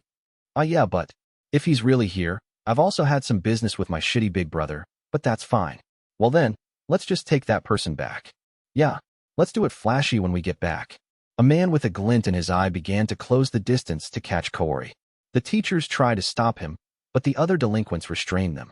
Besides, they were unable to barge because the delinquents are showing movement to harm other students. Wait, this is horrible. But what should we do? Rio and the other students feel that it's a terrible situation, but they also can't move frightened by the delinquents. I honestly scared too. The memories when I had been bullied had flashed back, and my body is still trembling now. However, while I'm shaking, the delinquents are getting closer to Kaori. Hey, Yuuya, are you okay? You look pale, you know. Want to go to the infirmary? Looking at me trembling, Rio and the others showed me how they were worried from the bottom of their heart. That kind of treatment made me ashamed of myself. They were concerned, I just trembling and couldn't move. Isn't this no different from before I leveled up? I then remembered Rio's words in the morning. I don't have confidence in myself, no matter what I do now. No, I don't want to have one. I was scared and was unable to move, even though Kaori is about to be taken in front of me. What would Grandpa say when he saw me like this? When I first met Kaori, I just made a scared voice. I wasn't able to help her in a cool way at that time, and I only unilaterally was beaten. But I should have been more proud of myself now. My body has become stronger, but my heart is getting weaker. I have to apologize to Grandpa, to the different world, and above all, to my old self. I can't immediately have confidence, but still, when I have one someday, I want to be more proud of myself. Then, what should I do now? That will be, Yuuya? Hey, wait a minute, Wadash. Whoa, my body was moving when I thought about that. I put my foot on the window frame and jumped down. What are you doing? Yuuya-kun? It's on the 4th floor, you knew ow. Rio and Keed screamed, leaning their body out of the window, looking at my action jump down in front of their eyes. However, I landed on the ground and scathed after a jump off from the 4th floor. Are you alright? Yuuya, I'm fine. Oh, that's good then, that's not what I mean. Hey, what are you doing? I'm going to step in for a moment. They're not like a convenience store. I thought it was terrible for Rio and the others up there, but I rushed to Kaori and the others anyways. Yuta, Sora. Yuuya-san? Shitty big brother. What is it? Isn't he saved us the trouble to look for him?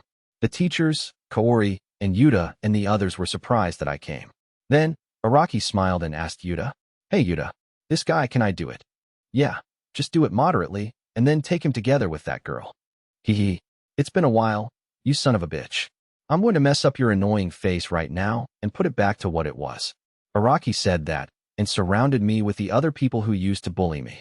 Each hand is holding a metal bat and a wooden sword. I used to be trembling or just being unilaterally done, but I've grown and leveled up in a different world. I'm no longer afraid of Araki and the others. I just want to help Kaori and the other students and teachers now. Well then, first, I'll beat you with this one strike.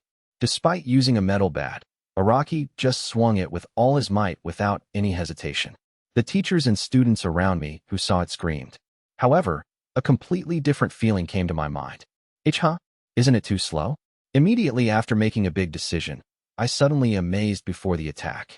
Now that I think about it, I heard the male model who was harassed me with sand at the time when I did the photo shoot was a former boxer, but he wasn't strong at all. In the end, it was nothing compared to the monsters in the different world. Despite being in a more critical situation than when with the male model, Araki's attack didn't seem to be a threat compared to the monsters in the different world. At any rate, it appears to be safe to receive this attack, but it might not be so from the perspective of the people who don't know the reason. Well, anyway, it's bad to take it directly. Yato. I shifted my body up front to avoid it. Araki opened his eyes for a moment. He didn't think that I could avoid it, and immediately wrinkled his brow like he was displeased. You? What are you doing, bastard? Oh, I just don't want to get hit. Huh? Don't get cocky. You just avoided it by chance. I'll get rid of your impertinent attitude right now. As a matter of fact, Araki swings his metal bat again, but none of it is hitting me. It doesn't have the amazing power of Goblin General, let alone the techniques that have accumulated over many years. An attack that just simply swings just like that wouldn't hit me. Damn it, damn it, damn it. Stop, avoid it. Hey, Araki? We'll go too. The other delinquents who were puzzled by Araki's looks also attacked me all at once, but even as the number increased, none of them could hit me. These delinquents other than Araki doesn't have particularly unique martial arts, nor do they have a superhuman stats. On the contrary, Oriup, Aga, hey Araki, what are you doing? Huh, that guy approached me. It was his fault. He was hitting his ally instead of hitting me. I deliberately moved to a position where they could beat each other, but this went unexpectedly well. This technique seems to be usable in the different world, too. I used to be frightened by Araki and the others, but the fear has wholly disappeared while avoiding their attacks. If the fear is gone, the rest is just to do the same as when fighting in the different world. All I have to do is to use my surroundings and move according to my advantage. This time, the target to be used is the other delinquents. Seeing Araki, who has run out of stamina due to striking at the empty air and friendly fire, the muscular man who was approaching Cory before had become irritated and shouted, "What are you bastard doing? That's enough. Hey, you go. USU." It was a man who was like a wrestler coming over and pushing Araki and the others aside. He has dreadlock hair and a lot of piercings, and he has an unmatched big body compared to the other delinquents. Haha, that guy was so brutal that he was expelled from the sumo wrestling industry. Hey, defeat that man quickly. That's why you were out of luck, brother. Aura, go to sleep. The giant sumo wrestler man gave me a sharp slap. But, oops. I grabbed his wrist, stopped the slap. This is. I stopped the giant whole might slap, but he began to slap with his other hand. On the other hand, I let go of his wrist and reciprocate by slapping his hand, too. Gua. I only slapped it lightly, but because of the overwhelming difference in stats, my opponent had received a backlash more than I expected. Son of a bitch. The giant distanced himself once after the backlash for being slapped and tried to strike me with his body while showing an angry face. If I'm just an ordinary person, I would have been blown away. On the contrary, it might have become a terrible experience since he will get a mount position. However, I currently caught his body strike right from the front and hold him without moving even for one step. Gugujajai. The giant tried to push me while scraping the ground. And then, the muscular man who instructed him showed an irritation when he saw me still moving. Hey, what are you doing? Don't play around and kill him. USU. Go. Why it's not moving. He seems to have put more power into it, but my looks haven't changed at all. Amazing. As a result of fighting directly with the Devil Bear and Goblin General, it seems that I won't be losing by being overmatched against an ordinary person. I was thinking that while watching the giant, who is desperately trying to push me away. However, I can't keep this position forever, so I put my hand on the giant's body and tried to lift him slightly. Wow. I lifted him very easily. I reflexively lift him with one hand since it was too light, but the weight didn't change at all. And since it was too light, I spontaneously threw him like a ball. I played and tossed the giant with just one hand. He just could scream at this absolutely impossible situation. What's going on with my physical strength? Help me. Jayawaya? As a result of the giant struggling to escape from my palm, I lost control of him, and the giant flew to the distance with a great force. He fell to the ground from a considerable height, then fainted with blank eyes. Everyone is at a loss for words looking at the scene. No, wait, I'm surprised as well. I thought I was certainly getting stronger, but it was unthinkable for me to have this insane strength on the earth, too. It would be too hard to understand throwing a person just like a baseball ball. But, even though I gained this strength up to this point, it was still dangerous since I could still be overwhelmed in the different world. I have to be stronger. While I clutched and opened my palm to ascertain the feeling, the muscular man who had returned to his sanity shouted, getting impatient. Hey you, get rid of that guy first, before taking care of the teachers. Why yes, the delinquents shouted in unison. Oh, the other delinquents who were keeping the teachers in check gathered and started targeting me. I was ultimately out of hands, right? And even the giant, too. More than that, it would be troublesome to be involved with the police. No, it may be too late. Well then, I'll make them attack each other. Gee. Hey move, you're in my way. You're the one who's in my way, Guha. While carefully positioning, I keep avoiding the delinquents' attacks within a hair's breadth and gradually reduce their number. However, since their number has decreased, the frequency of them hitting each other would also be reduced, so I'll have to move directly soon. That's enough. You guys step back. I'll do it myself. At last, the muscular man who might be the leader came to me. He probably couldn't endure it anymore. You bastard. How dare you make fun of us, Red Ogre, huh? I'll kill you regardless of your relationship with Yuuya. The muscular man standing in front of me.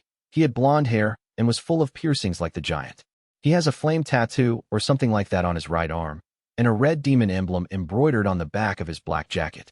He said such a dangerous thing while cracking his knuckle, and then throw his fist aimed at my face. Huh. I responded to it by deflecting the man's fist with my palm. TCH. You son of a bitch. Yep, as one would expect from a leader of a delinquent group. He was hitting me continuously at a speed that was unmatched by the other delinquent until now. I can tell that each blow will cause considerable damage to the ordinary person. But I deflected them all with my palm. Shit. Do you do some martial arts? I didn't really learn martial arts. I just read various martial arts books that I found at the secondhand bookstores and put it into practice when I fought in the different world.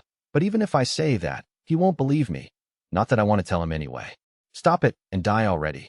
The leader who has been hitting consecutively until now suddenly launched a sharp kick aiming at my temple. I was thinking about something while avoiding it.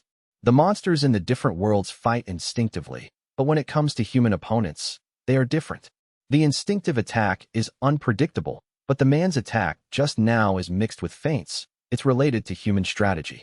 From a close look, I could imagine from the movement of the man in front of me was probably doing some kind of martial arts. Although I have real fighting experience against monsters, I only have a little experience in interpersonal fighting, so it gives me a bit of experience against this muscular man. In some of the martial arts books I bought at the secondhand bookstore, the writer said he could steal another style technique just by looking when fighting against them, and I already remembered the movements of this muscular man regardless of whether I can use them or not. This guy.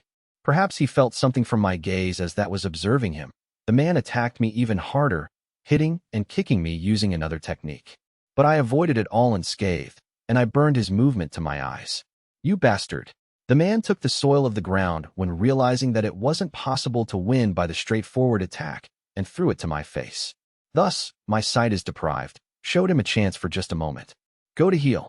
The muscular man didn't miss the moment. He launches his best attack that he can do aimed at my face. However, my body reacted to the attack, and while I am in a position to receive his blow, I threw him as if I was carrying a backpack. Agah! The man was thrown to the ground vehemently. I won't give him the time to rest, and just like the time with the male model, I locked his arm to his back and held it like that, so he couldn't move. Cool.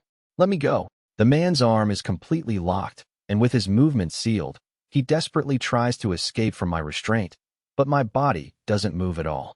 Then, the police came, and the delinquents were detained one after another with the help of the other teachers. Be bastard. Let me go. Shit. The delinquents continued to curse while being detained by the police. The muscular man I was holding was also handed over to the police and was about to be taken away. In no way. That red ogre is. Seeing the delinquents detained in front of them, Yuuya and Sora looked pale. I was relieved that most of the delinquents were arrested in this way. Shit. Yuuya. This is because of you. Yuuya was shrieking in fear. The muscular man who might be the leader of Red Ogre escaped from the police restraint by force and run toward Yuuya as it is. Then, he gripped Yuda's collar, who wasn't able to move as if his vigor leaving his hips. If you hadn't planned this, we wouldn't have had this kind of thing. You are absolutely unforgivable. No, stop it. Hey, let Yuda go. Shut up. You're also guilty. Hi. Sora insists, asked the man to release Yuda, but the muscular man's vigor completely withered her. And the man turns his bloodshot eyes to Yuda. That's enough. I'll strangle him to death here and kill you. a shitty woman in the same way. Oh, ah. No, no, no. Hey, anyone. Help. The muscular man put his hand on Yuta's neck, who's crying and shouting with his face messed up. The police tried to stop it, but while the other bad guys were detained, they would start to rampage again. They lack manpower. And the moment the muscular man tried to strangle Yuta, I noticed that my body was moving. Let him go. Big brother. I hold the man's arm and pull it off of Yuta's neck. What is this power? The leader desperately resisted, but he couldn't match my power and released his hands from Yuta as is. I pulled the man off of Yuta, and he released his arm obediently. Gahak. Eek. Are you okay? I rubbed Yuta's back, who had been choked off violently, and asked him. Then, Yuta muttered at me, stunned. Why? I don't know why. Well, you're my little brother, after all. He seemed to be very shocked by hearing my words. Bastard. Don't get in my way. Without minding the interaction between Yuta and me, the muscular man charged straight to kill Yuta. But, as I thought, I can't let you do that to my family. Gaha. I closed the distance with the man in an instant and kicked his unprotected belly as it was. Even though I'm still holding back, the power of the kick from my leveled-up body was tremendous. The impact penetrated to the back of the muscular man. I chased after him, who was floating in the air, and gave him a roundhouse kick in the air. Then, the man blew away for a few meters, and when he fell to the ground, his eyes turned white and he blacked out. Everyone has a loss for words looking at it. After a series of flows, the place went quiet. And then, cheers rose from the school building. That was awesome. What was that movement? Isn't it so cool? Or rather, he wasn't hit even once by those delinquents' attacks. No, wait, I thought my motor nerves were already amazing when I was in a physical education class, but I can't say that anymore. I've never seen someone getting blown off like that. The students who had been watching the turmoil from the window were talking about my action. And then, Kaori was running toward me while I was watching at the surroundings. Yuuya-san, are you all right? Yep. I'm okay. What about Kaori? Are you okay? Oh, why yes. I'm fine as well. I briefly looked at Kaori's whole body, but it seemed that she was not injured. It's good then. I was able to help her before something happened to her. I was relieved from the bottom of my heart. And then Kaori collapsed on the spot, probably because her thread of tension has broken. Are you okay? Yeah, I'm sorry. I felt relieved, and then, it's like my power left me all at once. Big brother. While doing such an exchange, Yuta and Sora came to me with a sad face. Kaori, who was looking at them, tried to stand again to protect me, but I told her to step back. Yuuya-san. It's okay. I smiled to reassure her and faced Yuta and Sora. Big brother. Why did you do that, even though I've been bullying you? Sure, I've had a lot of trouble. Seeing you two who are much better than me, I felt like my heart would break many times. And yet, if my family is in trouble, I have to help them. That's what I thought. From someone else's perspective, I'm probably a soft-hearted and naive person. If I think about what I've been through, it can't be helped usually. I couldn't forgive Yuta and Sora, either. I can never forgive them for making a fool of Grandpa. And given the many things I've received so far, various dark feelings come to mind, too.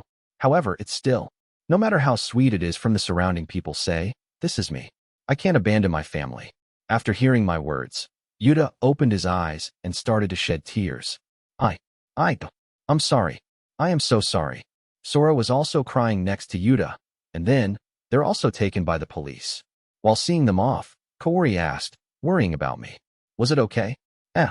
Yuuya-san must have had a hard time because of those two. So, yeah, there's been a lot of things, and I didn't forgive them either. Kaori fell silent. But, it's okay, because this is me. Oh, so that's it. Kaori, who felt something in my words, was surprised for a moment and immediately smiled. And the smile on her face turned into a slightly mischievous smile. Come to think of it, I was helped again. Was I able to help properly this time? It's not just this time. Even before, Yuuya-san helped me properly. Yuuya-san is my hero. Despite blushing hearing of Kaori's words, I was delighted that I really moved to help. I thought that from the bottom of my heart. The commotion quickly settled.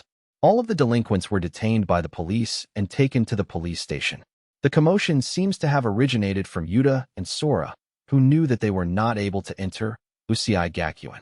Each of the members of the Red Ogre, including Araki, originally had a problem with their conduct, So they had been sent to the reform school after being expelled from their original school, but Kaori more or less helped Yuta and Sora, so they weren't expelled. But still, it will resonate greatly in their report and the grades. It was quite a big fuss, but thanks to the board chairman, there was no particular trouble in the media.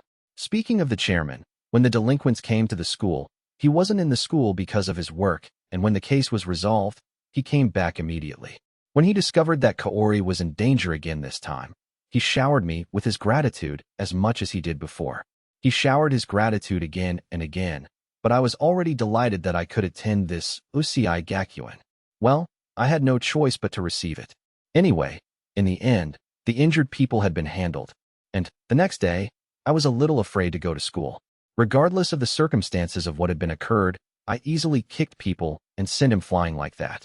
Therefore, when I think about the gaze of fear, even just a little from those kind people, it's horrifying. I arrived in the classroom while thinking that. I timidly opened the class door while feeling depressed. Oh, Yuuya, I was anxious about yesterday, you know. Yuuya-kun, you didn't get any injury, right? Are you really okay? I was really scared just looking at it. I had no choice but to be perplexed in front of Rio and the others who had suddenly come to me. The other classmates also called out to me with a smile. Yuuya-kun, you were so amazing yesterday. I can't believe you could win against that many delinquents, let alone unscathed. It's really amazing. I mean, that big guy, you lifted him with just one hand. How did you do that? In the first place, you jumped off from the 4th floor, didn't you? Are you sure you're okay? Yuuya-kun, by all means, why don't you come to the Aikido club? No. It's better for you to join the judo club. Too. Didn't you guys see that kick? So it has to be my taekwondo club. Everyone treated me gently and brightly. I thought everyone might be afraid, but they all are kinder and warmer than I expected. There was nothing like before I leveled up in the different world. I thought that only the different world would make me feel at ease. That's not entirely right. I was able to level up and meet kind people like this. Thank you, everyone. Leveled up has really changed my life. Chapter 27, Epilogue. In a room in a certain building. I finally found you. Yuuya Tenjou.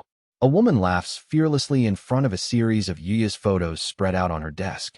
I can't let you go with that outstanding talent you have, right? Muttering so, the woman stood up and called one of her subordinates. Kurosawa, are you calling me manager? It's a job. Please contact this young man. Understood. The woman smiled deeply when she saw her subordinates leave. I'll be the one who will get him. Looking at the woman, the two people who were invited to this room, Hikari and Miwa, looked bewildered. Both of them had tried to hide about Yuuya somehow, but they failed. Manager, what are you going to do when you find Yuuya-kun? No matter what it takes, I'm going to bring him to my agency. With Miwa and Yuuya-kun, who is now so popular, we'll be even bigger. But we have to think about Yuuya-san's feelings, too.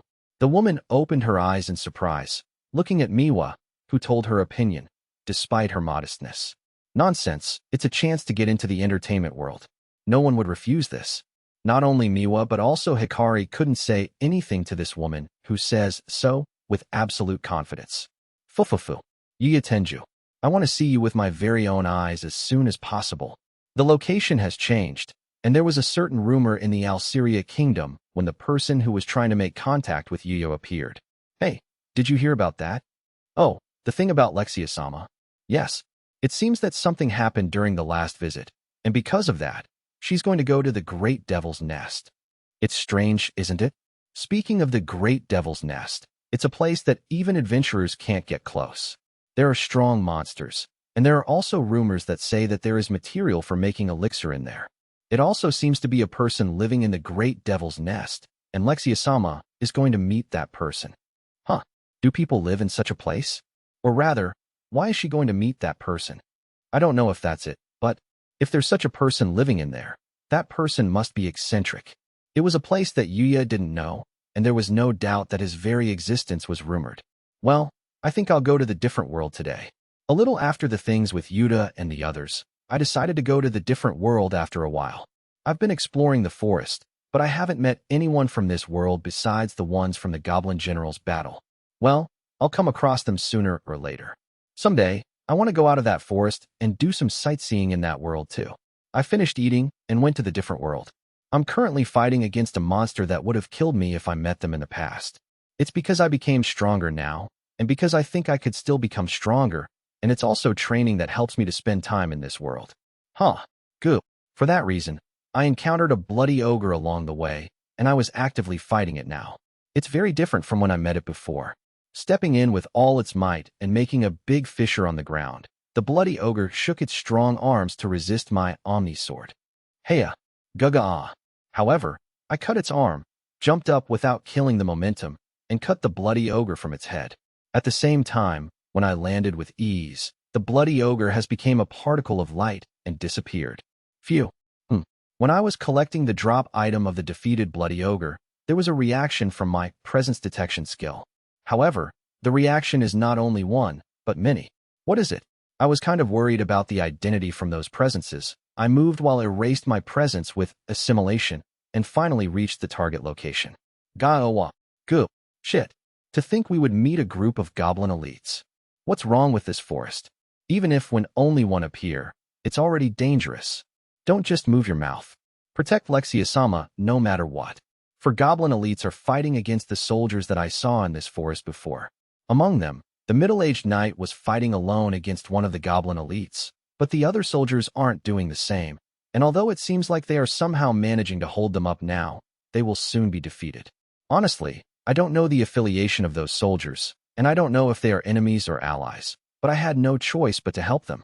With assimilation activated, I approached one of the goblin elite, and then swung my Omni Sword, and beheaded it as it is. What the hell is going on? By attacking the goblin elite, the assimilation skill was cancelled. Still, I pierced the Omni Sword through the heart of the other goblin elite. I just flowed without worrying about it. Gaia. Then, another goblin elite who returned to its senses attacked me, but I just calmly watched its movements. It swung its large sword. I shifted my body to avoid it within a hair's breadth. I come into its bosoms as is, right below its swinging arm, and beheaded it with Omni Sword. Amazing. What's going on? Is that the person that Lexia-sama talked about? I turned my eyes to the last one. The middle-aged knight just pierced it to put it an end. It seems like my help was not needed. Well, what am I going to do now? It's nice to have helped them quickly, but I don't know these people very well. Moreover, the soldiers seem to be somehow wary of me. It was difficult to speak somehow, and when I was thinking about leaving, the middle-aged knight called out to me. I'm sorry, we are safe, thanks to you. Thank you. Oh no, don't worry about it. I just happened to pass by. I see. Could it be, you're really? Yes. The middle-aged knight folded his arms as if pondering something, and the other soldiers began to talk in a whisper. So he really exists. Then he? Yes, he actually defeated that number of goblin elites alone. He looks to be about the same age as Lexia-sama. More than that, look at his atmosphere. Is he a noble? When I was confused, looking at these soldiers, a girl came out of among them. A goblin general previously attacked this girl. At that time she was muddy, but now she has a beautiful appearance. The girl opened her eyes widely when she looked at me, and then, say, why yes, please marry me. Yes. She said something outrageous.